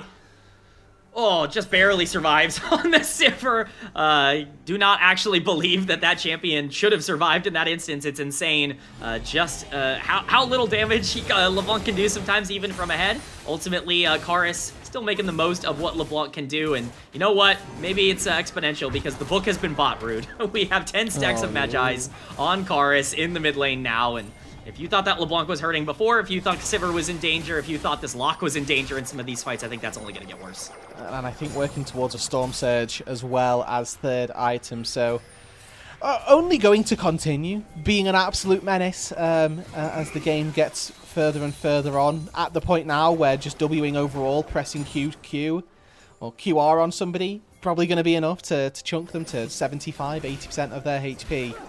And when that Storm Surge comes through, probably enough to find a kill on its own. The Baron didn't break open the base for WE, but Top Esports are still down 10,000 gold, so even these sieges feel impossible to defend. Yeah, this looks very, very dangerous. Monkey has the GA available. Okay, Cataclysm knocks up 2, and the kick does take them out of it. Ragnarok popped, but Zweon has done nothing with it. Monkey even flashing forward here. Flashing from Cube, Subjugate to try to dubstep take down the Olaf, and this Trundle is just running roughshod through Top Esports. No chance for them, no chance for anything other than a 2-0. Is that a double kill for Aha? Congratulations, buddy. WE, 12,000 gold to the good, and they haven't even finished putting the finishing touches on this game. A terrible start to week 4 for Top Esports, but an incredible one for WE as they take down Top 2-0 here. The best possible outcome for WE. They are not just better, they are better by a gigantic margin. They absolutely outclass one of the best teams in the LPL, or what we thought was one of the best teams in the LPL. I believe this gets them back into the top 4 from a standings perspective. I think that can change in the next series, but at least for now, I believe they are back in the top 4. And we were talking about, okay, can WE be good enough to make any sort of run towards, you know, an international tournament? We've seen them make a deep playoff run. We saw them get top 3 and go to game 5 against BLG in the previous split. Their championship points are good. Their form is good. Who's to say they can't do it? I think the answer to that question is only them. They are the only team who can decide how far they're going to end up going. They've looked so incredible from playoffs of last split, really throughout this split, with obviously the classic WE highs and lows, but this is up there with one of those high highs here, as we can now take a look at the standings and see how that has affected things. Top Esports 7-3, WE 6-4. They're just one series away from one another at this stage. Putting JDG, again, back down into 5th, like you said, K-Man. That can change off the basis off of the next series. But this is, again, a standings that we are excited by, I think, nonetheless. Oh, yeah. I mean, to have this much competition at the top of the LPL is incredibly exciting. I think people really came into this split with the belief that, well, it's a clear top 4. You know, we're going to be sending these specific 4 teams to Worlds, and there's not really going to be a lot of competition. It's been the exact opposite of what we've actually gotten. Now, I don't want to overreact to a couple of bad regular season series. We know that sometimes these teams can try some things out. I think both of these games were massive draft gaps in favor of WE, which definitely says that there is some room to improve for Top Esports, but ultimately, at some point, you got to start locking things in, and WE is a team that has done that. They are above 500, both in terms of series score and in terms of game score, and to do that right now in Group Ascend, really impressive stuff. It is, and obviously, this, I think it starts us off on the conversation of, can WE actually secure top 2? I mean, they're still feels like a good ways away from it. Are BLG and AL going to drop 2 more series in the next sort of 5-6 games that they've got? Maybe not, but if they look to try and take those series away from those opponents, then who knows where they could get to. Obviously, for top esports, they are still just about in that conversation, but I think a third loss in the column is about as much as you can afford to give over. It means you're probably going to have to try to take away one of those, or a win versus one of those two teams here as well. And that's the thing, right? Is when you look at top esports schedule for the rest of this split, yes, they have EDG later on this week. Week number 5 for top esports is Anyone's Legend, Billy Gaming, JD Gaming. I mean, it's the best teams in the league. Like they can't afford to be dropping series right now if they want any chance. It only gets harder for them. And equally as well, if next week happens to be the week that they bounce back, what a time to do it, because they've got BLG and they've got AL, and they can leapfrog them in the standings maybe with a good series win. I like that you bring up who they've got for the rest of this week, because for top esports, that is an absolute must-win series. EDG have won 2 games the entire split, are absolutely in the dirt, and if top esports start to look a bit shaky versus that roster, we are sounding the alarm in full effect here. Well, and that's the thing about this next series that we're getting here tonight as well, with Anyone's Legend taking on JD Gaming, is that this also kind of determines how aggressive top esports need to be. Because if AL win this, now all of a sudden you're sitting at a spot where they're like definitely in a position to get top 2, and they have to screw up, and you also have to beat them. Like, there are so many more things that have to go right. I will say, JDG, a team that we've, talked a little bit of crap about, I think, on, the broadcast here. They're on a 4-series winning streak. They're coming off of a big win against BLG. This is not a team that you can take lightly right now. Both them and AL are in good form. There is actually potentially a threat for top esports to fall as far as 4th or 5th in the standings as well if things really don't go their way, and that would be a nightmare for them. You're exactly right, and I do quite like that from for the highlighting of JDG. I think a lot of the early season left a sour taste in a lot of talent's mouths, sort of thinking, well, if they're going to go down 1-4 to start off with, what even is the point? But they are slowly here, actually, like you've said, on a pretty big streak, and a series win like the one they found recently is definitely something to be really excited by. So I think for JDG and for AL, it's definitely going to be a big series.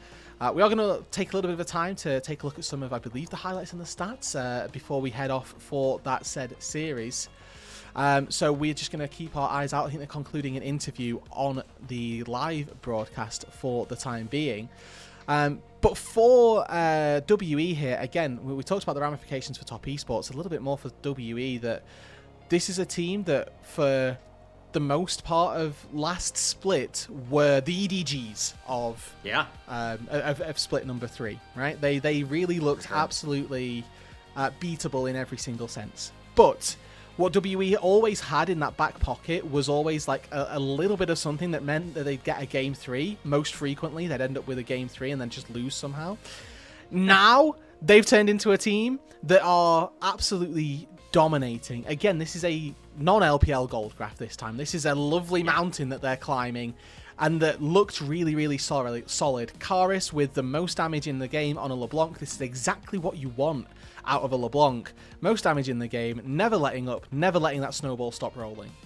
Absolutely, and you got to give them a lot of credit for their drafts as well. I mean, these were perfect. I mean, Jinjin was on one today in terms of making sure that they set themselves up for success, because, while Karis popped off, I think they had so many tools throughout both of these games to just continue to keep the pressure up. What I want to talk about for WE and like what has turned around for them, when you look at what changed for them in the playoffs and how they've been able to carry it over, it really is just identifying Monkey. Okay, you're the kind of player that wants a gold lead and wants to snowball. I still don't think this team is very good at playing slow-paced, methodical, like team fight-oriented games. That's not what they want to do, and I think they've recognized they don't have to do that. It's the LPL. People are going to fight you, and if you can continue to keep pressure up, look at how good and clinical they were in these skirmishes throughout a lot of the mid-game. This is where they thrive. Yeah, and again, like you said, that they play on the edges, right? They know the limits of their champions. It almost sometimes feels like, to a better extent than the majority of teams in this league. Like, just this from Aha is absolutely gorgeous. Oh yeah, sure, Siv's going to burn Spell Shield. That's absolutely fine, but I've got the counter. I've got the flash and the auto, and then the follow-up ulti, which is really going to make the difference. And it actually begs the question, is Jackie Love misplaying that, which is slightly rare to say, but definitely a possibility to consider. As even in this play, they're just reaching a little bit too far, going that hair's breadth too far forward, and that's what ends up costing them, really. Let's be honest, JackeyLove did not have a good day. Like, this was certainly not one of those peak JackeyLove days. He's been excellent this split, so I am willing to give him a little bit of grace in terms of the way he played. You know, we're gonna kind of say, okay, you know, you're allowed a couple of bad games, but he wasn't very good in their previous series against LGD either, going up against a bot lane that they absolutely should have destroyed and just weren't capable of doing that. This is another one where, you know, JackeyLove on the Ziggs was too far forward, getting his Banshee's Veil popped in fights that he shouldn't, and you're talking about him on the Sivir, not really using Spell Shield properly and mispositioning on some of these engages as well. It's just the smallest things. It's those positioning mistakes. It's, you know, the place that you put yourself in the mid game that really causes these games to snowball out of control, and those little things were the things that top esports just could not get right today. Yeah, absolutely. The minutia, right? The little bits that can sometimes make or break a game is exactly what ended up costing top esports here in this one. And in a different series, in a different game, maybe that goes their way. You know, if they weren't down 6,000, 7,000 gold, however much it was in this game, maybe that ends up going their way. If they'd have played one earlier fight a little bit better, they might have had an extra amp tone, which takes that kill over the line, an extra longsword, which takes the kill over the line. But as it was, as it had played out, they just did not have that, and they weren't really there, weren't really able to make it happen. And WE were just the absolute beneficiaries of that. I really want to give some context as well. Again, I know we talked about this a lot in the cast itself, but like, WE were not in good form before this series. They were not playing well. This team was looking really bad. They got destroyed by JDG at the end of the previous week. That series was not even remotely close. They lost to Thunder Talk as well right before that. Even their 2-0 over AL that they got earlier that week, which is a big win, similar to this one. They were down 10,000 gold in game 2, and you know, I've said it many times. I think if you're up 10,000 gold, it is much more on you if you lose that game than it ever is on the enemy team. Yeah. You have to actively lose that, and AL certainly did. Like, this was not a team that was in good form at all going into this series. They needed to be able to pick up a big momentum shifter, a confidence builder like this, and this really could be the thing that gets them back on track into getting into that spot. And you know, Monkey, I think, getting a deserved player of the game. Although I think, hey, Karis deserves at least some shout. So does Cube on the Trundle for that. This is an unethical player of the game. Okay, we talked in game 1. That was an ethical player of the game. This one, very unethical. Karis was very prolific on the LeBlanc. Was kind of popping people left, right, and center. I know sometimes you can talk about the jungle setting up for that, and yes, maybe that happened in this game. But I think Karis made more than his money's worth in the back half of that fight, and sort of paid it forward more than Monkey paid to him in the first place. So I think Karis has been a little bit robbed, I'm going to be honest. And you know, some of the votes are with him. So yeah, that's feels a little bit out of sync with where I would have gone. Once again, me and the official broadcast having a little bit of a disagreement. Rude, you have to understand, Monkey is on the team and he's in the game. He is going to get player of the game. That's the way of the law for WE. When they win, he is the hero. When they lose, he is the villain. It is just the way that this org ends up operating. But I agree, Karis was excellent. We didn't talk enough about like the Trundle counter pick. That kind of innovation for WE is necessary for them to you know, go toe to toe with the top dogs.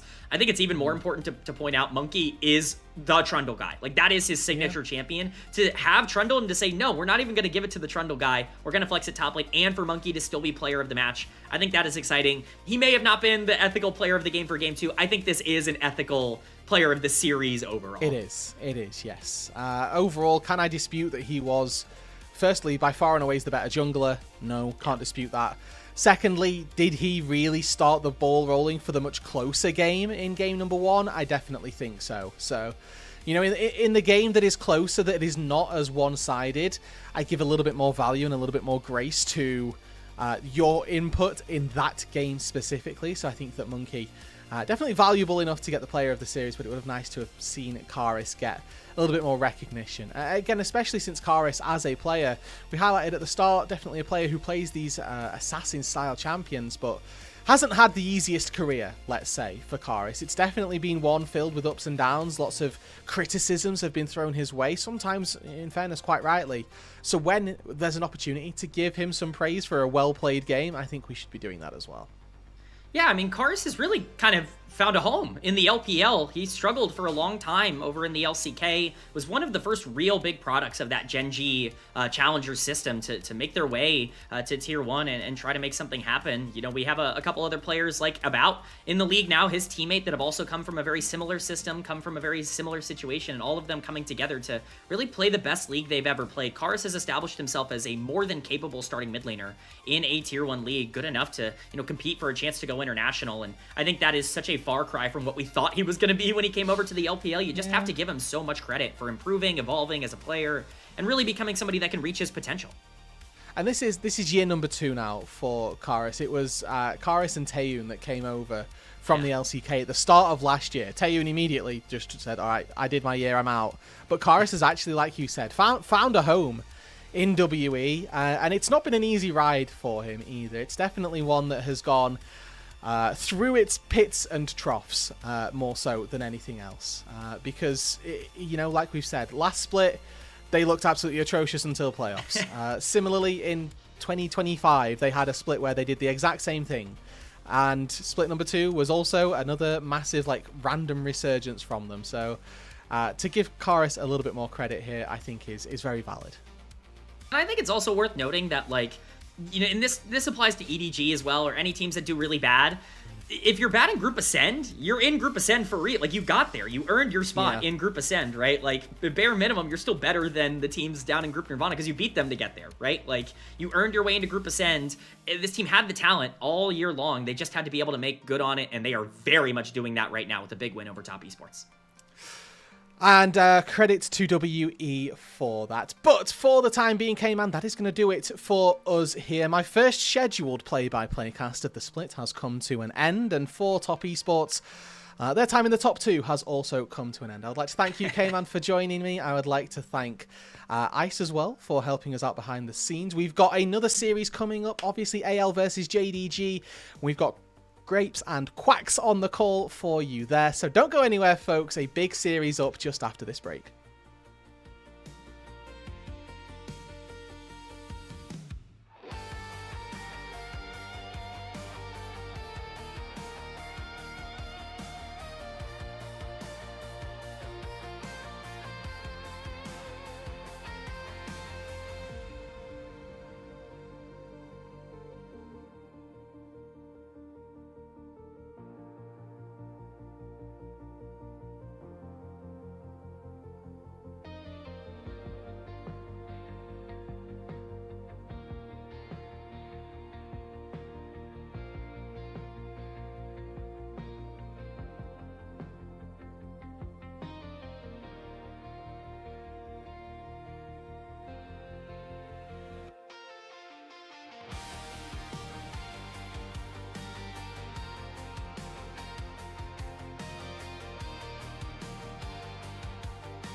Getting ready for our last series of the day here on LPL English. It is another matchup in Group Ascend between two teams that are riding high and looking to continue their positive momentum in the back half of the regular season. It's Anyone's Legend taking on JD Gaming here on LPL English. Welcome back, everybody, to the caster desk. Grapes and Quacks here with you for this final best of three. Quacks, these are two teams that each are looking to make it back to an international competition. JD Gaming have not been there since first stand, while AL looking to make it to their first international of 2026.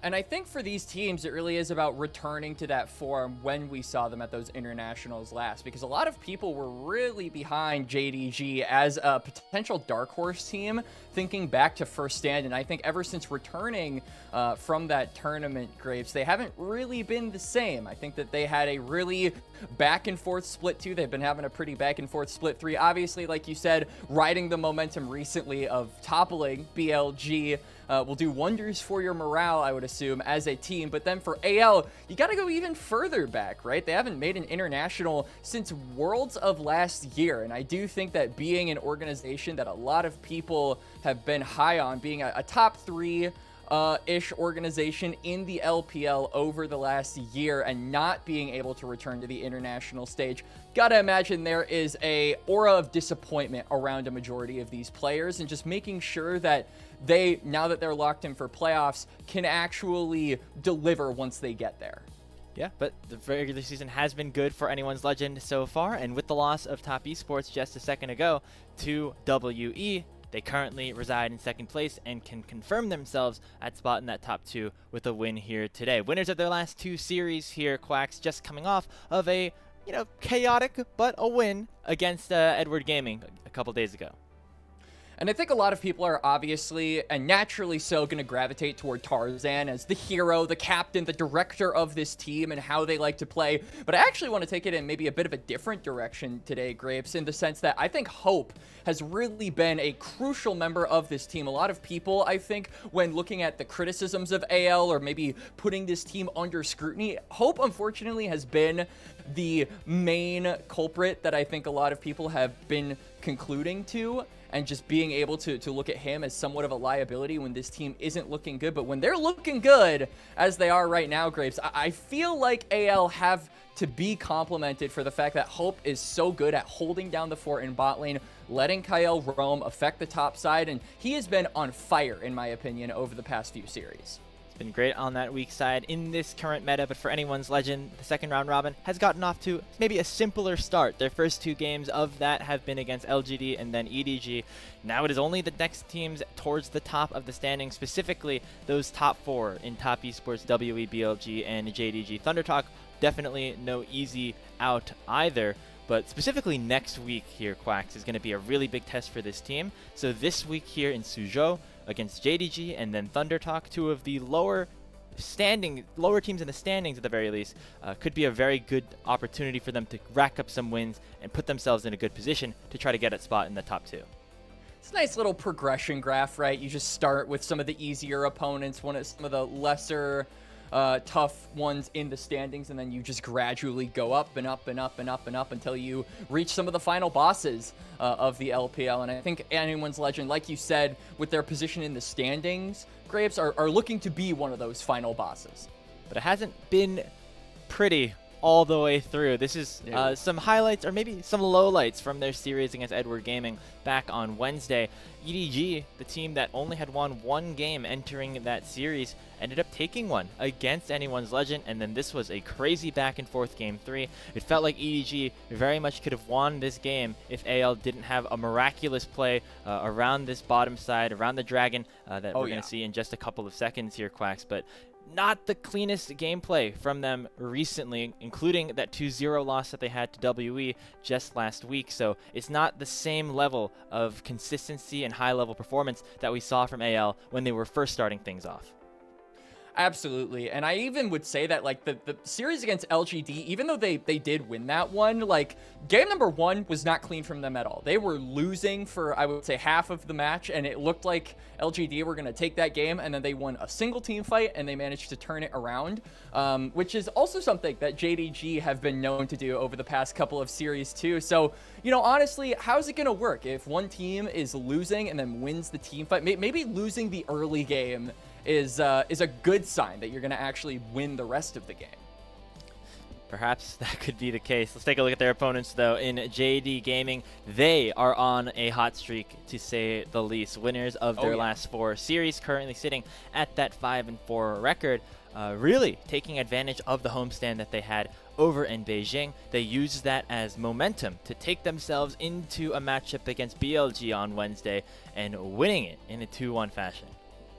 And I always think it's super interesting to see how JDG match up against some of the other top teams in the LPL, because I feel like there is maybe a progression graph that you can put on the top 4 teams in the LPL in terms of how proactive they are in the early game. And I feel like JDG are so good at being able to sort of opposite that tempo, where you have teams like BLG who are really good at getting the game off to a hot start, making early plays, playing around Shun's tempo, and then JDG can just kind of put up a wall and look to try and out team fight them later on, ignore some of that early game tempo that teams like BLG like to put forward. But then you've got teams like AL, which I would say are probably on the opposite side of the graph. They are capable of being proactive early, but I think AL at their best are a mid-game team, are a late-game team, so I think this might force JDG to be proactive early, and that is where I think they've been looking their best over these past couple of series. When Junja is able to be unlocked, when he's able to get on the map early,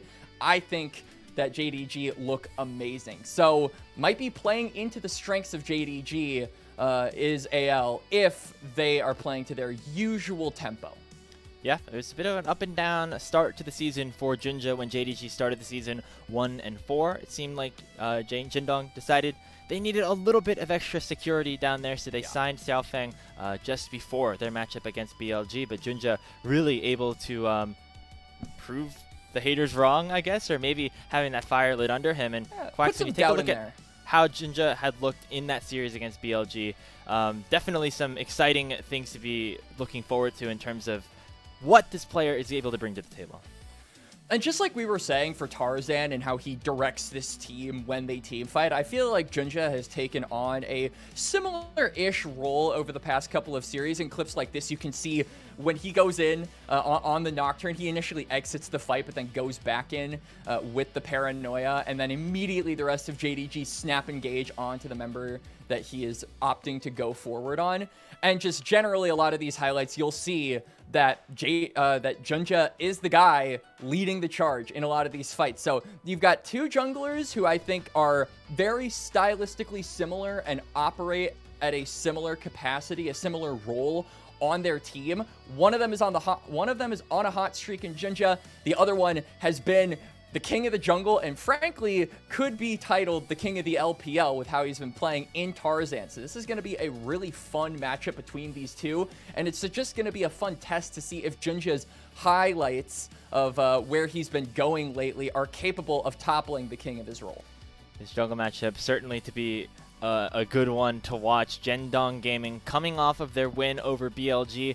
It really doesn't feel like any of these teams at the top of the table in the LPL have separated themselves from the rest of the pack, right? It's been AL looking hot for a little bit, then they end up stumbling. It's Top Esports looking like the best team. They have obviously lost 2 series in a row, and the same goes for BLG, who are also looking for a bit of a rebound. Seems up for grabs at this point as to who could actually take that crown, and with JD Gaming actually looking maybe the best in recent weeks, could be an opportunity for them to really make a statement here by taking down both BLG and then AL in rapid succession. This is probably the most assured I have been of JDG's gameplay in all of Split 3, Grapes. I think a lot of people who are fans of this team have been super up. It's been a roller coaster, I think, to put it mildly, on how you can feel about this team. But the last 2 series, I think there have been some rough patches, specifically against WE. We had games where they would lose and then they would win one fight and then they would start winning, which doesn't give me a ton of confidence in them, but still, I am confident in JDG's gameplay, and AL are, despite the lowlights that you were talking about, Grapes, still a top 3 team in the LPL. So this will be a fun matchup regardless.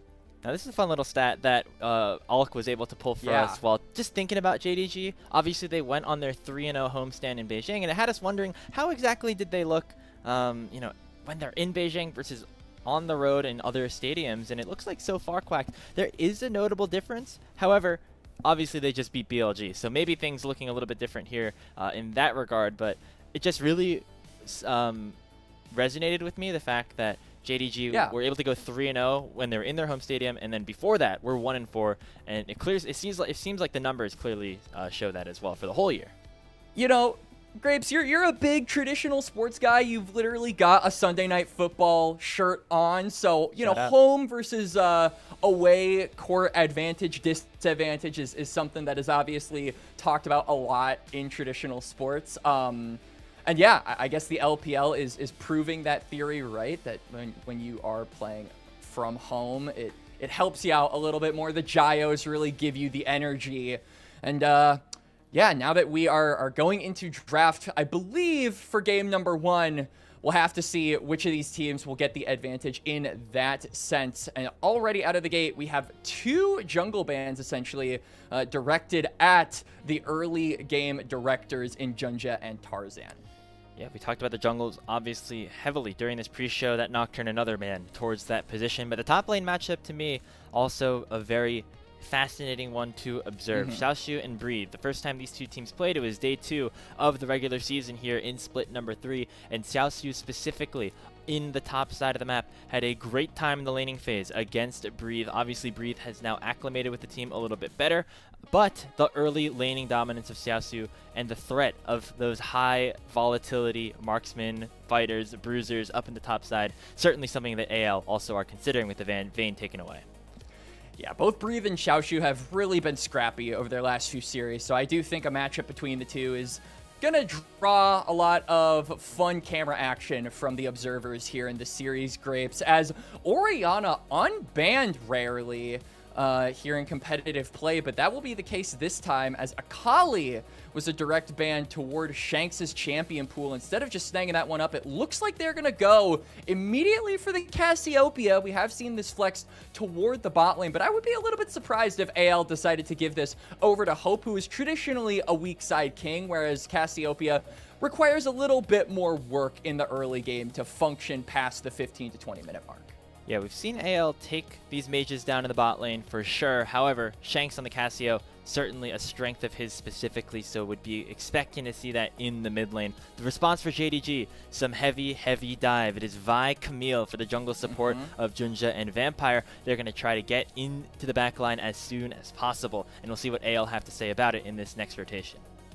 I think Olaf would be a great response here. You talk about the dive, you talk about the CC, and Olaf is the champion when it comes to heavy crowd control comps. JDG have obviously only shown 2 of their picks, so this might give an opportunity over to Xiaoshu to really put some kind of crazy counter pick in the top lane to deal with this champion.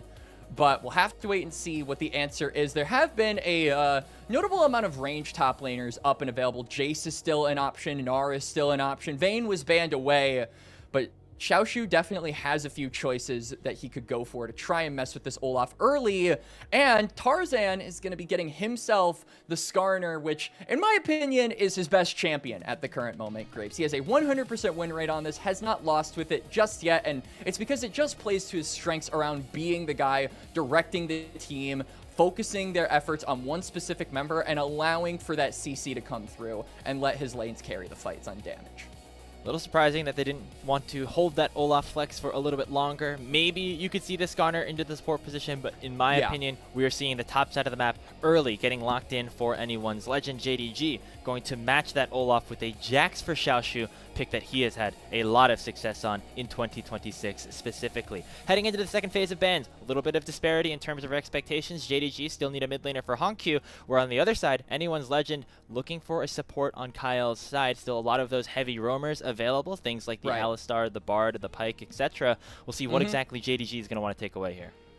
And then Shen as well. I mean, Shen and Leona have been the two big answers when it comes to dealing with Camille's support. And right there, you can see JDG have taken away the Shen. So that's at least one answer removed and something that Vampire won't necessarily need to be worried about going into this game. But yeah, like you said, I mean, the heavy roamers have been the Kyle thing for the longest time here. So I feel like this is kind of playing into his strengths, matching Vampire and trying to affect the map holistically in the early game.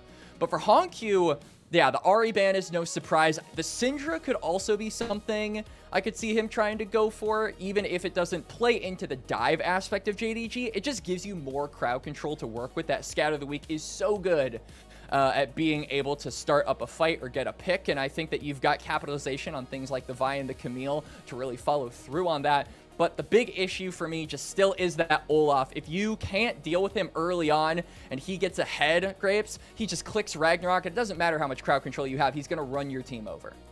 What I like from AL as well is they really have set up a great amount of counter engage to the heavy point and click CC that JDG already have in their kits. If you see the cease and desist or that ultimatum come in on JDG's side, you can throw out the petrifying engage, you can throw out the impale, you can Olaf ulti and just start hitting everybody when you see any vision of them. I think that this Anivia pick really rounds out the composition because it means that there is a little bit more of that backline support with Honkyu locking that one in. It gives you backline support, and it also just gives you a generally good counter pick into the Cassiopeia. This is a matchup we haven't seen in a little bit. I feel like Anivia has fallen off a bit in priority. And also, my biggest worry is how it will operate later on in the game. If JDG do want to play for those picks, they do want to play for those engages, I don't think Anivia is the best champion at being able to follow through on that. But it maybe does play into a win condition JDG have set up with this Jax, which is side lane. You've got a lot of wave clear with Anivia. You've got a lot of side lane pressure with Jax. So I think if JDG can play the map out, as we have been seeing over the past couple of series, they can really have a good time. On the other end, though, AL just have a death ball comp. With this Ashe Seraphine locked in, again, I go back to this Olaf. If he gets ahead here, Grapes, and you've got a Seraphine to back him up and give him the heals, this man's never dying, as Breathe and Shanks have not swapped. So am I... Okay, there we go. I was getting a little worried that this is going to be an Olaf mid lane. Shout out to G4 on the Bangkok Titans in 2015 Worlds against Faker, locked Olaf mid against Aurelia. Got absolutely smashed, but I still remember that as one of the first competitive games I ever watched. How do you remember these things? Your memory is genuinely insane, my friend. It was one of the first games that I ever watched like live, because it was Worlds 2015. And yeah, it was a good time. I remember that because Faker destroyed the Bangkok Titans, which I thought was a funny name. Anyway, done with the draft of game number 1. As you mentioned, JD Gaming, a terrific team fighting composition. If there's one thing scarier than Olaf, it is an Olaf with a Seraphine by its side. Whereas on the other end, anyone's legend gonna have to keep things scrappy here in the early game with Vi and Camille having that, double dive threat that is gonna have to lead the charge in the early game. Yup, and then just the side lane threat as well to maybe pick apart this death ball composition. I think that both teams have compositions that play to their strengths, Grapes, but my biggest concern, especially for any comp when it comes to locking in Camille, is just how you're able to operate it past 15 minutes. I have seen so many times in solo queue, my supports just don't know what to do with this champion when she's not able to leave the lane at level 2, and you actually have to start playing team fights with her. So that is always a huge litmus test for me personally whenever I see supports lock this champion in. How are you able to target select? How are you able to influence the map post 15 minutes as you were pre 15 minutes? If I can see that from the Camille, then I'll give him the gold star, because frankly, I feel like I've seen more supports fail at that task than supports succeed at that task, at the tier 1 level, by the way. Yeah, it's been a bit of a learning curve for players on Camille, supports specifically, with this meta change kind of coming in. I think there are definitely some players who have looked better on it, like and specifically. Yeah. I think you could throw players like Kyle in there. Well, Vampire maybe into that mix as well. So excited to see what he's able to do on that pick. It is interesting, though, to see AL and a lot of other teams actually kind of transition back to the 2v2 dominance. Obviously, we're not on patch 26.16 yet. That might continue to push the meta in that direction. But even now, you're seeing AL kind of remembering that, hey, sometimes it is good to just smash the 2v2. And that is kind of a fun little development for AL, right? Because I feel like this team has never been considered the 2v2 in the bot lane team. It has always been, Kael, we're going to have you leave lane at level 3. You will never interact with Hope again until we start team fighting, and you're going to love it. And usually I think Hope has been so good at being able to 1v2 the lane, soak up pressure. That is one of the biggest commodities I think AL have been able to rely on over the past couple of best of 3s. But here, if you're against Gala and Vampire, who are drafting for the 2v2, who are drafting to try and fight you as early as possible, that might be a bit of an interesting test for Hope and Kael, playing a style that I feel like is maybe contradictory to when we have seen those players at their best. As you do hit a bit of a pause, I do want to correct myself. I made a really horrible mistake earlier on in the broadcast. It wasn't G4 playing the Olaf mid, it was Faker playing the Olaf mid into G4's Aurelia. And it was like won. It was like a really spicy draft, I believe, because it was like an Aurelia mid got locked in and like, oh, it's like they like flexed it, you know, into the mid lane. It was gonna be this crazy thing, and then Faker just like R5 slams an Olaf, and you're like, oh god, this is gonna be ugly. And yeah. he 2v2, he like 1v1'd him like 3 times. SKT T1 in 2015, one of the best League of Legends teams that we have ever seen. I think not necessarily a hot take there. So.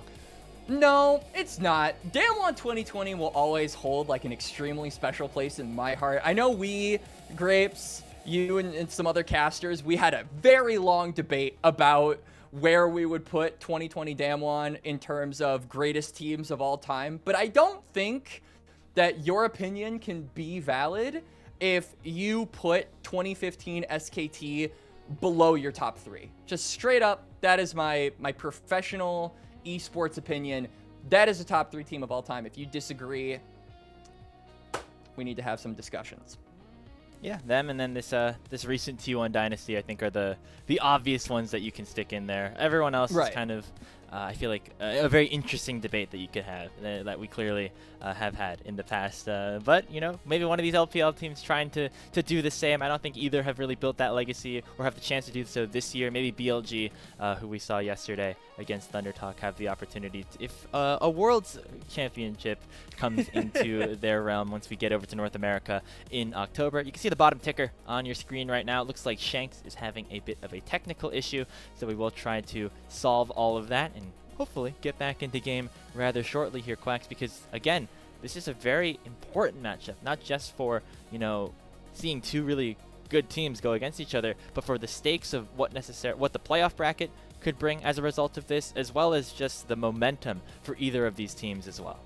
For sure. And for JDG, I mean, you have to imagine the momentum is at an all-time high. They managed to take a series off of BLG. That is no small feat. That is a difficult thing to do in any sense of whoever their top laner is, frankly, Grapes. And so I feel like with that in mind, if they are able to catapult this into a series win over AL, they really just have one more series and then they're able to get into playoffs. And I feel like JDG have been so hungry to return to that form that we saw them at going into First Stand in Split 1 playoffs, where they really leveled up. We haven't seen that evolution for quite some time, and it's just kind of a bit of a shame that the thing currently stopping us from seeing that evolution or seeing that high of JDG is Shanks's technical. You know, honestly, better it be a technical issue than someone wearing Crocs on stage. Not naming any names, but you know who it is. Come home, man. That's all I'll say. Come home, man. Anyway, yeah, come on. You can wear Crocs again, I to. promise. We'll make it happen. Anything for you, Jojo. AL, locking a spot in playoffs. We're not naming names. It's okay. We've had a lot of people name his name over the last few days. Yeah. Yes, so very much so. He's used to it at this point. Anyone's Legend, as you mentioned, they locked a spot in playoffs already. With BLG getting that victory over ThunderTalk, created a situation where neither LGD and ThunderTalk can both pass teams like AL, Top Esports, and BLG. In terms of playoff stakes, like you also mentioned, JD Gaming, if they win this series, then have a matchup against LGD on Sunday. If they can win that, that would guarantee them as well a spot in the top 6, which is very important, not only because it means you avoid the bottom tier of Knight's rivals, where you'd have to play against a team like NIP or potentially IG in a do-or-die best-of-5. But even if you do get through that stage here, Quacks, in this updated playoff bracket that we have here in the LPL for split number 3, those teams that go through Knight's rivals are going to be starting in the lower bracket while everybody else starts at the top. So making sure you have that extra life going to be very important for JDG. And on the other side for AL, if they can lock a top 2 seed, they give themselves a first-round bye. Is that Gala at the gym? Oh, yeah. I think that was a...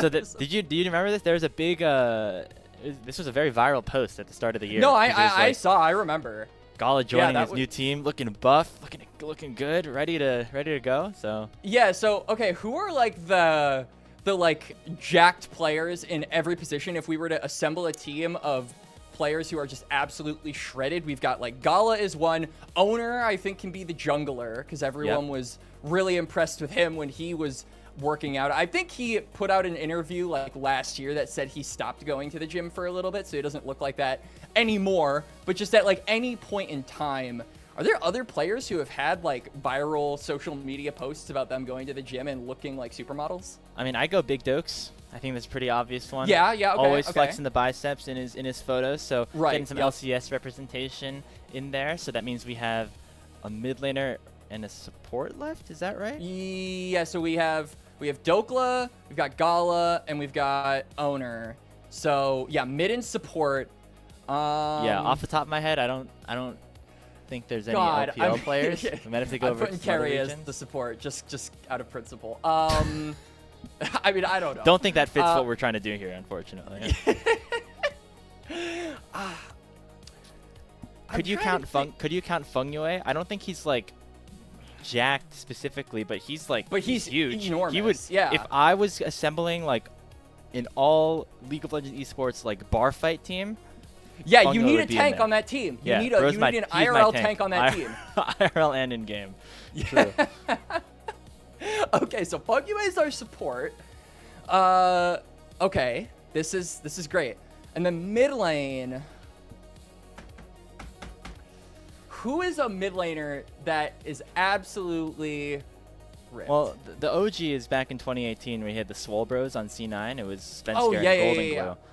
I don't know. I mean, Golden Glue, he's still looking good. He's still a coach on Sentinels. I don't know if I would really count anymore. Demonte too. Like Demonte was looking real jacked for a while, and like he was a mid laner. I'm gonna go check Twitch chat and see if anybody else has any Yeah, ideas. yeah. What are the suggestions that we have? I feel like we do genuinely need help from the community here. This is a very Who else important is just as jacked as Gala, guys? Let us know. This is really important stuff. Looks like we got Nifty. Shanks, apparently. I don't know. I don't know about that.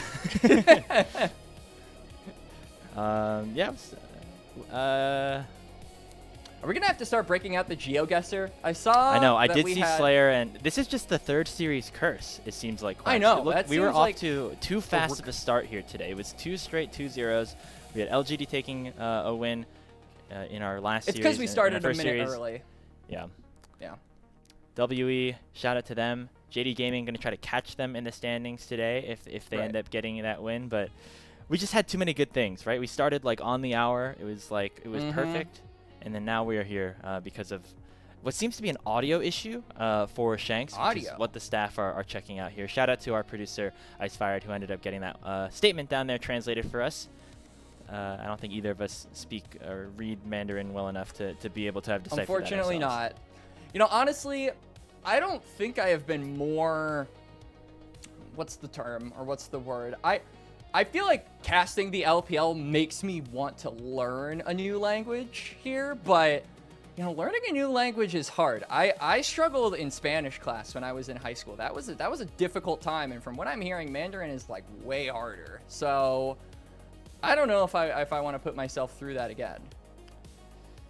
Yeah, I'm never a learning language. It's never my expertise. I took Spanish like 4 times, and I still probably don't know anything. Yeah, I think I probably retained like 10% of that information. And that is being generous, if I'm being honest with you.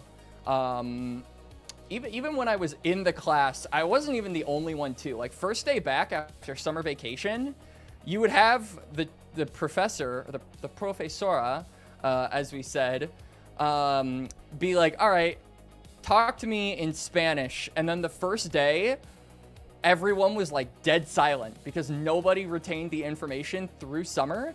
And that was always really fun because then you would just be begging on your hands and knees in your head to not be picked because you knew it would come down to the teacher being like, you over there, tell me a sentence in Spanish, and you just hoped that that wasn't you. It was me on the first day. I got picked on in a class of like 30 people, guys.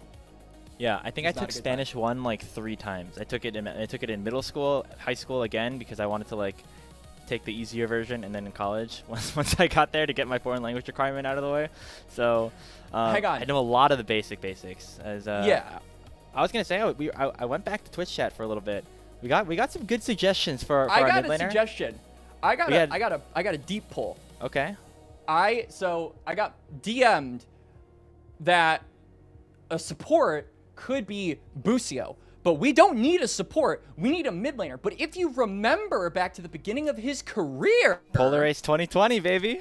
Yup, Yes, sir. Busio played mid. So technically, Busio could be the mid laner. But what suggestions did you hear, Andrew? Well, our Twitch chat was suggesting Zeka, which I think is also a very good call out. Yeah. That guy also just insanely built. So I think we got our team. We got maybe a sub in there, Busio in support position. Yeah. Okay, I think we could throw Griffin in there as well from FlyQuest. Oh, yeah, Griffin. That guy's always posting the gym pictures. I like how this conversation just stemmed from one fan poster like 10 minutes ago, and now we're still going at it. But I know. That's what yeah. we like doing here. Well, it's a very important question. If we wanted to get the modern day like bar fight team, as you were saying, so we've got Dokla, we've got Owner, we've got Zeka, we've got Gala, and then we've got Feng Yue as our tank. He's gonna be our initiator. He's gonna throw the first projectile, whatever that is. Could be a napkin, could be a bottle. And it's just gonna go right from there. Honestly, the way Feng Yue plays, I wouldn't be surprised if he was the instigator just to begin with at a bar fight. Because that man is so good at initiating plays. Always willing to put himself in harm's way for the good of the team. So shout out to him. NIP looking very good right now, actually. In group They Nirvana. are. I'm excited. I'm All right. very fascinated to see what Knights Rivals ends up looking like, because last split was an absolute massacre. Insane. And yeah, it's only 2 series this time around, but I mean, right now EDG aren't looking too hot. And that matchup between ThunderTalk and LGD, currently both at 3 and 7 in the standings. Like whoever loses out on that and has to play against like an angry, hungry Invictus Gaming roster, or maybe Weibo, but probably IG, they're not going to be super happy about that either. I would be extremely surprised if it was Weibo. All right, I am hearing from our producer, Ice. He's got the state guesser ready. Okay, if we here's my thing. Okay. The state guesser was funny when we had an Australian person. Right, but it's more embarrassing if we mess up. We're both. I was in the geography B when I was in 8th grade. Okay, so we're brag. So. Okay. I know Slayer said he got his capitals. I think I'm in there too. I'm in there a little bit. We'll see. You know, we can pull it up. Yeah, let's. I don't know what I don't remember what exactly. Okay. So we just have to name them as they pop up. Is that what this is? I believe so. Okay. Okay, we have to point them out. Okay. Okay. I mean, Oregon is. Okay, wait. This is tough though, because like, how are we supposed to like point? Like, it's in the top left underneath Washington. Top left underneath Washington. But like down, so down one. down one. There we go. You know what would be fun? Okay, that's 2 over to the right. If we could do a Chinese province geography I'm test. gonna fail. I'm gonna 0% I feel like that would be that. I'm gonna that would be 0% really that'd be that. crazy. Our producer is maybe looking into that. Okay, honestly, we talk about all right, Chinese our producers super into it, so we're gonna. I guess we might switch gears and do that. We talk about how we're always traveling around the country in China for the LPL for these road shows. Not gonna lie, don't really know where we are a lot of the time. So maybe this is maybe we'll see. This could be a good learning experience for us, Quacks. We could really understand more about the region that we're covering. Oh God. Okay. Our social media team is about to have a field day. Content is gonna be printed. Let's go. I have no idea what I'm getting myself. Oh God, there are so many. I don't know why I thought this was gonna be easy. This is not gonna be easy at all. So okay, we said we were gonna struggle to point to where the states were. How are we supposed to direct this? Where are we supposed to go? Okay, Hunan. That's a populous one. I think there's like a big city in Hunan. I don't. So it's probably on the coast It's on the coast somewhere. I would imagine. Yeah. Is this the one with? Is this the one with Shanghai? Yeah, try the bottom right. Yeah. Sure. Let's try that one. Yeah, that one right there. Oh, that's Guangdong. Damn. Okay. Okay. Maybe this is further north then. This is a lot harder than I thought it was. I mean, not that I thought this was gonna be easy. Okay. Thankfully, we've been saved by the bell. The pause has been ended, and it looks like game is about to begin. Game number 1 between AL and JDG starts right now.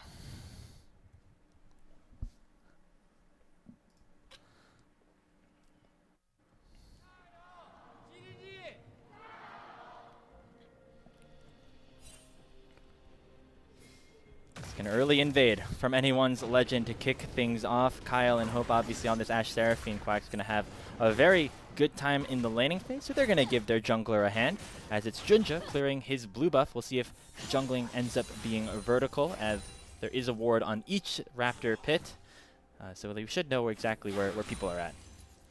Just disrupting the early game Vi, right? Making sure that level 6 is a little bit more difficult to come through for Junja, and just disrupting the tempo of this pick from getting access to that ultimate as soon as possible. Also just means that I think Hope and Kyle are aware of the strengths of their 2v2 here, because with Ashe Seraphine, it doesn't really matter if you miss the first wave. As long as you're still able to get priority in bot lane and get shoved there, you're doing your job as this duo in the early game, as they're not going to ding 2 level first, and Vampire being the first one to do that is going to try and go in. Doesn't find any crowd control though with that hook shot, so instead will just be level 2 once again gained. Tarzan could show here after hitting level 3 by completing these Krugs. Looks like Vampire was able to spot him, so now Junja knows exactly what is going on. You can see pings immediately towards the top side jungle of anyone's legend that Junja will try to take away. I'm kind of curious on how this vertical jungle is going to affect JDG, because if you actually look at the summoner spells between the top laners, there's a Ignite on the Jax and an Exhaust on the Olaf. So they're not playing to, use these teleport shields and team fights. They're looking to kill each other as soon as they hit the ground. So I think that if there is any blood to be spilled that might insinuate a dive, that'll definitely be something that Junja or Tarzan look to try and capitalize on, as Tarzan is actually going to be able to save his chickens, so will end up being up a camp over his counterpart when all is said and done, and the vertical jungling effects, I should say, are seen here on the map. And maybe there was an opportunity to look for a dive, but the wave not in a good enough position. Interesting to note, we have double combat summoner spells up in the top lane. It is Ignite for Xiaoshu. It is Exhaust for Breathe. So these guys trying to make early impacts here, establish lane dominance. Obviously, this is a matchup that the Jax can win at certain stages, but obviously Olaf is going to be able to eventually take over in the side lane once you have that Ragnarok available. He's going to head back to base, pick up components of those plated steel caps, so you can see he's playing a little bit more defensive early on, but once, of course, that level 6 is hit, things can definitely turn the other direction. It's kind of like a little bell curve, I would say, in the matchup, as hold on, Vampire is in mid. Oh, and that's a really nice wall used by Hong Q as well. Gonna force the flash from Shanks, and he still will go down. It's first blood in for JDG. Good wall there from Hong Q, forcing Shanks to flash, and it's just an easy follow-up there from Vampire to get the kill, making use of the early game Camille impact. As we're not done fighting, Tarzan is Ishtal impacting forward. We got the double beat drop from Kyle for a little bit of extra crowd control. It's a 2v1 here for the Vi, and Tarzan and Kyle winning it at this point. Vault Breaker flash to escape, and Tarzan will instead just reap the benefits of this second Raptor camp spawning. Getting the second Raptor never taken away from you never feels good, and you can see as he is gonna pick that one up, get the healing, so Hong Q can't threaten him either. Tarzana already accruing a pretty massive CS lead, especially when you factor in that it's just over 4 minutes into the game. Vampire. For another hook shot, this time on to Breathe. He does not flash over the wall, so it should just be him going down. Looks like he's actually going to flash it this time. The undertow to buy some time. The leap strike from Xiaoshu should still be able to finish it 2-0 for JDG, as Vampire having a very good start to this game on the Camille. Yeah, the sweep from Vampire, the W, means that Xiaoshu just has to wait for the cooldown on the leap strike, can secure that kill without expending his own summoner spell. So Breathe going to be using both, and Xiaoshu going to be retaining those. So that not only means that it'll be an advantage in the 1v1, but it also just means that Tarzan is going to have a generally difficult time trying to swing this matchup back in favor of the Olaf as we get a replay. I honestly think Breathe maybe waited a little too long for this flash. I was thinking he would flash like a couple of seconds earlier than he actually did, and Xiaoshu, even if he did burn the flash, I feel like there was no way Breathe was getting out of there alive at that point. So I think at that point you just save the summoner spell and cut your losses, but he ends up getting, I would say, probably the worst deal of them all. Uses both summoners, still dies, and now it is a massive lead over to the Jax in this very volatile top lane matchup that we've highlighted. And most importantly, Xiaoshu didn't use any of his summoner spells on that play. Neither did Vampire, because they're both on cooldown, but that just means that it's a very easy regank, especially once Junja hits level 6. Breathe going to be pretty in danger once we get towards the later parts of this laning phase. First Dragon secured by JD Gaming, as well as they are off to a great early game. The last time these two teams faced off, Quacks, in week 1, very similar story. JDG dominated the early game, but AL were able to turn things around, have 2 really nice comeback wins to eventually take the series, and that kind of set these teams on the trajectory that they were on at the start of the year, right? AL got off to this hot start, JDG started off slow, and now we're starting to see the tides turn a little bit on either side. And that was also the first time we saw Breathe, so trying to, you know, maybe look a little bit better this time around, but again, like we have said, not off to the best of starts. Has made at least some strides to close that gold lead, though, between the two. Tarzan wants to fight him on Raptors again, by the way, but he doesn't have vision or assistance. Nice flash here by Tarzan to get away from the hook shot, but it's still a 3v2. Petrifying Gaze comes out, and the enchanted crystal arrow from downtown will be able to get anyone's legend on the board. Kill credit to Shanks, his Hope able to contribute to the first kill of the game on AL side. 2v3 be damned. Hope's arrow finds its mark, and Tarzan able to get the deliverance on that CC with the Skarner. Shanks gonna pick that one up on top of that, so will equalize perfectly, in fact, the gold difference between these mid laners, because Honkyu got that early gold advantage over the Cassiopeia as well with the earlier gank from Vampire. So already, Grapes, we're starting to see a lot of focus around these solo laners, and you could just tell from the map movements alone that the supports are really valuing trying to get access into roaming while denying the other support the ability to do so. I think Vampire, though, on this Camille will always have the edge in being able to impact the map. So that is something Kyle has to be aware of, and just trying to punish Gala here in the 1v2 whenever he gets the opportunity, and make sure that he scales up on this Seraphine, because as we have mentioned, the solo laners are going to get really beefed up if the Seraphine is in a position to drop those constant heals. You see going for the tier as well. We've been seeing more of this upgraded tier item on the Seraphines, specifically in this most recent split. You do get a lot of extra healing once you finally do have that upgraded, so a lot more scaling available, as looks like Kyle and Hope going for the dive onto Gala. Already a flash. Honkyu is here. Just yet.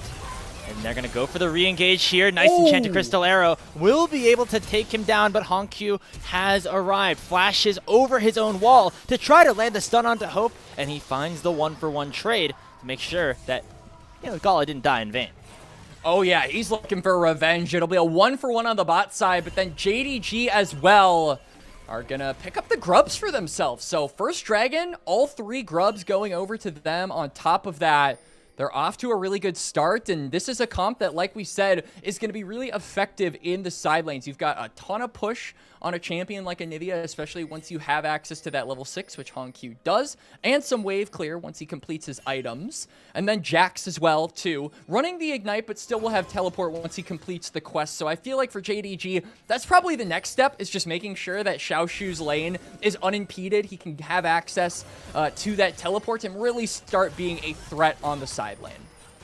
Should have it in the next couple of minutes, but likely not before this second dragon spawns. JD Gaming already claiming the first one, so it wouldn't be the worst situation for them to give it up. But you could also just look for that 5v5. Most importantly, Breathe also doesn't have the teleport because they both went for the combat summoner spells on top of their flashes.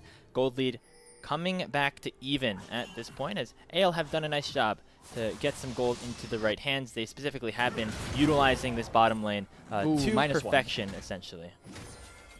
Xiaoshu missing that cannon. Just, you know, we gotta be a little bit critical on that. Especially you've got a 3-hit passive on Jax. It's not hard.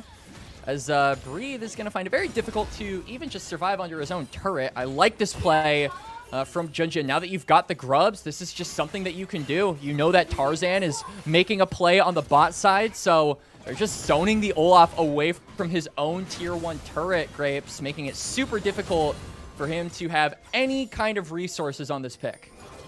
Xiaoshu once again dominating Breathe just like he did in week number 1, specifically in that laning phase. This Jax pick certainly coming to good use so far, as he denies yet another wave from this Olaf before heading back to base and picking up that Hearthbound axe. So getting closer to that Trinity Force completion, but not there just yet, as Tarzan is the one to start off the dragon. They also have the Rift Scuttler already taken down, so a lot of control in this bottom side river right now for AL. No top lane role quest complete. Like you said, Grapes, probably wasn't going to be the case for this dragon, so I think JDG just not having much setup around that bot side river, having invested the resources to put Breathe down and making sure that he was forced to reset and get denied a lot of creeps under his own turret. They are just going to say, you can have this one. We've already got one for ourselves anyway. And it will be the Mountain Drake given over to AL. Something that is actually a little more important than your traditional one-off Drake, in my opinion, Grapes, because the tankiness from Tarzan having completed that Protoplasm is just going to give more survivability over to the Skarner. And like we said, factoring in that Seraphine will just beef up this composition a little bit more. We already said that might be an issue that JDG run into later on in this game. Now, I guess maybe subjective question that we can approach here at the 12-minute mark was, for JD Gaming, obviously the goal was to roam around the map, right? Have Vampire run through the back streets of the enemy jungle, find these roams onto the solo laner specifically. It's gotten them a couple of kills. Question is, has that been enough for JDG so far in this early game, having given Xiaoshu that early lead, and also having HongQ at 2-0? I mean, do you think, Quacks, that Vampire's done a good enough job so far? I think Vampire's been doing a good job, but again, the litmus test for Camille is how are you going to operate post 15 minutes? And we're going to be in post 15-minute territory the time this next dragon comes up. We're fighting for a crab, by the way. Tarzan gets hit up by a couple of stuns. Curtain Call opening up as the Rift Scuttler is controlled by JD Gaming. I guess we have to call it like an objective now, if that's how much resources these teams are going to be throwing towards it. Teleport into the mid lane here for HongQ to just reposition himself, as AL have the inner pathing into the mid lane, trying to assault that tier 1 tower a little bit, as now Vampire could be under fire. The Excel's impact comes out, but he's able to use that hook shot to escape. Looks like AL's not done with this one though here, Quacks. They're looking aggressive here, but I don't think they're going to be able to find anything. They won't. And ultimately, I feel like it's HongQ having to use that teleport that really sticks out to me.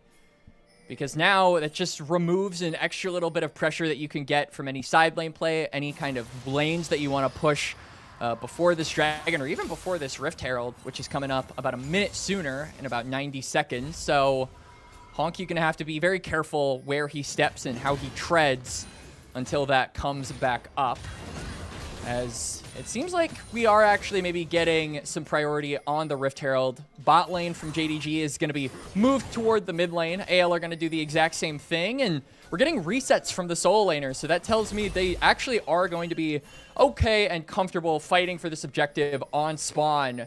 But I think, like we said, for the side of AL, when you've got the Ashe Seraphine, your main objective is getting push, and There's no doubt in my mind that they'll be able to get that over a Jin Camille.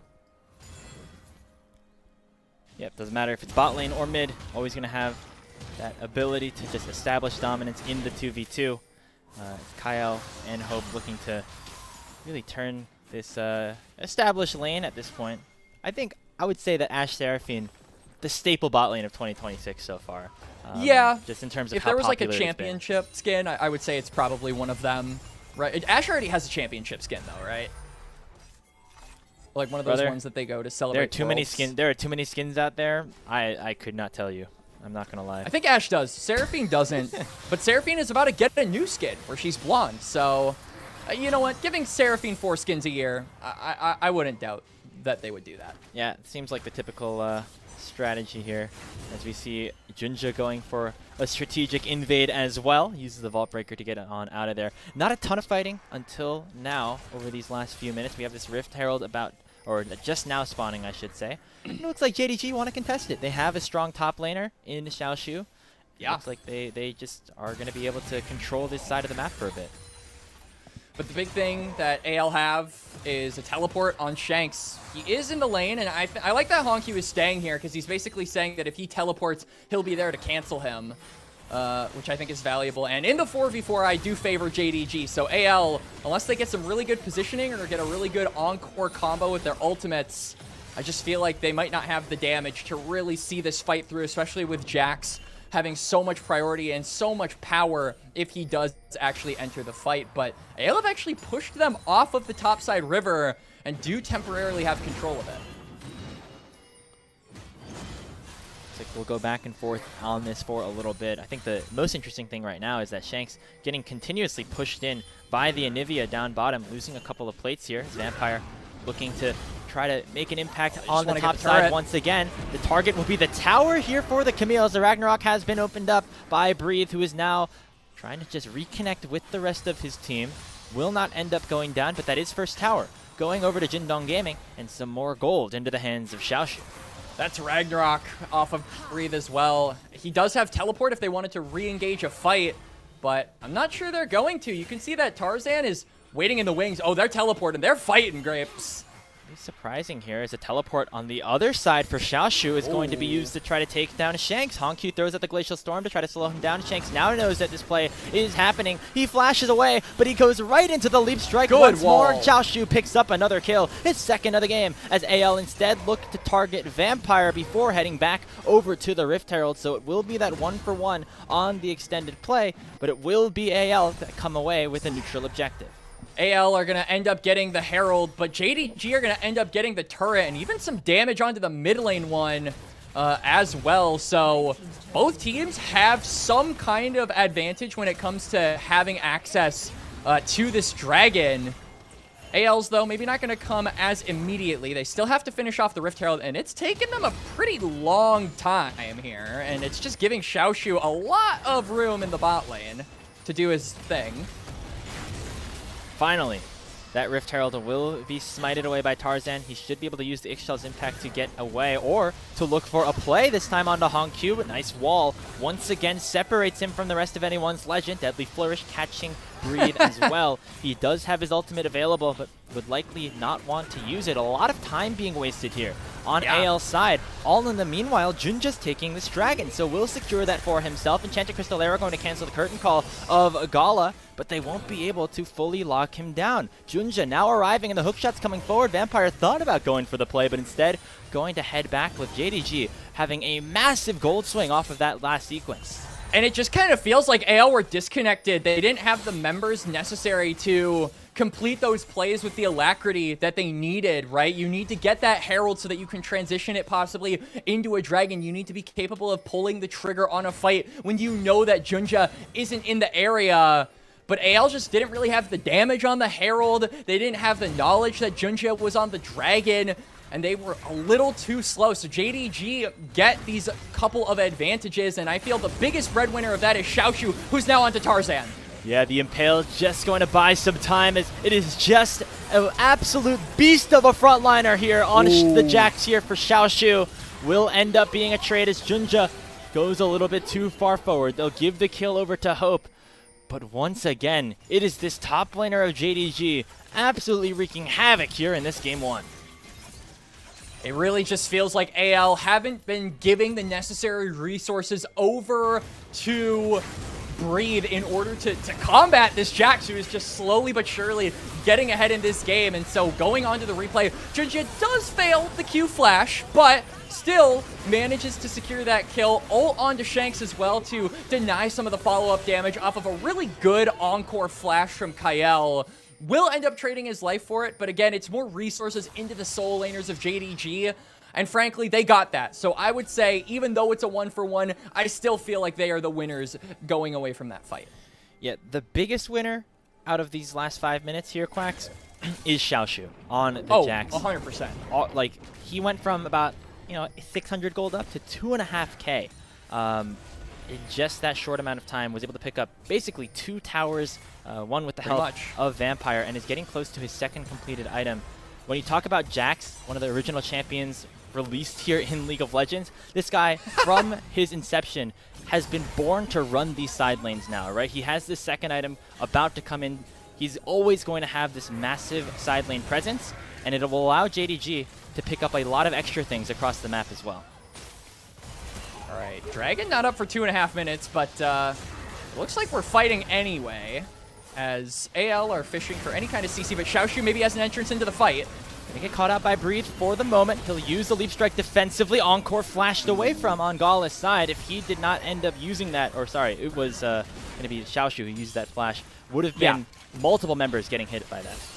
It's a lot of CC from AL. You have to be really careful about approaching these fights because with those flashes being up for a majority of the AL members, they can deny your ability to start up an exchange, but they can also do so much on the return, right? If a play fails, if an engage doesn't go through, then Ashe auto attacks are going to be hitting you, Skarner boulders are going to be thrown at you, Cassiopeia fangs are going to be thrown into your back. There's just a lot of return damage on this AL composition. So when JDG go for a play, they have to be really confident in what they're doing. And I am looking at Junjie to be that confidence, as he has been for this team so many times. And it seems like JDG are maybe possibly confident in going for this Baron as it started up.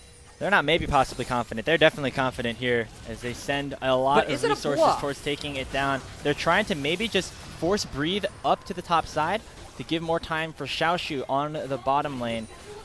Looks like that will be the strategy. They peel off the Baron for now as Tarzan pops the Rift Herald and will try to break open this mid lane tier 1 turret. As well, no? Yeah, they're going to very Where smartly bait it out as Hope actually just drives it into the wall. So they're not going to be able to get that charge. I don't think that JDG is going to feel too upset about this one at all.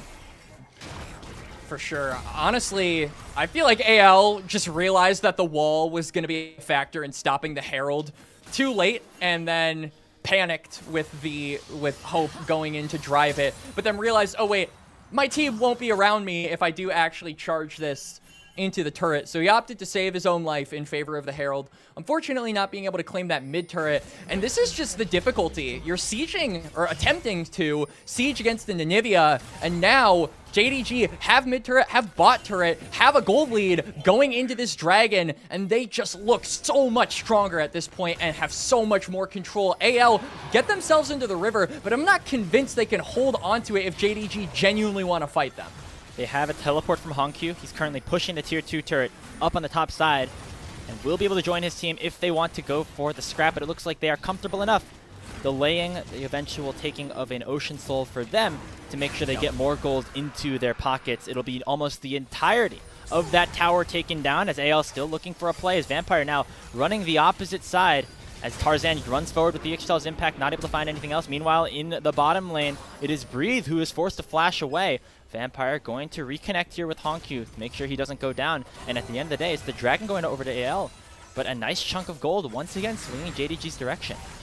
2.5k for Xiaoshu, holding on to that gold lead that he got all the way back in the Dragon before the most recent one, up on that top side.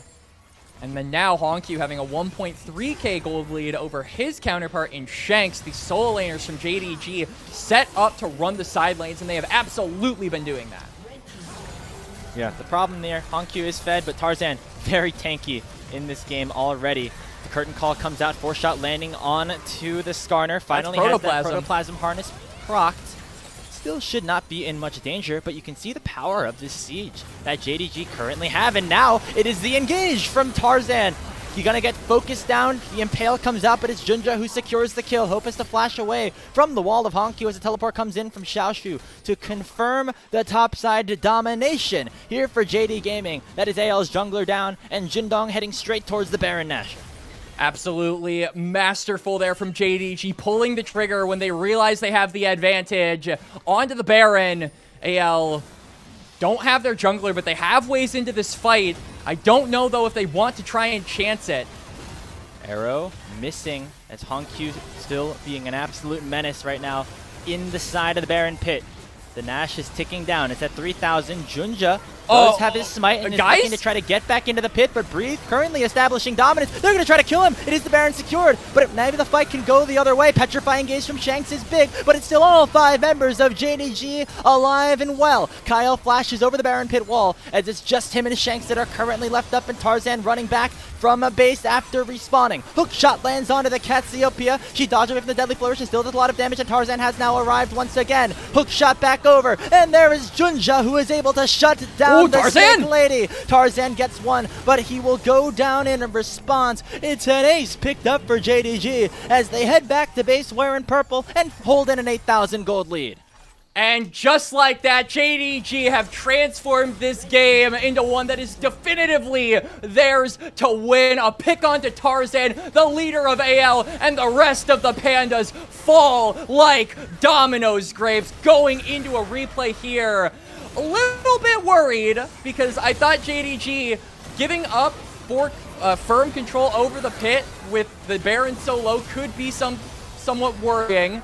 But they get a snap engage, they get the Baron. Kyle and Shanks are now completely zoned off. And then look at this re-engage here from Vampire. Through the miasma, he manages to find Cassiopeia, covers that distance. And then all this time, Junji has been waiting in the wings. He gets the Q Vault Breaker over the wall. And the engage tools, the initiators on JDG, just with perfect timing on using their spells to re-engage the fight after they get the Baron. And now, going back to live, 9.2k in the bank over AL. JDG, like you said, wearing purple and looking poised to take game number 1. Really great execution here of JD Gaming's composition. We saw it right there in action. Junja and Vampire collaborating for that kill onto Tarzan. And then once it is a 4v5, the team fighting tool is able to come through as well. Honkyu, massive on this Anivia. Gala currently also having that 3rd item and the last Whisper. So a very powerful state right now here for JD Gaming. It could be punished here in the support position as Vampire was looking for an aggressive play. Will end up going down, but you can see the response right now for Jindong is to push on to this bottom lane tier 3. Honkyu gets a couple of plates, and they can still continue the siege despite it being a 4v5. That's max level wall, so he is able to actually zone off multiple members of AL if they ever try to go for an engage onto him. And, you know, in defense of Vampire, it's just post 15, 20-minute Camille support things, right? You go for your attempted aggressive play, like you said, Graves, and when it doesn't work out, that's okay. The enemy team only got 20 gold. So AL get themselves a pick. JDG, in response, equalize the gold by picking up 1 turret, play it, and we're back to even. JDG still in firm control, and they should be able to claim this dragon no problem. You can see AL all gravitating toward this top side, so that just tells me they have no interest in even remotely trying to contest this. Yeah, I mean, that's a small benefit of AL being able to take that last dragon. It means that this is not a soul going their way, as looks like AL still looking to try to make a bit of a play on the opposite side of the map here. Have Breathe running down top lane, trying to finish off this turret, but Xiaoshu's there to make sure that doesn't happen, at least just yet. We have those objective bounties up. The side laning here for the Olaf, definitely not as strong as the Jackson, so AL going to have to really rely on their 5v5 team fighting, which obviously hasn't even gone their way. Breathe maybe had a nasty angle there, but the vision game from JDG going to spot that Olaf out on an attempted flank before he can even try to make that play. And for AL, I just feel like you have to try and look for a pick onto a side lane, punish JDG solo laners if they overextend. But at this point, I feel like JDG, if they do let one of their solo laners get caught, it is probably at the advantage of something on the other end of the map, like a dragon, like a Baron that's coming up in less than 2 minutes. So AL, I think, are never going to get an advantage where JDG can't trade for something else on the map. And that just feels really bad when you have a comp like this that does have scaling elements to it, but just isn't really able to deliver any effective win conditions for your team. Just thinking about angles for anyone's Legend to try to come back into this one. There's still a decent amount of damage that they have in their carries. Shanks having 3 items, Hope also at 3+. But even then, can they even get past this massive front line that has been established for JDG? It's a Guardian Angel now picked up for Junja. Xiaoshu has some more survivability with this Zhonya's Hourglass being picked up. And with all this heavy engage, you know, Shanks and Hope, these 2 immobile carries on the backline, going to be very easy targets for anybody on JD Gaming to look for. Honestly, I feel like another angle we could look at for AL is Kyle is getting very close to that 3rd item, and we talk about Seraphine healing mixed with the Olaf, so that could be something to try and turn the game around. But I mean, Olaf runs your backline, Jax is going to run your backline at the same time, so it's just going to be top laners seeing who can pump out more damage, and Xiaoshu is still 3,000 ahead in terms of gold compared to this Olaf, so I would favor him to rip the enemy backliner apart more effectively than Breathe at this point. So it's a tough game here for AL, and yes, they have locked playoffs, but I think now it's just kind of a question of how convincing can they look once playoffs come around the corner, because as we established in the pre-show, Grapes, it is about them being able to return to the international stage, because they are the only top 3 organization in the LPL that hasn't been in the international area here in 2026. Yeah, even locking that top 2 in the regular season could get them that first round bye, get them closer to clinching a spot at Worlds. Lot of opportunities still for that to happen, but JD Gaming have been to the international, and they are up 10,000 gold currently in this game. Keep an eye on Junja and Vampire.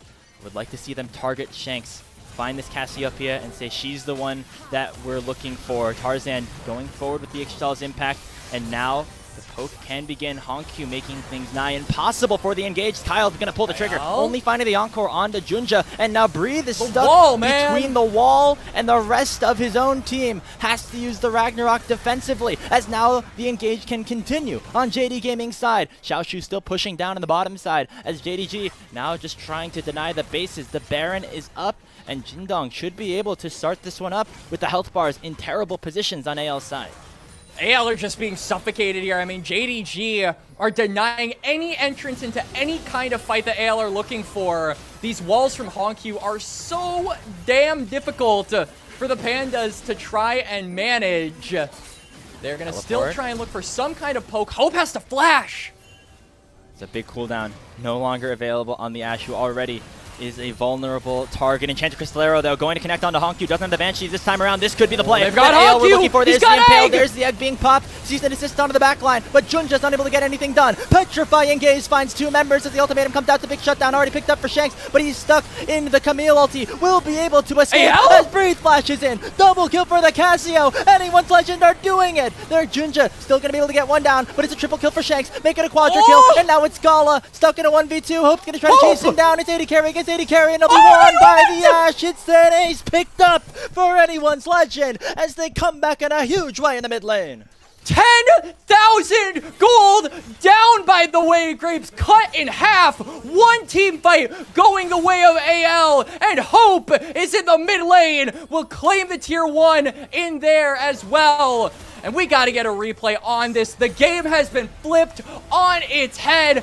AL have found their mark. It's a flash It's a flash ultimate from Tarzan. Anivia goes into the egg. There's no wall to split up AL. There's no damage from the Anivia. It's a 4v5 essentially, and with the healing from this Seraphine finally having scaled up and Breathe onto the back line of JDG, everything goes right for AL at the perfect time. and they find their fight to potentially get back into this game and to try and upset what was a 10,000 gold lead. Look at what Hope was able to do in that fight. Almost 9,000 damage on the Ashe. Turns out she's the one that JD Gaming had to worry about, as the Guardian Angel has been already picked up. That is going to be even more of a challenge for JDG to try to break through.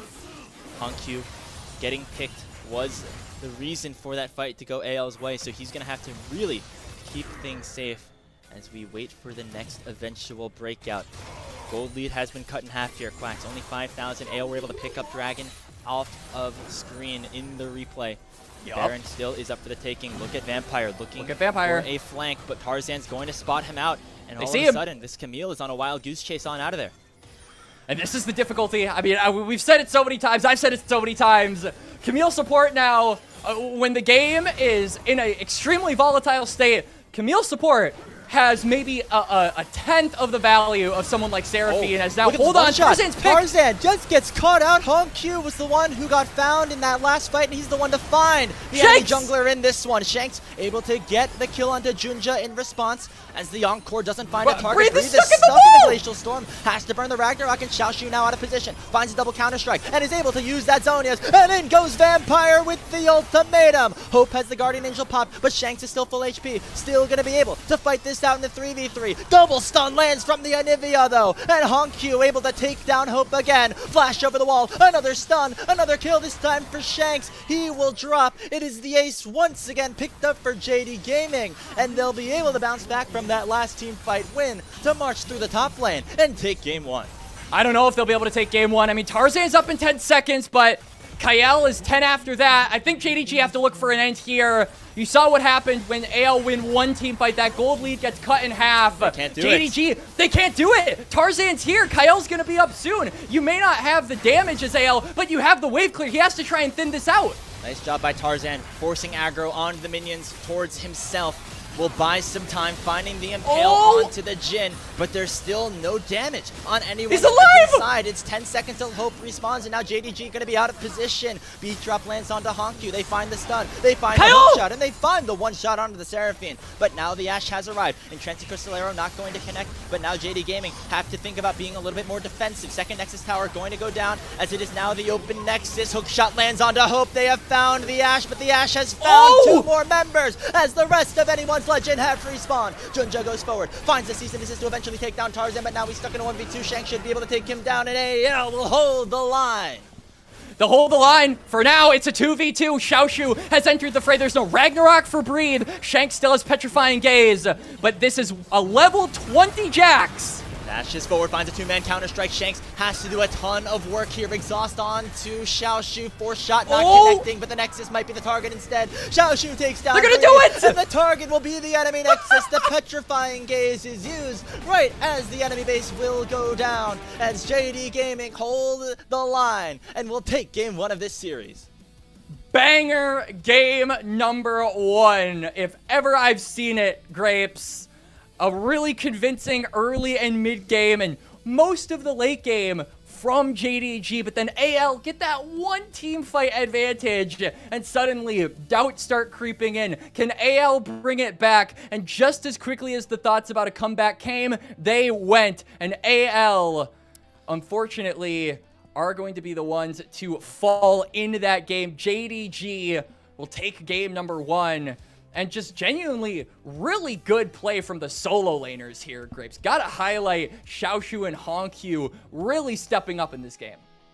Yeah, I mean, aside from that one death where he got hit by an arrow of Gala's, Hongq playing a near flawless game on that Anivia, able to control so much space with the help of his Glacial Storms. Those walls, just really high value here in this game. Yeah. And of course, it was Xiaoshu on the Jax, this counter pick into the Olaf that was able to get that early lead and snowball it from there. It never felt like Breathe was in as similar of a position as the JDG top laner when these guys took either into the side lanes or into these 5-on-5 team fights.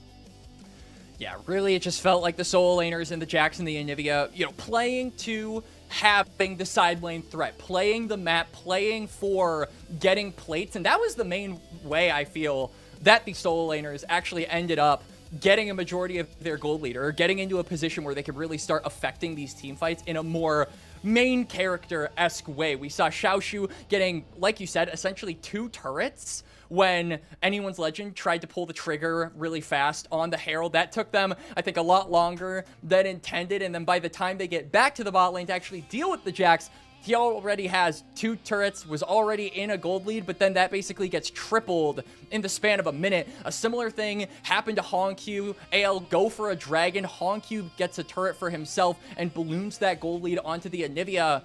So I feel like the takeaway from this game, Grapes, is just that JDG played the map better, and then from that map play and getting the gold from all of those plates on the turret, they were able to run over those team fights, minus the 1 team fight. Yeah, and you know what? If you build that big of a lead, you can afford one of those team fights, right? Just, you know, stuff happens. Hongq didn't have his spell shield up for that specific moment, ends up getting arrowed, and this is the fight we're actually going to start with here. I love that. It was the first time that AL really felt like they had an opportunity to get back into this game. It does, and honestly, I feel like the lack of Anivia really just, in this fight, it's the one thing that AL were able to really definitively win over JDG. The walls on this Anivia were just brutal. I mean, when you've got an Ashe, when you've got an Olaf, you don't have the crowd control, or not the crowd control, the mobility, I should say, to get over the wall or to really circumvent that advantage that the Anivia brings. So that was just felt throughout the entire game. Anytime we saw fights in a choke point, we would see plays like this, where Tarzan, what are you going to do? Absolutely nothing. He's just going to be forced to take all of the damage, all of the CC capitalization from JDG, and just zoning off certain members of AL was what won them so many fights, was what started them off on the right foot in so many cases. And the one time they didn't have the Anivia, Grapes, they lost. So all of this is to say, I would probably give Hongq player of the game. Yeah, him on this Anivia, throwing out the walls, this double stun here, a full-on 10th Avenue freeze out onto the main carries of Anyone's Legend. They end up just dropping instantly after all this crowd control from Hongq ends up coming through. And would be surprised if he is not given the player of the game just based off of his performance. And, you know, Tarzan being caught to start that off, obviously going to be something that we have to talk about as well. We've been praising this guy as an MVP candidate. Didn't feel like he really was able to get his feet under him on this Skarner game. And first loss on the Skarner as well. He has won every single game this split on the pick, and this is his first time taking the L on that one. And it did kind of feel that way, even after he split the map early on with that level 1 invade. It never felt like he was able to get a bunch of influence in the bot lane. It felt like the Camille was able to have more of a say in how the lanes went early on than him. And that just gave more room over to Junja to kind of do his thing, to bide his time and look for a lot of those effective engages later on in the game. So a lot of credit, I think, can also be given over to Vampire for just having so much early influence to essentially be a second jungler and let the actual jungler get and accumulate resources that paid off later in the game. You know, we're investing here, I guess, on JDG is the moral of the story. Yeah, I mean, they've been scaling in this season specifically. Not necessarily the tail of a team that you would normally say, like, should be scaling into the season, because this is a roster that has stuck together throughout the entire year. But you can see with just a little bit of momentum that they are riding, things are looking good for them. I was wondering if maybe they give the Pog over to Xiaoshu for his laning phase domination, but Hongq in these team fights just was a different beast. He really was. And the graphic that we ran all the way back in Demacia Cup of this year, Grapes, where we said that he was really good on the bird champions, the Azir, the Hongq graphic, I believe is what we called it, with the Anivia, the Azir, the Swain, all of these bird-themed characters. He just is absolutely insane on all 3 of them. It continues to age like wine, and I will forever be grateful that I was the one to come up with the idea for such a graphic. And as the bird theme caster, I'm sure you're happy about that one as well. Congratulations here to Hongq and to JD Gaming for taking the opening matchup of this best of 3. But remember that when these two teams first faced off, it was also JDG who won game 1. AL able to take that series by winning the next 2 games. We'll see if they'll be able to do the same in this game number 2 as we come back from a break in a few short minutes on LPL English.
Back here for game number 2 of Anyone's Legend against JD Gaming here on LPL English. JDG continuing their winning ways, at least in game number 1. They had a small hiccup in that late game, but still were able to close things out with a game 1 win, putting themselves to match point and looking to try to even the series score across Split 3 against AL. Grapes and Quacks here with you for the rest of the day here on LPL English. Another triple header for us here in Suzhou. Quacks, JDG played that early game really well, and they were able to snowball it into what was eventually a pretty clean win, all things considered.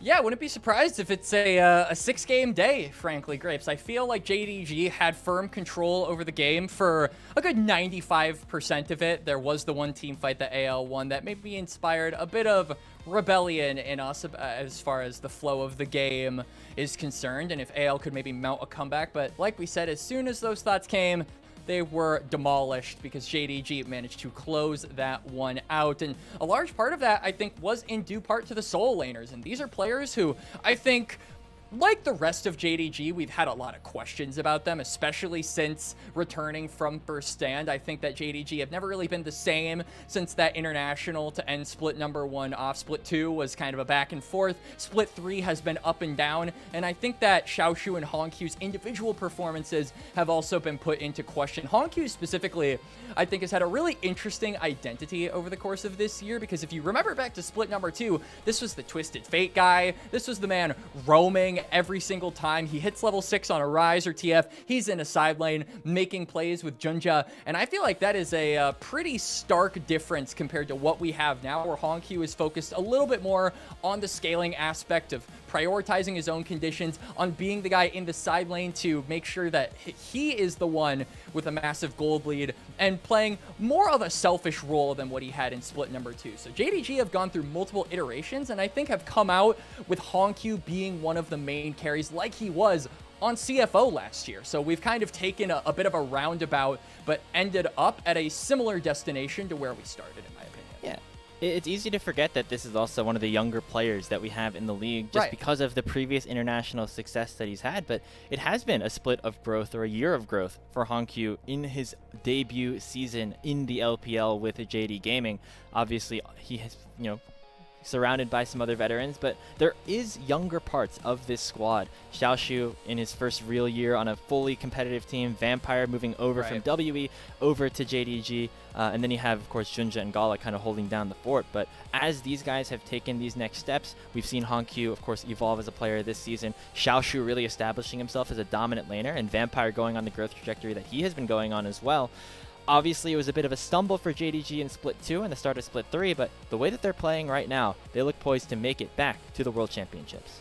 And a series win over AL, I think, would basically mean that they have a much easier opponent in LGD to deal with. And a win against them and then a win here to end this series, Grapes, would put them into playoffs. And I do think that, obviously, JDG, having made a previous international in 2026, their aspirations extend beyond just making playoffs, right? It really is about international success and being able to return to that stage for both of these teams. And I think on the case of AL, if they struggle here, obviously they're already locked in for playoffs, but they want to make sure they come into playoffs looking like a team that basically every other team wants to try and avoid. So I feel that they need to be the ones looking convincing. They need to bounce back here, not for playoffs implications because they're already locked for that, but just for being a team that is able to make it far in playoffs. Essentially convince themselves and convince everyone watching them that they can be a top team in the LPL. And they,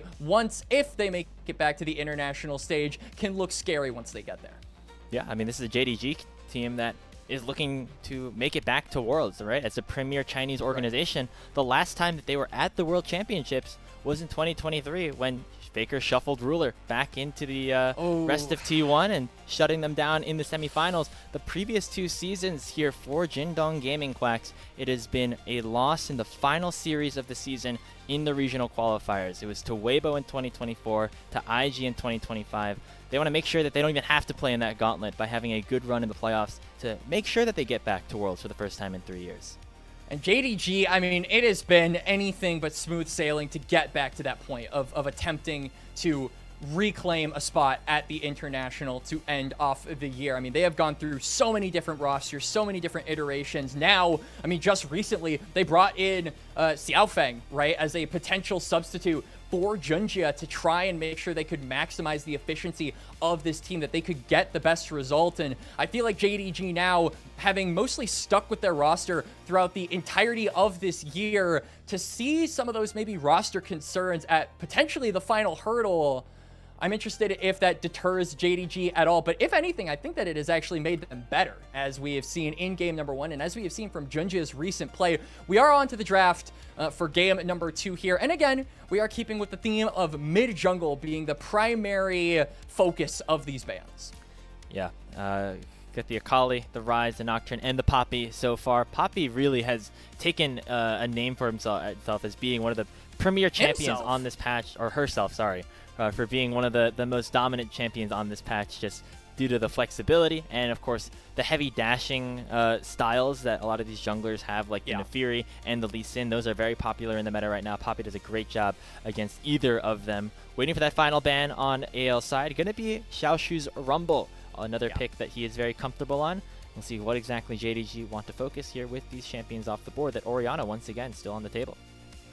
Orianna on the table. Vi is off the table, so I feel like the Ori probably is the biggest premier slam that I can think of, unless we want to give something over to our top laners here to open up. I know that Gnar is heavy priority for both of these guys as well, if they want to try and aim for that. But proactivity from the junglers is something that we have been preaching all series long, Grapes, and we were really highlighting it in game number 1 as something that was important in the early stages of that. So, JDG are just going to give Junjia the Jarvan, one of definitely his better champions and his most played of the split so far, with 6 games on it. I feel like when you think of a player like Junjia, Jarvan immediately often comes to mind, even from the previous PSG CFO days. Just a champion that can get out onto the map early and just really have impact in all 3 lanes from minute 1. Speaking of another champion that can do that, though, it is the Lee Sin that will be the response here for Tarzan, alongside of Varus for AL, that can still go to the top lane, but we're expecting to see for Hope. Tarzan is saying, all right, guys, I played the tank. I gave you guys the opportunity to be the main characters. Now it's my turn. And I love whenever Tarzan goes on things like the Lee Sin or the Naafiri, just these very high-octane, very dash-heavy champions that are able to, like you said, in the case of Junjia, get on the map as soon as possible and start affecting the lane. So it'll be a really fun early phase of the match to see which of these junglers is able to do that more effectively. But better late than never, the Orianna going to be locked in. And I think this is really valuable, especially because we did see that Varus come through, most likely for Hope, but also worth noting that it can be flexed over to Breathe if they want to give over a Varus top lane. But regardless of the role that he goes in, Grapes, it is an immobile target, and JDG are drafting for a bunch of pick tools in the mid-jungle and potentially the support role as the Blitz was hovered, but now the Bard, a Vampire special, seems to be the answer. Nope. The Nautilus. They're really just trying to troll you here with these hovers. Yeah, they're faking me out. Instead, another one for here for Vampire that has a lot of high value in terms of just that point and click crowd control, the ability to really have high impact in these team fights. We'll see what the final pick of this first rotation is going to be for AL. Will be the locked in for Shanks. This is exciting. A little bit of explosivity. This is a champion that does very well into the Orianna. Shanks really made his mark on the LPL last year for playing things like the Sylas, like the Cassiopeia, like the Akali that has been banned away from him both of these games. And I think that lock stylistically is right up his alley. So AL with a very high damage mid-jungle duo here. I think really what they're looking for is just more CC. I think they are lacking in that department. So Kael probably going to be put on something like the Leona that can not only provide that, but can also duel and duck, dive, and dodge against this Nautilus in the early laning phase, just to provide that utility over to this strong mid-jungle duo for AL. But similarly, it seems like JDG are just drafting for exactly what we saw from them going into game number 1. The death ball style, looking for 5v5s. You've got the Jarvan Orianna ball delivery combo. That has to be your bread and butter whenever they're locked in. First lock of Shanks' career. So get his chance on the newest champion in League of Legends. There's been a lot of pop-off games for players on this champion specifically here, Quaxon, so could be a good sign for Shanks, who had a really good game on the Cassiopeia as well in Game 1. Surely it didn't result in a win, but it's definitely something to look forward to as a sign of good measure for AL. The Gnar and the Vayne taken away from JDG as they're really trying to pinch Breathe. Jace? I think Breathe might be looking for a Jace angle here.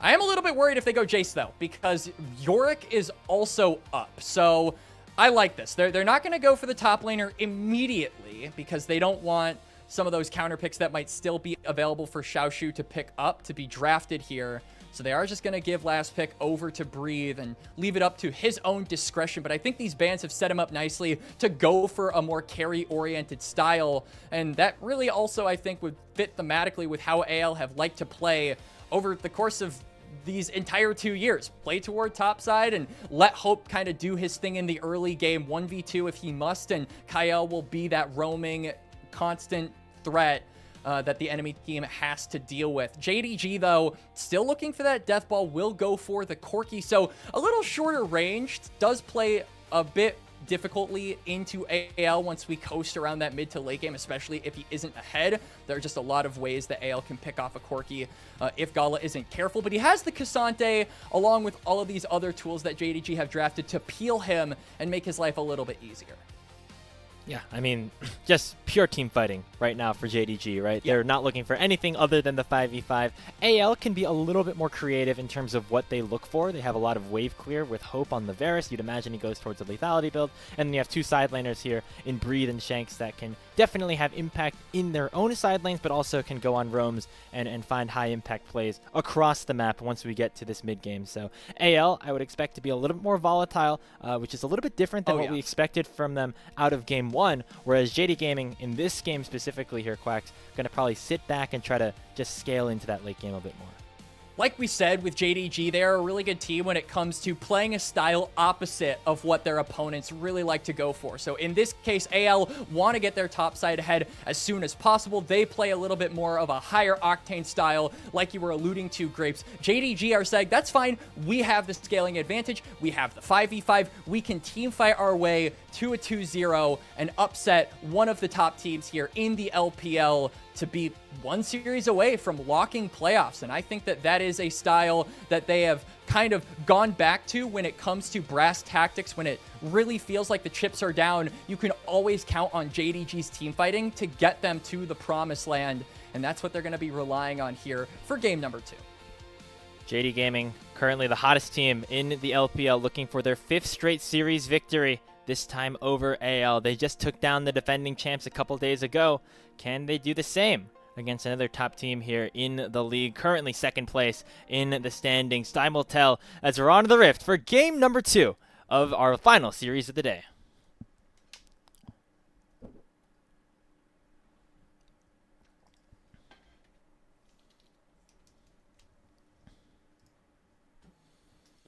Oh, and an early hook here onto Kyle. He has to crash down.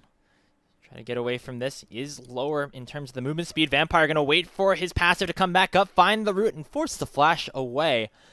So once again, it is JDG getting out onto the map early, and it'll be Junja who is able to steal away that red buff. Not only is he delaying the back from the Rel, but he's also holding Hope at bay, making it difficult for this Varus to walk up to the wave. Gala is going to pick up this experience. Hope is going to be completely zoned away from it. So early little XP advantage going over to the AD carry of JDG. And just like game number 1, we are seeing JDG look for, or actually contrary to game number 1, it's a level 1 invade, but initiated by a different source in the Jarvan this time, instead of the Skarner from AL. This time, though, was spotted out by AL, so Tarzan knows that he can go immediately into the enemy jungle to steal away that red side quadrant. Means that there will not be a camp advantage for Junja off of this play. Might actually still be the advantage here for Tarzan because of the fact that the bot lane from Anyone's Legend decide to push him away from this final Krug camp.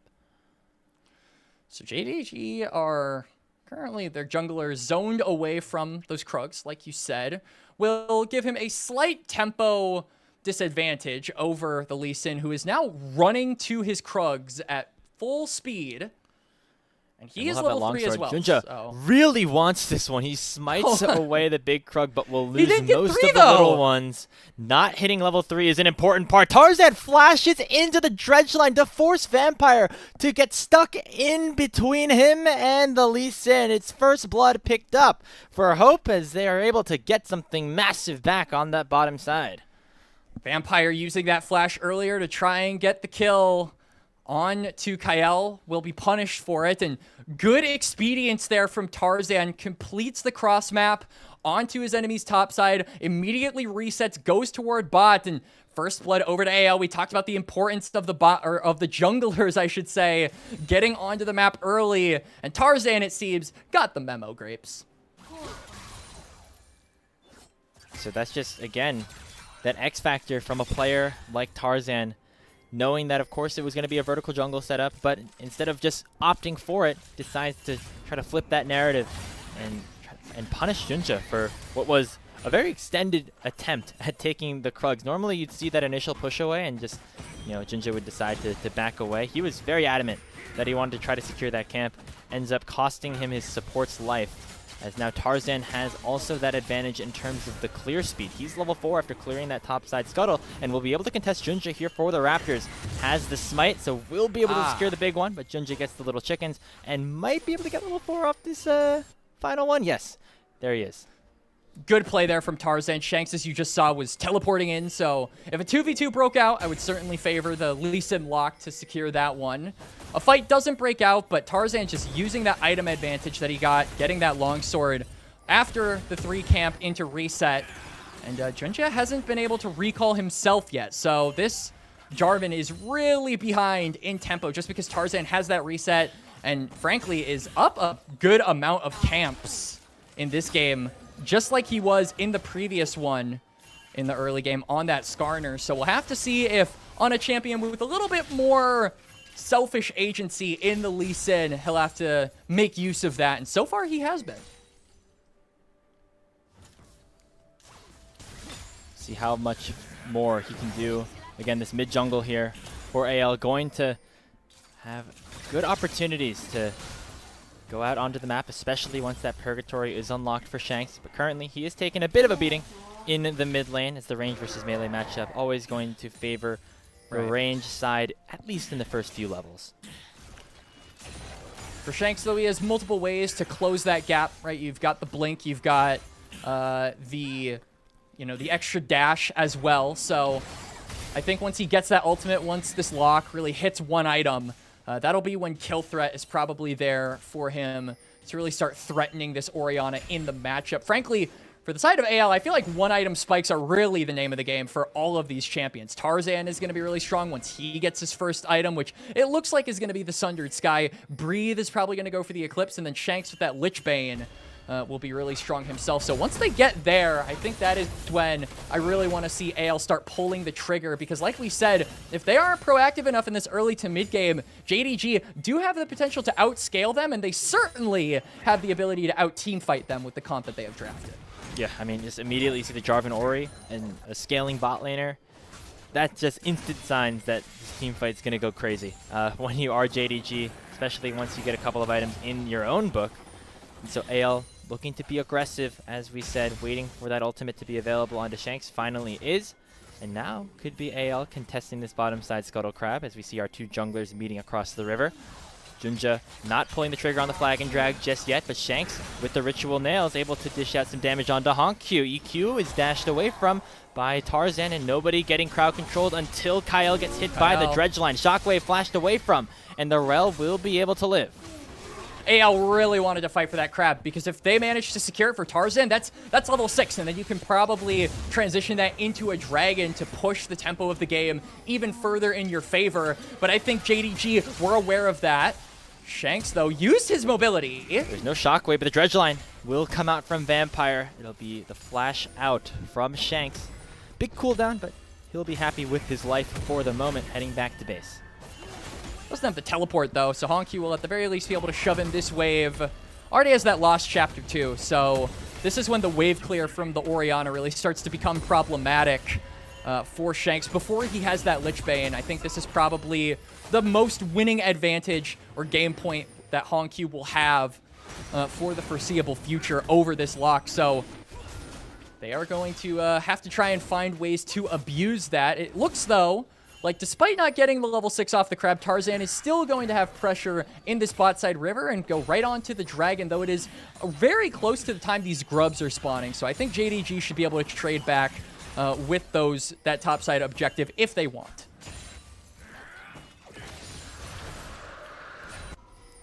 See pings towards it, but a recall being issued by Junja, so looks like just getting out on the map again going to be a better situation for him. Yeah, he's probably sitting on a lot of gold at this point, and now we'll be at a powerful position to look for a fight. He's still down in gold compared to the Lee Sin, so definitely wants some buddies to help him out if a fight does break through on the grubs. You can see that it looks like AL want to try and contest for these, despite not having a ton of vision on this part of the map. Tarzan is really strong, and they want to try and abuse this timer for the Lee Sin. So it's Tarzan who starts up the grub, but immediately gets hit up by the EQ combo of the Jarvan. You're alone. Goes Breathe with the public execution, and Junja in a whole lot of danger. Shockwave gonna buy some time, but Shank's still able to pick up the kill, as now it is Vampire stuck in a 1v4. Breathe arriving, but it's already a double kill in for the lock, and the Ashen Pursuit coming forward onto Hongq, as he is now the next target, forced to flash away from that shattering strike. And Xiaoshu can do nothing about these grubs either. JD Gaming end up beaten and battered, as it's AL taking these grubs and winning the fight. It's just JDG a little too slow to join up on that topside river. Junja looking to try and scrap with Tarzan, but he's got a Caulfield's Warhammer, he's got a Tunneler, he has more items and is stronger than you, so in the 1v1, you as the Jarvan just never win that, and then it goes from a 1v1 to a 1v3. AL get the CC onto Junja. The Flag and Drag is still on a pretty long cooldown. The Shockwave is expended to try and save him, so that is a major tool that JDG use, but really to no avail. And from that point onwards, AL just steamroll the fight. Hongq with a pretty good flash over the wall, just making it difficult for Kyle to follow. But AL firmly in control of this game with 3 kills and both of the objectives in their pocket. Looking to bounce back here. Okay. That one hurts. I know that hurts for it's you okay. too, Plex. Yeah, As it the does. jungler in the that room. happened to me. I was playing Flex with the boys yesterday, and that happened to me on Raptors, so I feel your pain. Happens to the best of us, guys. Even the world-class junglers here, like Junja. So don't feel too bad when it happens to you. But for Junja, I think he has a few more worries to think about besides having his Gromp inconveniently reset on him. He is currently down 600 gold compared to Tarzan, who is up items, has been just so much more impactful in the early game as well, and it's 20 gold, or 20 CS, I should say, up over the Jarvan at this point. So that is a pretty big gap between junglers, especially when you factor in that it is only 10.5 minutes into this game. Yeah, if you have that CS advantage as a laner, you're like, I'm dominating this this clear, or this start to the game. So Tarzan doing the same thing. Look how advantaged he is just in terms of itemization right now. Picks up that full Sundered Sky compared to Junja, who just has the Tunneler and Ruby Crystal with the Glowing Moat as well. We'll see how close he gets to Glowing Moat's the cherry on here. top. But yeah, still going to be that net advantage here for Tarzan in the jungle land.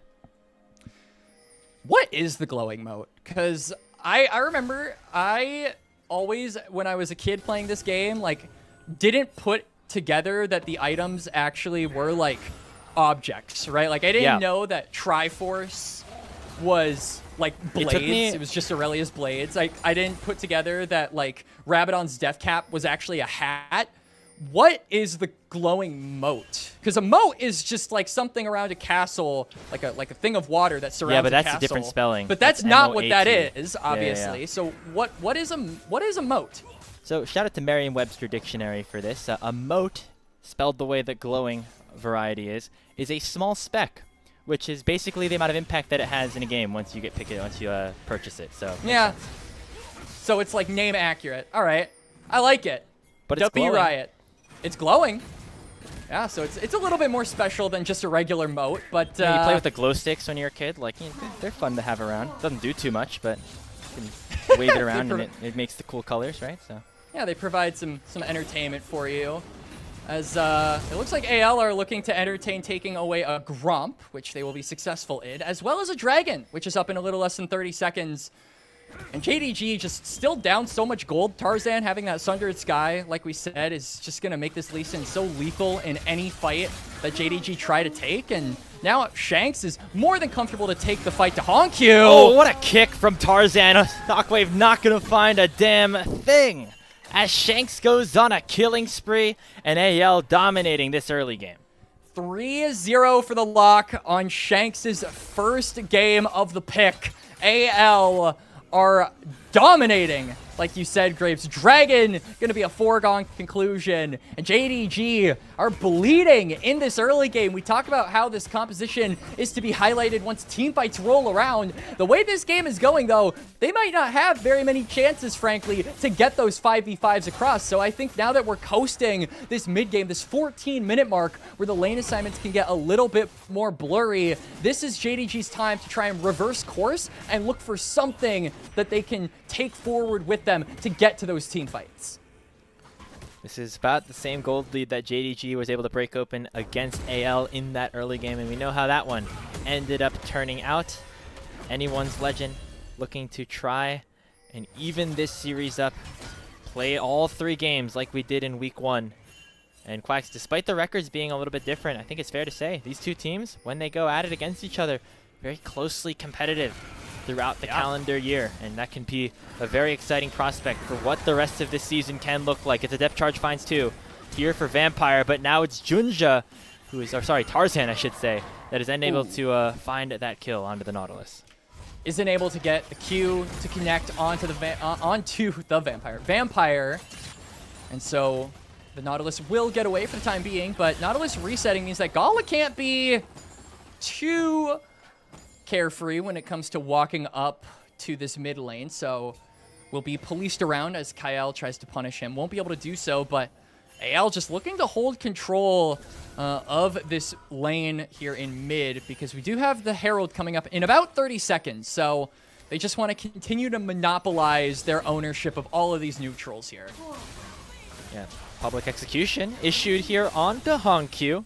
Not a ton of damage, and with Jun just showing, means that they cannot go for this dive. Seems like the bot lane's still going to be the focus, at least for the moment, despite the Herald eminently spawning. Tarzan throws at the Sonic Wave for a little bit extra poke, and Honky's going to be forced to head back to base. Wondering what AL are actually looking for here, because objectives on the other side of the map, they're not going to be able to claim the turret, so I feel like their end game here is to maybe try and bait Shockwave out of Honkyu, because that is the main team fighting tool that JDG could try and expend if a fight were to break out at the Rift Herald, but they will be unsuccessful in doing so. So Hey, get the blue I think buff. now they just have to cross map. Yeah, the blue buff was the objective the whole time. You're right, my bad. It seems like these junglers just really like fighting over camps. Yeah, that we're fighting over traditionally Crab. think are very important. Yeah, they were fighting over Crab in game 1. We saw a fight over a Gromp, multiple fights over chickens, and now we're fighting over blue buff. So when are we going to be fighting over wolves and Krugs? You know, get them in here too. Yeah, I will say, this is always my take. These red side Raptors, just constant bait. Teams just try to flip those all the time. I feel like it never is fully worth all the resources that they expend. So something to look out for.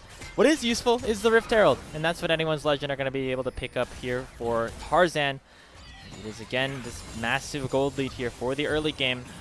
But they're going to have to keep pushing the pace here, Quacks. JDG Gaming still have that team fighting composition. They're getting their first items in inventory. And once they get those seconds, things could look a little bit more dangerous here for AL. But this is kind of the big red tape moment where JDG are going to not want to enter any fights with AL whatsoever. As I say that, Kyle does get dredge-lined. Ooh, Shockwave cancels the crash down, so that's a big cooldown that this Rel will not have available. Still should just be that kill given over to the Orianna, as Anyone's Legend end up dying for the first time here in this game. Junja with the flag and drag over the wall, looking for Breathe. Does have the public execution, so nobody can go too far forward. Meanwhile, Hope is trying to chase down Gala with that piercing arrow, forcing him to Valk away, as the Rift Herald is channeled into the mid lane, and allowing for potentially some more plates to be given over to Anyone's Legend. It won't kill it off the charge. You can see that Junja is moving to try and defend, and Gala is going to be able to clear out some of the wave, but it looks like they will actually claim mid-tier 1. Not just yet. Or... No, you know, TBD. As Gala is pretty low, he will be forced to reset, so... Or will he? He's sticking around. He's staying. Oh boy, this is a dangerous game. Just a couple more auto attacks should take this tower down, especially with the 3 grubs on anyone's Legend side. So eventually will fall that is first brick here for the Pandas and swing their gold lead up to 3.5k. You can see all of that gold situated onto the carries here, right? 1,000 gold lead for Hope, 1.2 for Shanks, 1.3 for Tarzan, who now is at 2 completed items with that Black Cleaver. AL should feel very good about their skirmishing power, especially around this next dragon in 20 seconds. And frankly, AL still have the item power spikes, but they also have the heck to the lanes faster. They're like, okay, we can grab a little bit more gold. We can grab some more resources before having to get to the spot side river. JDG want to fight. But now this, JDG want to try and fight. Yeah, they have a teleport coming out already for Xiaoshu, looking for a And flank Bessa's onto the not here. Cassante. Shanks gets hit by the shockwave, and the Pathfinder comes through to shut the lockdown. Trade on the other side, Honky though, lives! as it will be a teleport coming in from Breathe again. Gala forced to flash away, but he gets killed by the resonating strike, and the public execution from Breathe will shut Vampire down. 3v3 across the map, but Honkyu already basically out of the picture, as it is Tarzan that jumps in to pick up the triple kill. A 4th finds Hope, as it is the Jarvan that ends up going down, and it's a 3 for 4 in favor of anyone's Legend, with Xiaoshu still underneath this tier 1 turret. Breathe and Hope looking to continue to issue out some more damage, at least getting some tower damage with the Crystalline Overgrowth, but they might just be looking for the full-on dive. Xiaoshu has to dash away, and AL will get away with the narrow team fight win. And Tarzan was the last to die, so I think AL are a little bit desynced on the death tempo. I think this will give time for JDG to respawn, get right back to the dragon if they want to look for round number 2. But let's take a replay at round number 1 here. JDG initially with a really good find onto Shank. Shockwave means that the flash from the lock is obsolete, and to wreak havoc in the backline as well. We're right back to live though, and the dragon is still the subject.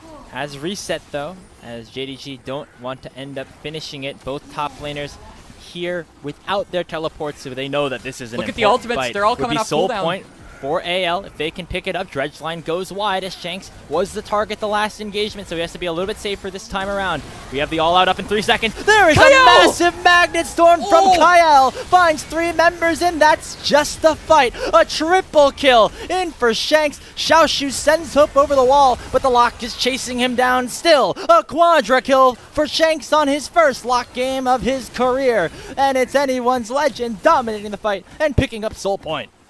And the compositions built for these teams were a tale of 2 opposites, but as the Rel shows with her magnetism, opposites attract. And that was one hell of an attractive play coming out from the Rel. Shanks with a quadra kill, now 7-1 on the pick. As we got to get a replay on this engage. Absolutely beautiful from Kyle Traps. One of the best supports in the league. We continue to say it. It's been an up and down season for AL, but Kyle always being a big part of it, as now it's Honkyu getting forced down by Tarzan, who found the Dragon's Rage to take down the Orianna. Bad to worse here for JD Gaming, as they're getting pushed out of their own jungle now by Tarzan. Finds the resonating strike onto Vampire. He uses the dredge line to get away, but you can see the bully ball now in force for anyone's Legend, as they're able to clear out the entirety of the enemy red side and also take multiple towers at the same time.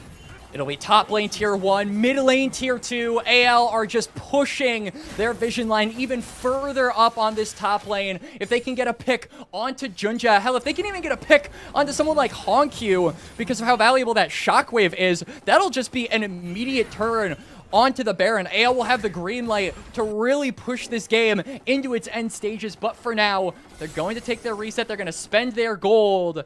AL are going to also, as you can see, Breathe is going to push out this wave on bot side, and this might be where JDG attempt to lay a trap here. Breathe has no flash, so likely just going to get crowd controlled here with that depth charge flag and drag as well. In a 3v1, this end Bessa has no chance. So a shutdown goes over to the Corki. That's a big kill for Gala. And it doesn't look like AL are in a position to do anything about it. No, they really are. I mean, they can push the wave here in mid. They can put pressure onto Xiaoshu on this top side. but they are going to ultimately lose their top laner. Gala's going to get a few more plates for the Corki onto himself and just try and close that gold lead between the AD carries a little bit more. As now AL maybe comfortable to try and look for a pick onto Xiaoshu. Won't be able to do that, but will threaten the Baron. But it is worth noting that it's spotted out by the Cassante and the Hex Gates are available, so JDG can get into this real quickly. Tarzan just marking Xiaoshu, making sure he's not in a position to look for a flank. Breathe about to respawn, has his teleport, Flash nearly off of cooldown as well. But it would be a dangerous flip, even with the 6,000 gold lead. The better target for AL will just be this Hex Tech Dragon in 2 minutes and change. Securing themselves the soul would put them in a much better spot to force a decider.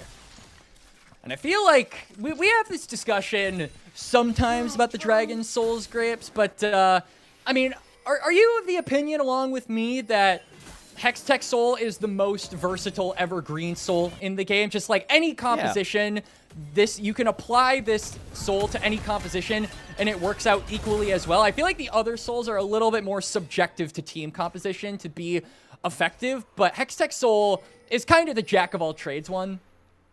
I think Mountain is good too, so it's never bad to just have extra resistances. Yeah. Obviously better on certain champions than others, but yeah, I agree. The Lightning of the Hextech, very useful in basically any setting, right? You can have a high impact in side laning when you're clearing out and give a little bit extra wave clear, and then of course the team fight value through the roof, especially when all 5 members are there. So yeah, I think I'd agree with you. I'm glad we're in agreement, as I think we can also be in pretty big agreement that AL are looking to try and equalize this series, just the way that they are playing here, and got to give a lot of credit over to Tarzan, even though it has been Shanks kind of reaping the rewards of the early game proactivity that this Lee Sin has been providing in Game 2. It has been the Lee Sin, just like we said, constantly applying pressure. And sometimes I feel like we can say that it is off of the mistakes from Junjia, right? That early Krug debacle was probably something that set this Jarvan on a path that he couldn't really recover from. But he has been taking that momentum. He's been running with it. And I really feel like Tarzan has been just the lifeblood of this team for so long. And it's awesome to continue to see him put on performances like this and know that he hasn't dropped a beat. He is still the same guy that if you give him advantages, he will not let them go under any circumstance. Teleport coming in, as it looks like Tarzan still unrelenting and trying to spot out JD Gaming. Xiaoshu and Vampire looking to go forward. The Shockwave doesn't find anybody though, and Breeze able to flash away for the Cataclysm. A number of team fight abilities now obsolete on JD Gaming's side, and Kyle can look for the engage. Finds the 3-man Magnet Storm once again. It'll cost him his life, but in goes Shanks onto the back line, and it's another team fight wipe for anyone's legend. Piercing Arrow takes down the Jarvan. A double kill picked up here for Hope, and Xiaoshu, the last remaining survivor, underneath his own tier 2 turret, finds a 3-man and Topo strikes with the all-out, but will eventually get taken down by Tarzan. It's another ace picked up for anyone's legend, as they're going to ignore the soul for now to just crack open this base through the bottom side. And JDG, their initial team fight engage was a dud, and now they are done here, Grapes, as AL are looking to tie up the series. They will win out on the team fight. Won't end the game just yet. It looks like they were going back to the soul before we go into this replay. But this re-engage coming off of AL, this flank from Shanks was absolutely beautiful once we get to see it. Yeah, and Shanks and Kyle collaborating beautifully on this play. Kyle ends up dying for it, but just look at how Honkyu got deleted with the Ashen Pursuit plus the Purgatory. 7 kills on this lock entering this fight means that execute threshold on the ulti is massive. Oh yeah, it is. I believe it increases every 5% when you pick up the ult. So at this point in the game, just the later the game goes, the easier it is for Shanks to get those resets, to get those executes, and to just run these fights, run around these fights as well. And we're starting to coast that 30-minute mark, so he has a lot of room to play around with as this lock. Soul acquired for AL. Baron is up, but AL are saying we don't need the Baron in order to siege down this base. Certainly, at least not to break open this mid lane tier 3 turret. 3 grubs certainly providing some value at this point.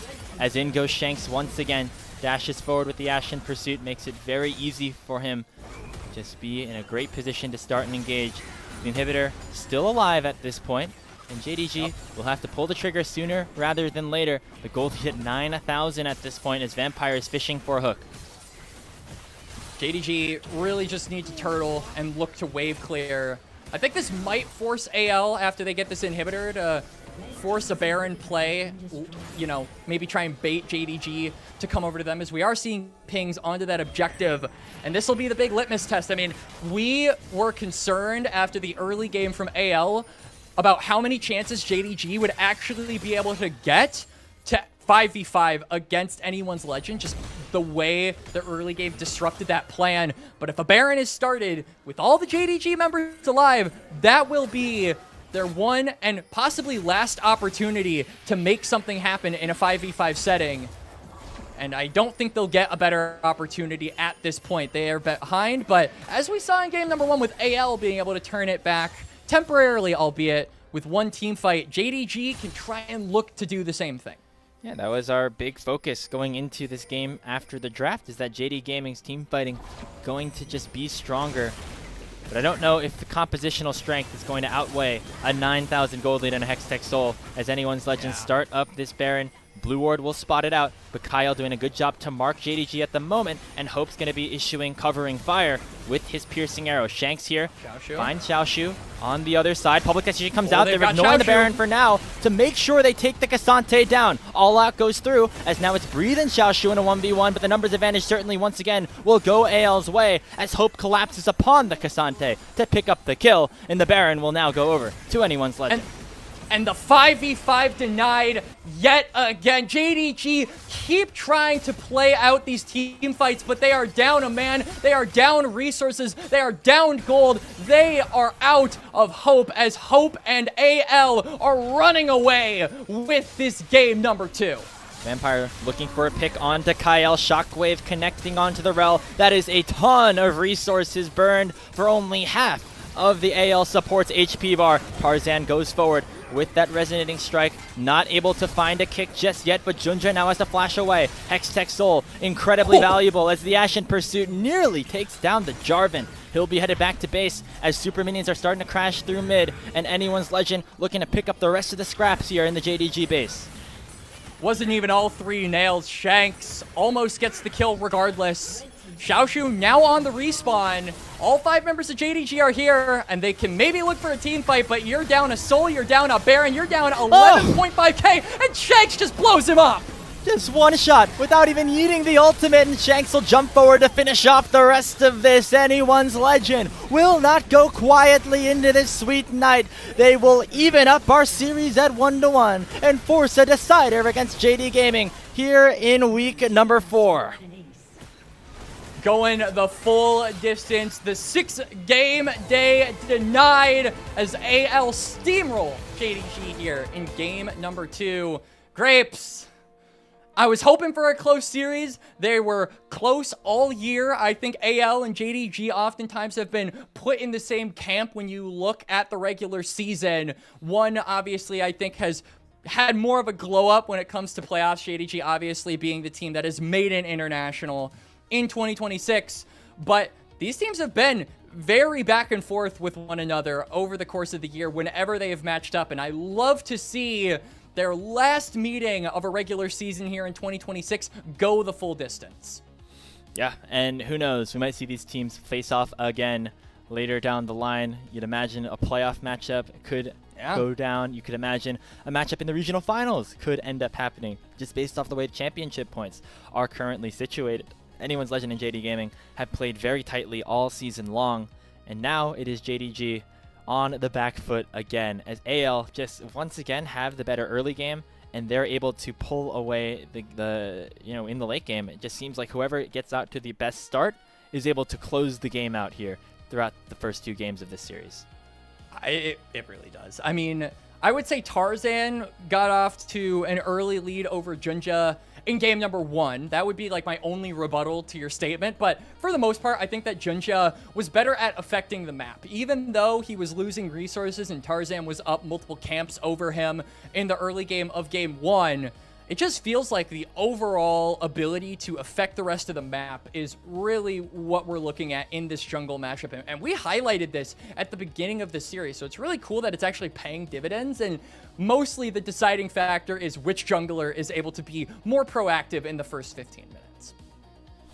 And this time around, certainly going to be Tarzan. I mean, you could throw a player of the game a number of ways here, but he could definitely be one of them. I think Shanks on the lock as well. Didn't look like it was his first time playing it. Obviously had some time in scrims and everything like that, but this champ, very, very powerful, especially when it's able to get out to an early lead like we saw here. It is, and, you know, credit to Shanks. Like we talked about, he really made his mark last year on things like the Akali, the Sylas. Basically, a lot of these early aggressive, kill, bloodthirsty mid laners are what Shanks really enjoys playing. Locke is right up his alley, so even though it's his first game on the pick, it's just so stylistically what he enjoys playing that I'm not surprised that Shanks is able to have a pop-off game on the newest champion here in League of Legends.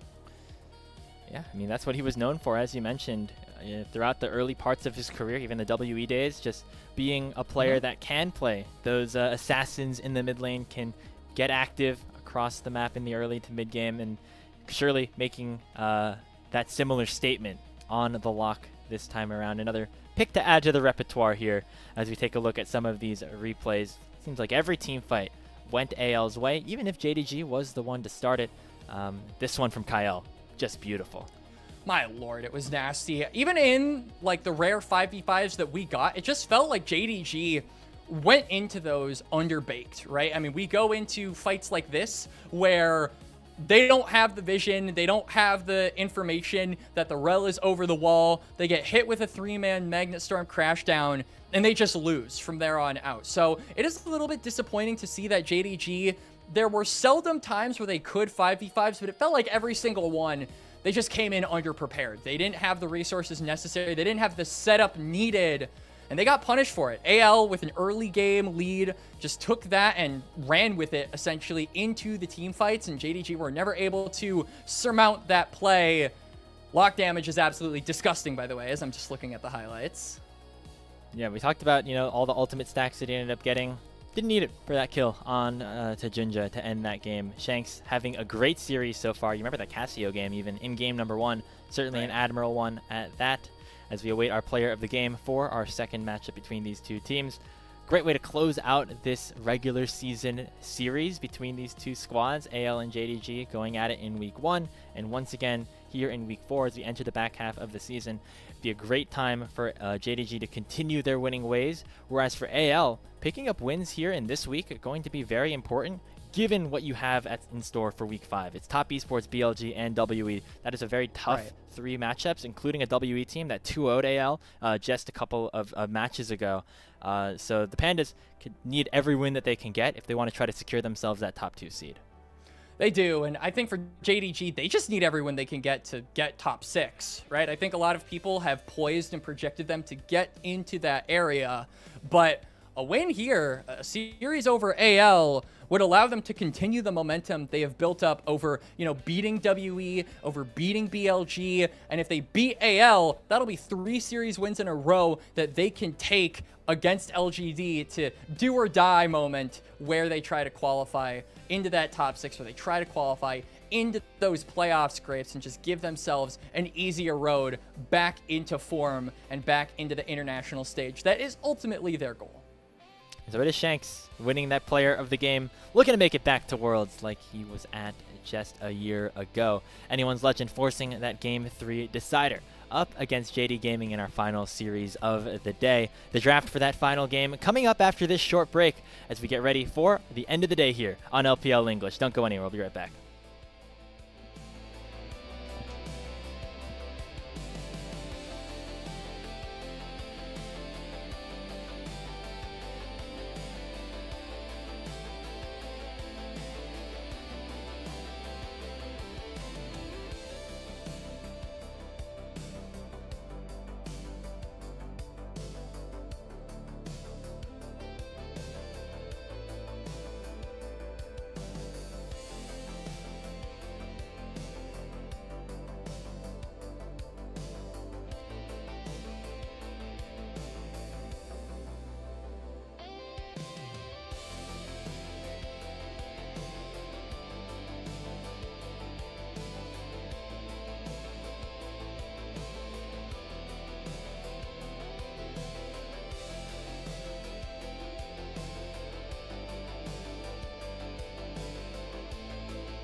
Welcome back to our final game of the day here on LPL English. Anyone's Legend and JDG tied up at 1-1, and we'll see who ends up taking this series here in game number 3. Grapes and Quacks with you here for the call. Quacks, last time these two teams faced off was a 3-game set.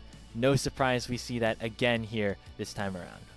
It's been pretty close between these two organizations over the course of the year, Grape, so I think it is very fitting that for the last time in the regular season that we see these two teams meet one another. It goes the full distance in 2 games that, frankly, both teams that have won kind of stomped the game. I think that AL were really, really solid in game number 2. Didn't have a lot of difficulty putting down a JDG and securing the dub for themselves. And then same kind of story for JDG in game number 1. There was the one team fight that AL managed to take from them, but besides that, they looked convincing in that department as well. And I think really the big tell that we talked about, the big difference that really propels these teams forward are the junglers, the proactivity that they to pop off on the Olaf. So really seems like whichever jungler is able to help impact their lanes a little bit more has been the one to come out on top. We'll see who exactly that becomes here in this final game, as both teams, again, very hungry to continue their winning ways. Both are on win streaks in differing degrees. 4-game win streak here for JDG, 2-game win streak here for AL. And both have one more game to play throughout week 4. It'll be AL against Thunder Talk tomorrow, and then JD Gaming against LGD on Sunday. So I would say, like, perennially easier opponents when it comes to the matchup they'll be going for after this. And so just making sure that you have that momentum going into the last series of the week is going to be really important. But for JDG, it is a little bit more important, because if they win this series and then they win their series against LGD, it's playoffs. It's top 6 locked for them, and they are going to be able to rest a little bit easier for that final week of regular season games, Grapes. But for AL, a win here and then just being able to close out the early game season, regular season strong would just imply their strength going into the playoffs, because this is a team that wants to look like a top contender in the LPL. They want to look strong ahead of those series that will be going potentially 5 games, because they want to go to the international stage, something they have been denied all throughout 2026. It'll be curious to see how exactly the playoff picture ends up shaping out as we get closer to our final matchups here in the accelerated regular season, right? It's only 5 weeks, but we get the same number of games just due to the nature of our crazy schedule. We appreciate you all sticking with us here every time we go live on LPL English. But yeah, for JDG, just being able to establish a presence here in the top of the standings would be good. WE, obviously, with a big win over Top Esports earlier today, means that they are also at 6-4, and so there's that jockeying for positioning around the 4th and 5th spot. Right. And just seeing if a TES or, you know, an AL start to fall a little bit in the standings, you could then catch them, claim that top 3 spot, and put you in even a better position once we get to that postseason bracket. Top esports are looking a little bit worse for wear these days, if I do say so myself, Grapes. I mean, losing... It's funny. It's the most classic top esports thing ever. Beat BLG, lose to LGD, and then lose to WE. They have been faltering over their last couple of series, so I do think, especially for a team like AL, who are around that top of the standings, they could certainly look to increase their rank because one of the other teams in that top of the standings is also faltering. Take a look at our mid laners. They're each winning their respective player of the games in each of their team's wins. Of course, Shanks on the lock, very, very dominant. And of course, Honkyu on the Anivia in game number 1. Won't see either of the champions, of course, as we're in game 3 of this Fearless format. As we wait for pick ban to begin, it'll be JDG with that right of first selection. Each squad has taken first pick. And there still are some powerful options available, despite, of course, us going through those 2 games of Fearless.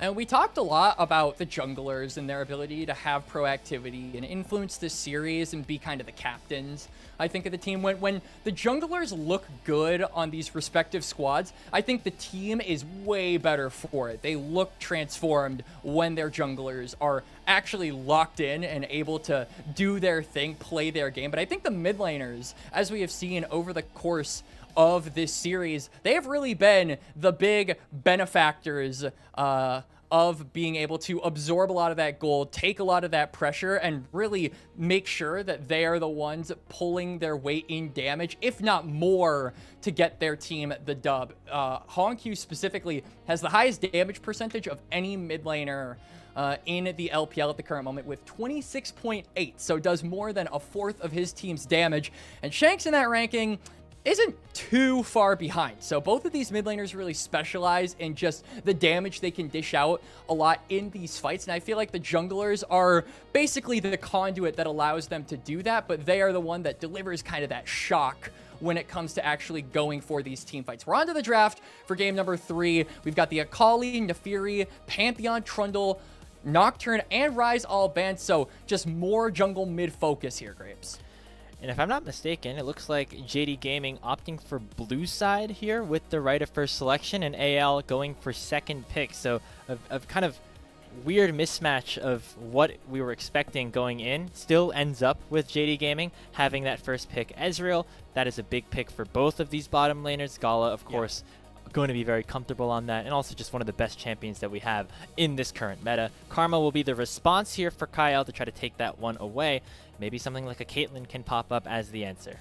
That's what I was thinking as well. You could also do Ziggs Karma. I think that the lack of an actual mage in the bot lane is something that I have taken notice of, especially with Hope, his most played being that Ziggs. So they aren't going to go for that. Instead, we'll just go for the Sivir. It seems like we are gearing up for yet another game, Grapes, where bot lane isn't going to be the main focus of these early stages. But I do like the Karma response here for AL. Not only does it deny Ezreal's arguably best pairing, but also just ensures that you'll have some pressure around the map. Kyle can use this champion to influence the top side, and it seems like Vampire with the Bard lock-in is going to try and match that as well. We always talk about Kyle being one of the best bards in the LPL. I think Vampire also can match that Not far behind times with this pick. So very fun 2v2s have been set up in the bottom lane early on in this draft. Looking to see what this first rotation will finish off with on JDG's side. Jace being hovered, a very powerful pickup in general at the current state of the meta, but there are counter matchups that Breathe can select here on this R3. York is still available. That's the one that really sings to mind. Breathe could still go for the Gnar if he wants to, just get some range versus range action, and I do think Gnar has the potential to win that one, but it is a little bit more volatile. But if you want to play for comfort, I would say that's probably AL's best course of action. The Yorick, though, is the most stock standard counter pick, and Breathe will not only have a good time in the laning phase, but this will also give AL some side lane pressure, something that we saw JDG really make use of in game number 1 on things like the Jax and things like the Anivia. So there's our first phase, looking for those mid jungles. You talked about how important they were. Looks like these teams think so as well, as they're saving them for the very end of this final draft of the day. In terms of what junglers we could be looking at, things like the Wukong, Xin Zhao still available. Looks like top laner's going to be the focus here, actually, with the Renekton takeaway. So perhaps AL suspecting that this Jace could also go into the jungle for Junja. Yeah, that would be an interesting call from Junja, who I think has played much more of a facilitative role so far in this series. Grapes would be giving him a carry, which I think would be really interesting because, as we have said, Junja has been on a tear, I think, in the last 2 series. Really put hands against Monkey and then had a really good series against Chun. So this would certainly be something where I think he would be able to flex that momentum that he has built up over those last couple of best of 3s, but would still be a bit different, as I don't believe Junja has played a Jace game in quite a while. It's been a bit since Jace jungle was really high priority here in the LPL. You can also play it mid for Hongq. If you lock in something like Rumble Wukong on this next rotation for JDG, I think that's a very fair composition that they could set up for themselves. Would mean that you are leaving yourself a little bit vulnerable for a counter pick, though, on the other side. Aurora taken away by AL, and the final ban will be Qiyana against Tarzan, one of his best jungle chances bans as well. So they are really making sure that Tarzan is going to have a tough time playing this game, and he's going to have to go deep down into his tier list to find an answer here in Game 3. Yeah, his 5 most played are all either fearless or just straight up banned away in this game. So Tarzan is going to opt for the Maokai, gives you that source of point-and-click lockdown. But I do, however, feel like I am really worried now about AL's damage profile. You have the scaling of the Sivir, but that is not early game damage. And if JDG are in fact going to be running the Jace and the Ezreal, that's a lot of poke. That's a lot of damage coming out from them. And with the Bard as well to set them up and make sure that everything can go smooth sailing in the earlier phases, I feel like JDG are just setting up their carries a little bit better here. And it feels like AL, with 4 jungle bans levied against Tarzan, they are struggling to find an actual solution, because I just don't think Maokai is that, to be honest. Hey, it was globally banned, last week. So maybe they were trying to abuse that in some of their scrims and ended up realizing, hey, this champion could be actually not too bad in the jungle role. One of the premier facilitators and team fighters in the LPL. The Gnar gets locked in for Xiaoshu. That confirms that we will be seeing that Jace in the jungle position. And leaving this last pick for Shanks in the mid lane. He's been so impactful in all 2 games of this series so far. What will he decide to go for here in the 3rd? You need more damage. I don't like this Azir. Like Syndra, I think could work if you want a scaling mid laner that can also impact skirmishes early. That would probably be my shout. I just think Azir comes online a little too late. Victor as well is a bit iffy. It's volatile into the matchup versus the Annie, because you are very susceptible to getting chain CC'd Annie with that point and click. Jace jungle now confirmed will also be bringing down a lot of damage onto you. So this is a game where I think the scaling elements of AL are going to be put heavily into question. The damage profile is really low early on, but if you can allow the early game to be as quiet as possible for anyone's Legend, they do have elements in this comp that can scale, and they have the setup to make sure that it follows through. But I just feel like JDG have a similar thing, but more poke, better lane matchups, and frankly, an easier comp to execute, Crepes. That is a very underrated aspect of when you especially look at these series and these games where a lot of champions are fearless away, a lot of game 3s, a lot of game 5s. Ease of execution can legitimately be a factor that tips the scale. And that is definitely more stock standard composition on the side of JD Gaming. AL have a lot of tools at their disposal, a lot of zone control with this mid jungle of the Maokai Victor, especially around the neutral objectives. But you also have this side lane X factor in Breathe on the Yorick. If he can get out to a decent start, really get that snowball rolling, that can also be a big factor into this late game. Coming down to the wire here in our final series of the day at LPL. Anyone's Legend and JD Gaming even up at this point. We'll see who exactly is able to continue their match winning streak and who will be in for a tough loss as we're on to the Rift for game number 3. 全军出击！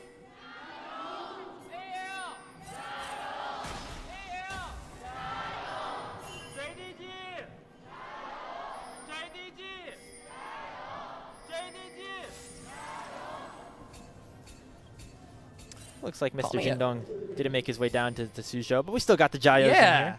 I mean, call me a bit of a stickler, but game number 3, I was expecting the volume to be louder, Grapes. I'm a little disappointed in the Jayos, which is rare for me to say, frankly. It's a Friday night. Should be the weekend's about to start. Don't see the activity just yet. Maybe the cheers from the crowd will come through instead later into this matchup. As we see some earlier summoner spells being popped. It's already the Ghost and the Heal on AL's side. Exhaust used in trade as Gala now has his lethal tempo fully stacked, and he's able to force Hope down to about 200 HP. All right. Oh, Vampire. Oh! Cosmic Binding, not binding the stun. And it's a trade support flash for AD carry flash. That'll benefit JDG. Once Gala gets access to the Arcane Shift, it'll give more mobility over to the Ezreal to maybe try and punish No Flash onto Hope, who not only had to use the Flash, but he also had to use the Ghost. So no summoner spells are going to be there for the Sivir. And that'll also matter, not just in the, factor of the 2v2, but also because both junglers are actually pathing toward the bot side. So no Flash on the Sivir likely means Prio over to JDG in time for that Crab, and just smooth sailing here for Junja, who really wants to be getting as many resources as he possibly can on this chase. Looks like he's going for that full clear top to bottom and is ahead of Tarzan at the moment in terms of his camps being cleared. Should be able to get out to the bottom side first, especially with his bot lane being pushed up. Up to the top lane, we have this Yorick here for Breathe against Xiaoshu's Gnar. We talk about how Yorick into Jace is a good matchup. This is not a bad one here for Breathe either. Just Xiaoshu potentially opting for a little bit more safety with that hop away from the Dark Procession, as well as, of course, the team fighting power that it provides. And you were talking about the side lane pressure that Breathe is inevitably going to have, just with the fact that Yorick is a very good side lane champion. And I feel like Gnar is one of the exceptions where he is more than happy to fight you on the side lanes. As speaking of fighting, we might have some jungler on jungler action, but Kael is paired up with Tarzan. You can also see that Vampire is not really able to sync up with his jungler. So because of that, it looks like Junja is just going to cut his losses, go to the top Crab, and will walk away not being able to get that bot lane Crab, and maybe slightly behind in the tempo department.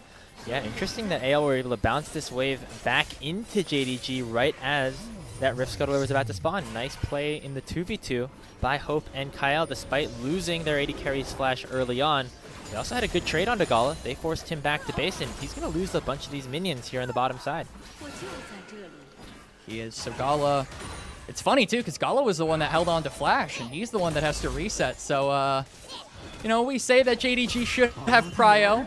That doesn't end up being the case. We say that Gala should have the lane advantage. He ends up having to be the first one to reset. So I don't want $1 million. Me too. Having $1 million sounds awful. We'll check our PayPals after the end of this game. We'll see if the gods here have decided to grant us with anything more, as it's just still a bit of a quieter early game here. Makes sense for kind of both of these junglers, though, Quacks. Very different than, the Jarvans that we were seeing earlier on in this series. Both these guys kind of content with farming. Tarzan specifically until he hits level 6. And Junja really until he gets first item, I think, isn't looking to be super proactive on the map, and that just kind of fits in with the rest of what these comps want to do. We talked about how AL really lacked damage, lacked oomph in the early game, but once you get some scaling, some items onto this Victor, this Sivir, that is really when AL can start to look to pull the trigger a little bit more.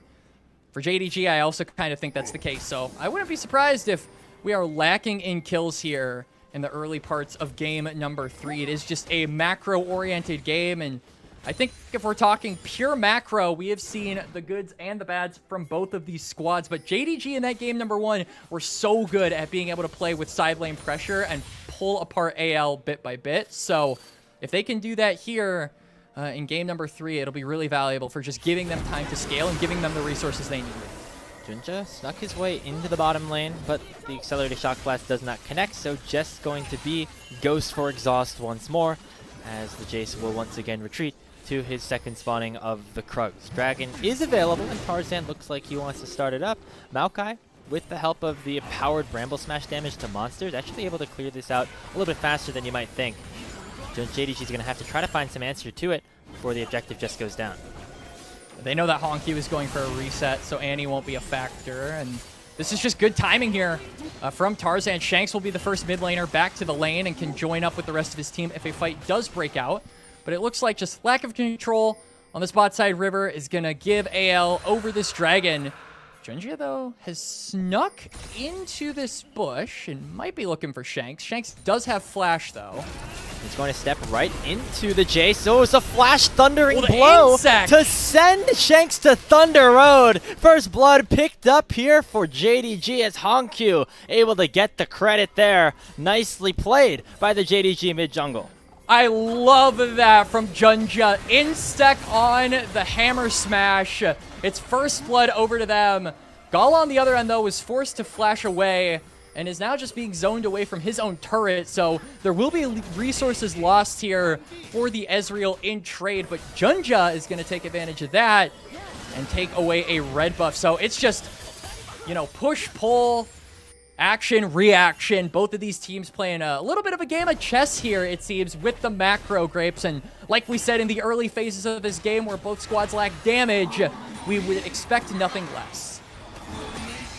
Great start here for JD Gaming. We talked about whoever jungler is able to get their laners out to a better start could be in a position to win this one, Quacks. And AL able to control that first dragon, but JDG get the first kill. And with Honkyu being accelerated now on this Annie, another huge team fight tool and a big source of primary engage now for JDG, going to be further unlocked when we get to these later game team fights. These grubs are going to be really important. You can see that the resets are coming from both Gala and Vampire. I wonder if JDG are going to maybe try and roam both of them up, because even though we talk about the side lane threat and that'll be helped by having the grubs, it's also just giving you more access to take these turrets, to get more plates and more gold into yourself. And when scaling is such an important facet and win condition for both of these team compositions, grubs, I think, are a very deceptively important part of being able to get to that breakpoint faster. So AL will start it up here, as they are the first to the top side river. For Tarzan as well. He can just throw that ulti out and make sure that Junja's unable to get into the pit. Already has claimed that first grub. Stun lands onto Kyle, but he flashes away at a good time. He's going to get the grubs and now look for the fight. Through the magical journey, he goes to the twisted advance, going to cost Tarzan his life. Vampire timed that beautifully as he allows for JDG to pick up another kill. That is so unfortunate there for Tarzan. Goes into the turret with the flash W and isn't able to get on out. Not only is that going to give gold over to JDG, hang on Shanks. They're looking for Shanks as well. Electrocute here for Vampire onto the Victor. Couple more autos, and with the help of Tibbers, they'll be able to take him down again. It's 3-0 for JD Gaming, Quacks. And their early game is looking strong in the first 9 minutes. It absolutely is, and I mean, you can call it mistakes from AL and a bit of a overplay there from Tarzan with the flash W into the turret, and then I think Shanks a little bit disrespectful with his positioning, especially because he doesn't have flash. You have to be really conservative with your aggressive movements on Victor when that summoner spell isn't available for you. As we're going to get a replay into a very painful, unfortunate circumstance that Tarzan put himself in. That one hurts. That's a funny one. Little interaction that you get with these two champions, specifically the Bard and the Maokai. Tarzan still going to be happy enough that they got the grubs, but AL certainly not happy with the way this gold is currently situated. It's 2,500 in the hands of Jindong. They have a big lead in that mid jungle. The Jace Annie combo going to provide a ton of firepower here in this mid game. And I mean, just look at the way the gold is swinging on the bottom of the screen here, Grapes. We talk about how important it is that Shanks has a pretty cordial, unimpeded early game to scale up on the Victor. He's down 0-2. Honkyu has 700 gold over him. And then on the other end, JDG, their biggest win condition is the Jace, who is 1.2k gold up over his counterpart. So AL have the objectives, but the carry for JDG is online, and your carry in the late game is currently very behind his counterpart. So I think that anyone's Legend, because of this, are going to struggle unless they can kind of course correct. They need to try and get some way back into this game specifically for Shanks, and they need to start putting some attention onto this Jace to get him behind. Already that full Malignance available for Honkyu will make his Tibbers engages even more powerful as we await the spawning of this second dragon. Tarzan and AL not in the pit first, which means it'll be difficult for them to try to engage without the help of the rest of their squad. AL's composition really relies on getting to objectives first, and right now Tarzan it is doesn't have JDG flash. who have arrived to the party early. There's Tibbers coming out off of the Tempered Fate, and Tarzan, not long for this world, able to heal up nicely and land a 3-man Bramble Smash, but Honkyu still able to chase him down in his skull. It'll land the final blow. Kyle, the next target, as Hope has finally arrived and has popped on the hunt. Shanks forces the flash away from Junja as the Victor starting to do some damage as well. Health bar's low on JDG's side, but they already have the jungler on the enemy team down. They want to try and fight this, but it looks like JDG aren't even going to give them the angle. They're just going to exfiltrate the fight, get one kill, and say, see you later. Honkyu, low on health and man, but wants to try and get something. Kyle, Nice shield. good shield. He's still on You're still on vision, by the way. Absolute knows alpha that. move, by the way. I mean, there's nothing else they can throw at him to try and cancel his back. I mean, True Shot Barrage is your longest range spell with the global. So, yeah. Just watch me as I reset right in front of your face after you canceled it the first time. The big thing, though, is no dragon there was picked up for JDG. So at the very least, AL will be able to reset, redeploy back onto the map, and maybe try to look to contest this again. But it just feels like JDG are still the stronger team when it comes to these team fights because of how accelerated Junja is and just the fact that he has more burst than basically anybody else on anyone's Legend. Yeah, that Voltaic is going to make these Shock Blasts hurt even more as anyone's Legend make their way back towards this dragon to try to secure it for themselves. Gala uses the Blast Cone over the wall to get into the Dragon Pit as a Nature's Grasp comes out. Should be that Smite secured, but it's the Victor that ends up securing it. Dragon all the same belonging to anyone's Legend. Tempered Fate coming out, only finding the Invulnerable onto Tibbers and actually denying the continuation of a chase on JDG's side. It's another dragon over to AL, and JDG actually aren't able to get any kills off of that because of a really nice twisted advance there from Tarzan to buffer the Tempered Fate. He gets out of going golden, and JDG won't pick up anything for trying to start up an exchange. So good little sneaky play there from the Pandas, as they will definitely not win any of these team fights, but if they're able to at least keep control of these objectives, it buys them their most valuable resource in a game like this where you have scaling, and that is time, Graves. Yeah, this is that game one situation, Quacks, kind of escalated to a further level, right? Where it's JDG with the early game, they have the side laning, but it's AL that can really scale into this game. They're really behind, right? The two dragons gonna help them out, make sure that JDG cannot play for an early soul win condition. But still, the gold lead is gonna be the gold lead, right? No matter how late you get into this game, Junja's still gonna be very far ahead of Tarzan, and Honkyu currently also has that lead over Shanks. As we see these mid laners fighting once again, Honkyu just canceling the reset and forcing the Arcane Storm. But I do have to say, both of these teams, like we talked about, all the way back at game number 1, even when they're behind in gold, you really can never count them out. As speaking of maybe counting someone out, Shanks might be the subject of a dive, but Tarzan is here to cover along with Kyle, who's a little bit further back. But JDG looking to put on some of these more aggressive plays now that Junja has that Voltaic, like we talked about. That one-item spike for Jace is really strong, and they're trying to abuse that. But I think AL are doing a really great job at being able to deny those aggressive plays and wait on their time, which is exactly what we said they needed to do. Shanks already has his first item. Hope has his as well. They're working on their second items. I think once we get to 3 items for both of these carries, that is when I will be a little bit more confident in anyone's Legend's ability to actually contest JDG in some of these team fights.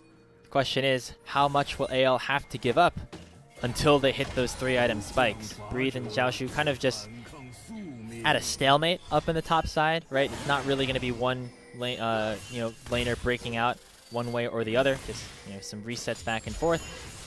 But it will be Junja continuing to build up his farm advantage, working towards his second item, and just continuing to really have high impact here in this game. Is the Gold League getting closer to 3K?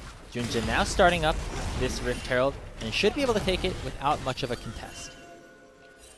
There's no prio for anyone's Legend on the top or the mid lane, so it'll be difficult for them to have access to that river. You can see Hope is maybe jockeying for some health onto Gala, but that won't be very successful just with Vampire there to heal him up. And Herald's gonna go over. Tarzan. Can't use Twisted Advance this time. Tarzan taking a bunch of damage on the backside. It's Shanks winning out on the 1v1 over Honkyu. No idea how that one ended up going down, but both ultimates were burned. We're going to look at that in just a second. Shanks saving that play for anyone's Legend despite the Herald going over.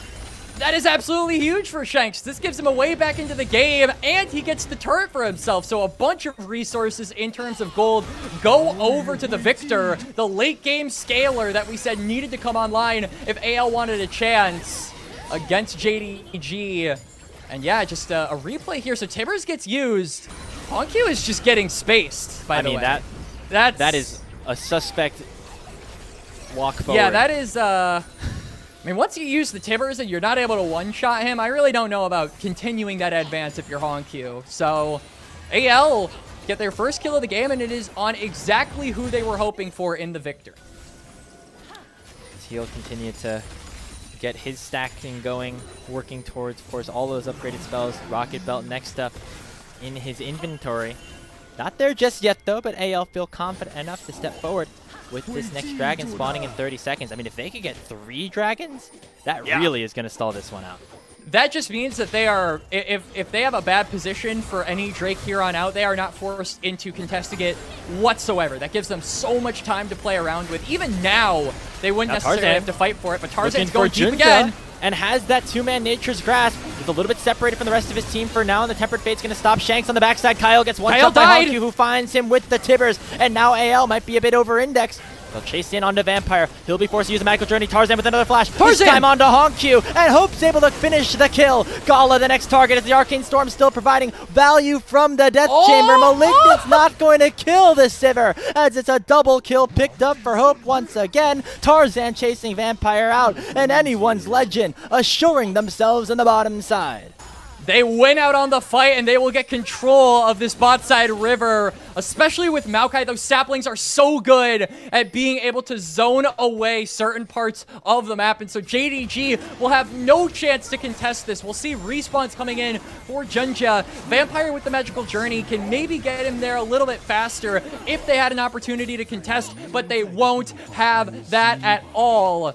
Soul going over to AL, the scaling composition are poised to get into this late game, and you could ask for nothing better if you are anyone's Legend. Tarzan, always a player who is willing to do anything for his team to pick up the win. A lot of the time, that's carrying. But this time around here, Quacked, it's locking in the Maokai and just pressing W on those big carries. Tarzan, I mean, we saw the negative effects of going too deep on the Maokai, and I was worried in this fight that we were going to get a repeat of that, but the difference is there's no turret to take down Tarzan, and he's a lot tankier now with that protoplasm. Is now look for another engage. Or Vampire rather is just dead. Use that Magical Journey, and he goes down. So free kill over to AL. Yeah, just a number of questionable plays here by JD Gaming. They're looking for an answer now on to Breathe with Honkyu rotating down to the bottom side.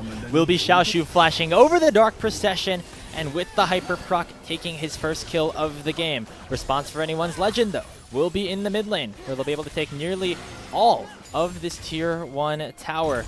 And most importantly, Quacks, they also grabbed that third dragon while we were in the replay, meaning that they were just one away from a Chemtech Soul.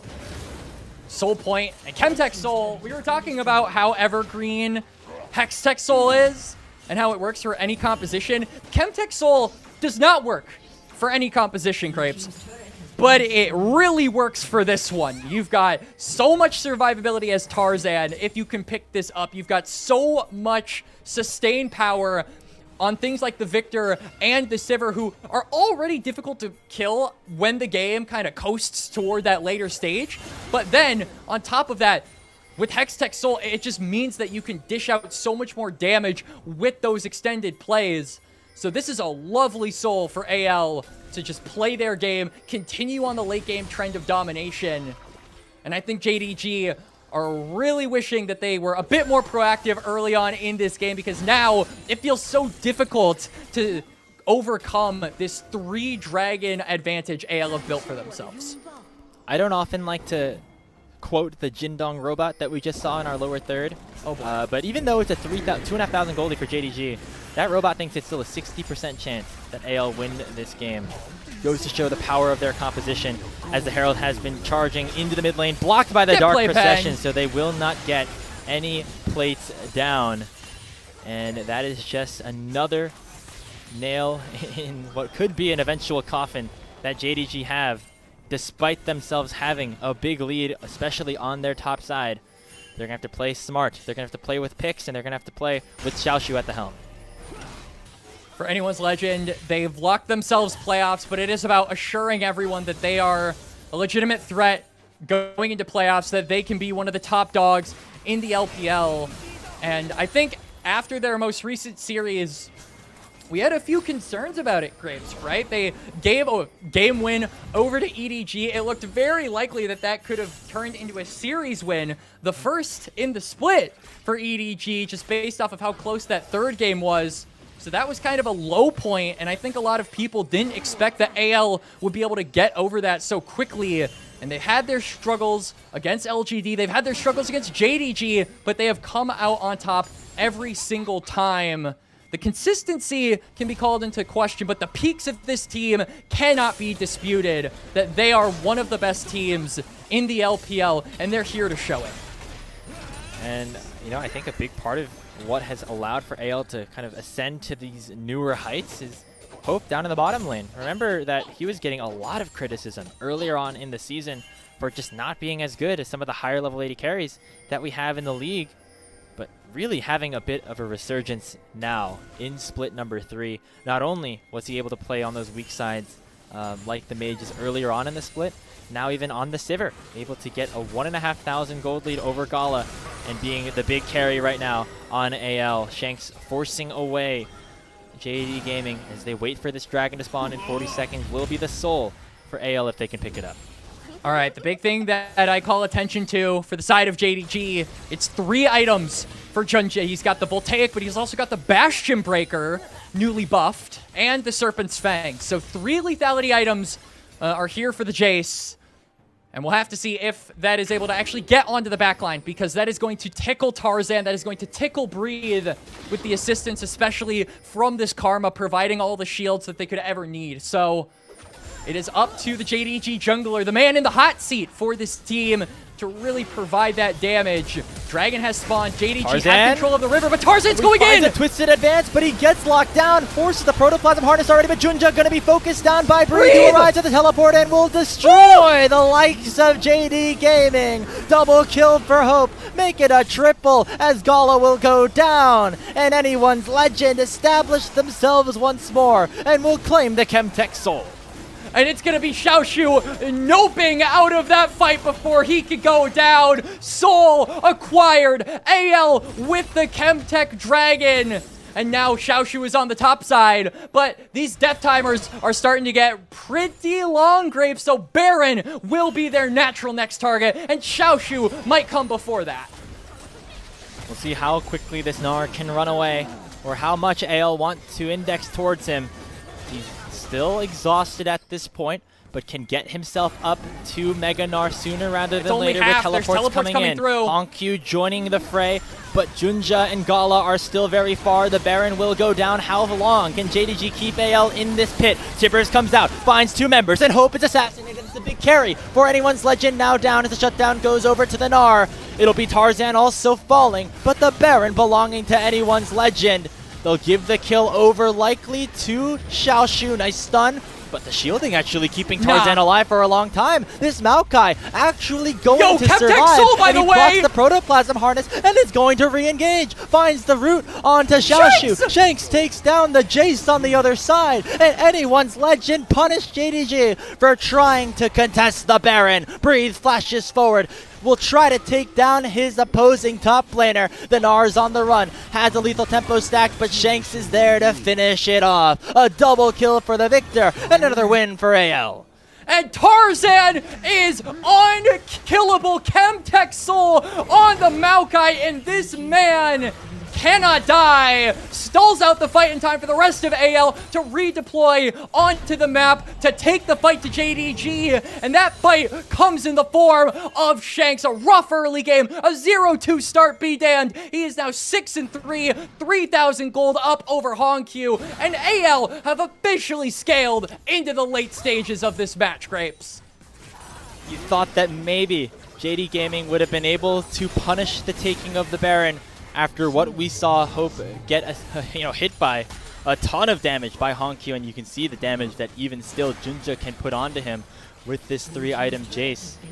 But AL were able to hold it down and eventually turn things around in their favor once again. The team fighting really coming online with the Soul and with the Baron for the next 75 seconds. I see another Dirk in Junja's inventory. And all I gotta say is, brother, please get a Serylda's Grudge. Just something that can deal with the front line. They've got no way to get through Tarzan. That most recent fight just showed it. See what exactly he's building for, but he's more looking for just one-shotting the carries, it seems, with these shock blasts and allowing for somebody else to try to deal with this Maokai at this point. Sieging continuing across multiple lanes right now. For anyone's Legend, they're sending 4 members into the mid lane. Hope popping the On the Hunt to make sure this tier 3 tower goes down. Shock Blast doing a lot.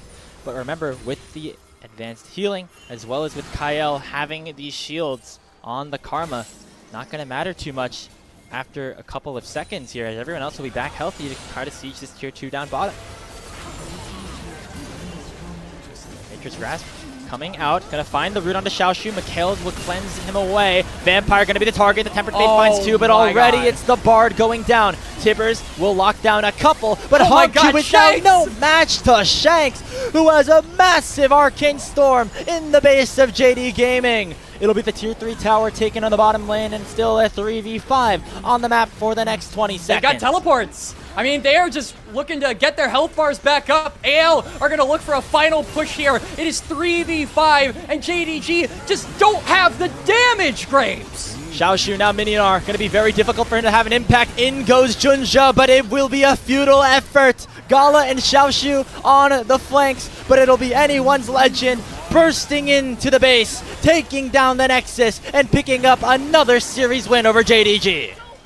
3 series wins in a row. AL, if there were doubts about their performance, if there were doubts about how they would stack up against the rest of the LPL, let me say, doubt no more, Grapes. A clean Game 3 executed here by AL, and they have established themselves as a top dog, in my mind at least, here in the LPL.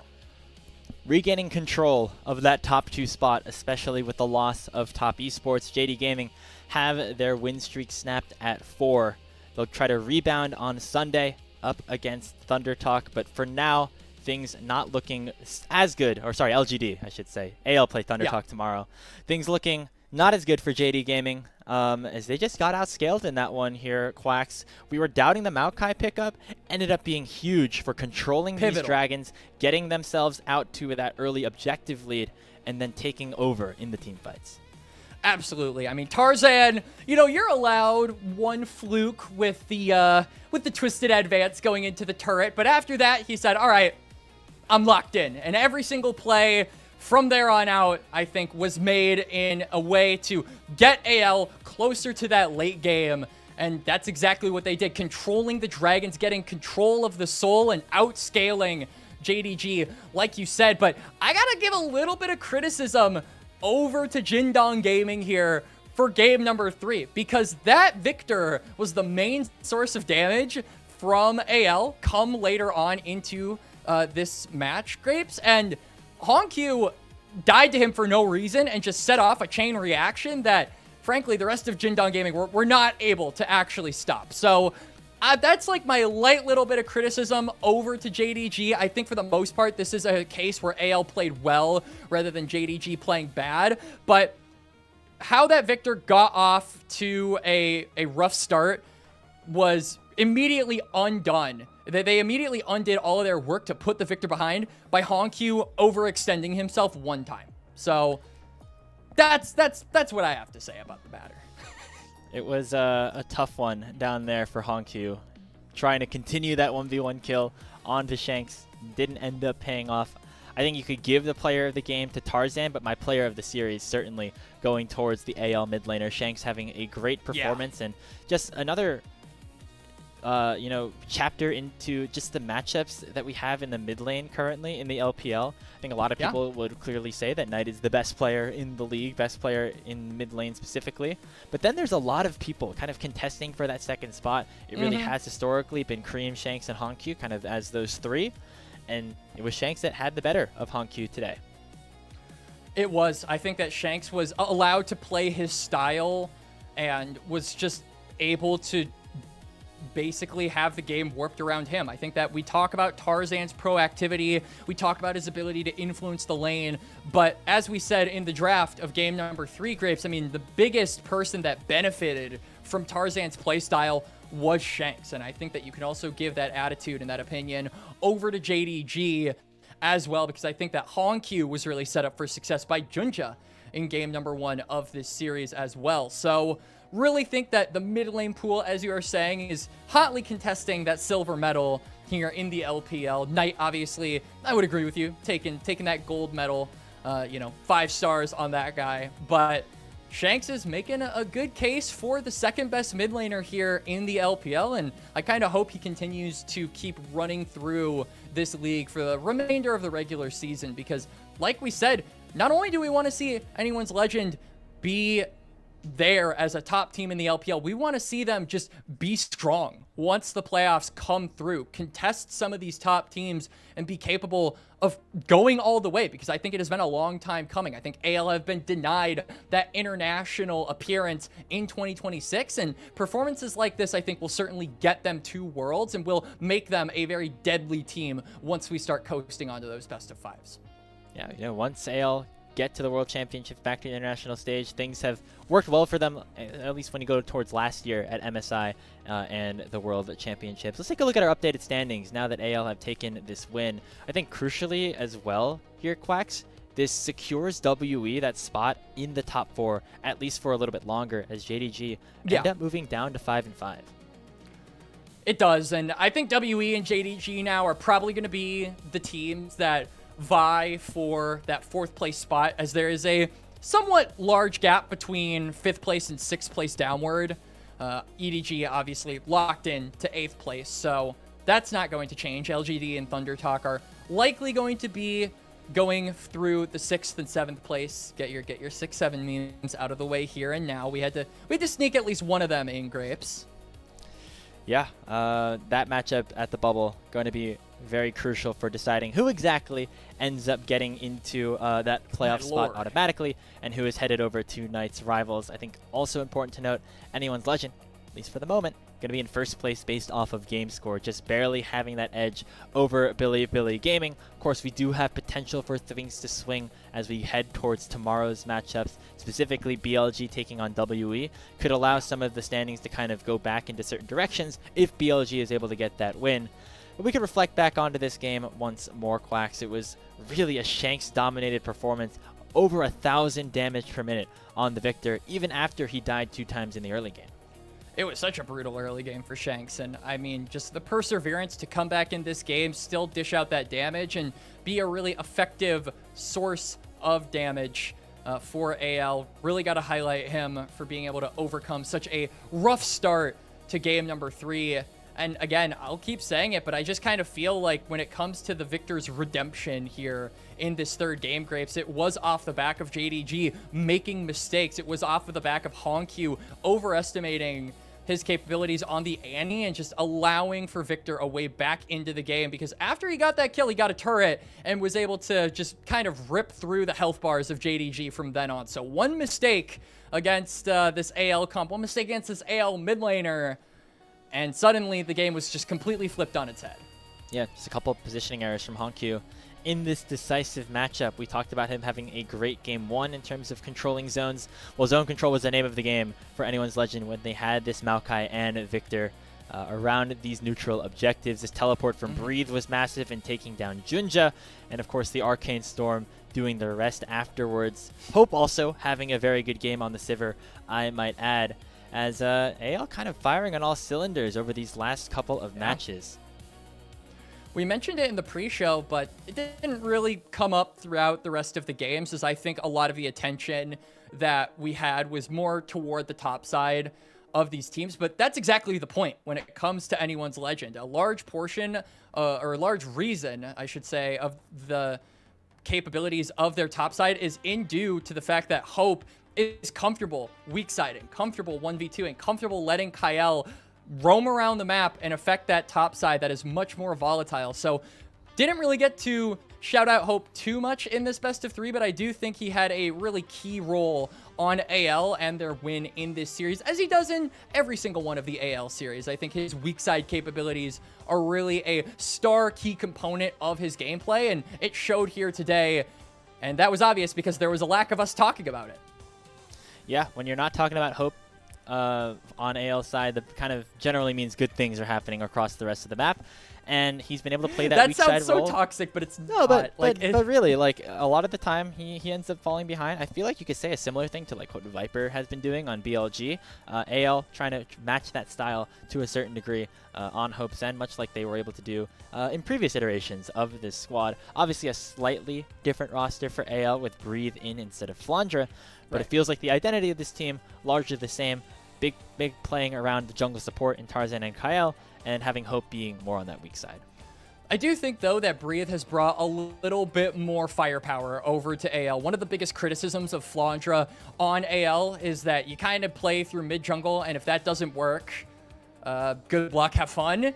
And I think that Breathe gives another avenue of carry potential over to AL. If mid doesn't work, if Tarzan maybe wants to go on things like a Skarner, if he wants to go on things like a Vi, not your traditional everyday carries, more of a facilitator and a tank, he has the ability to say, hey, Breathe, I'm going to give you the ball. You're going to be our carry. And I do think that is something that you get with Breathe and not necessarily Flandre, at least to the same degree. So AL, like you said, firing on all cylinders, but that's because they have more cylinders to fire from, I think, because of this addition in the top lane.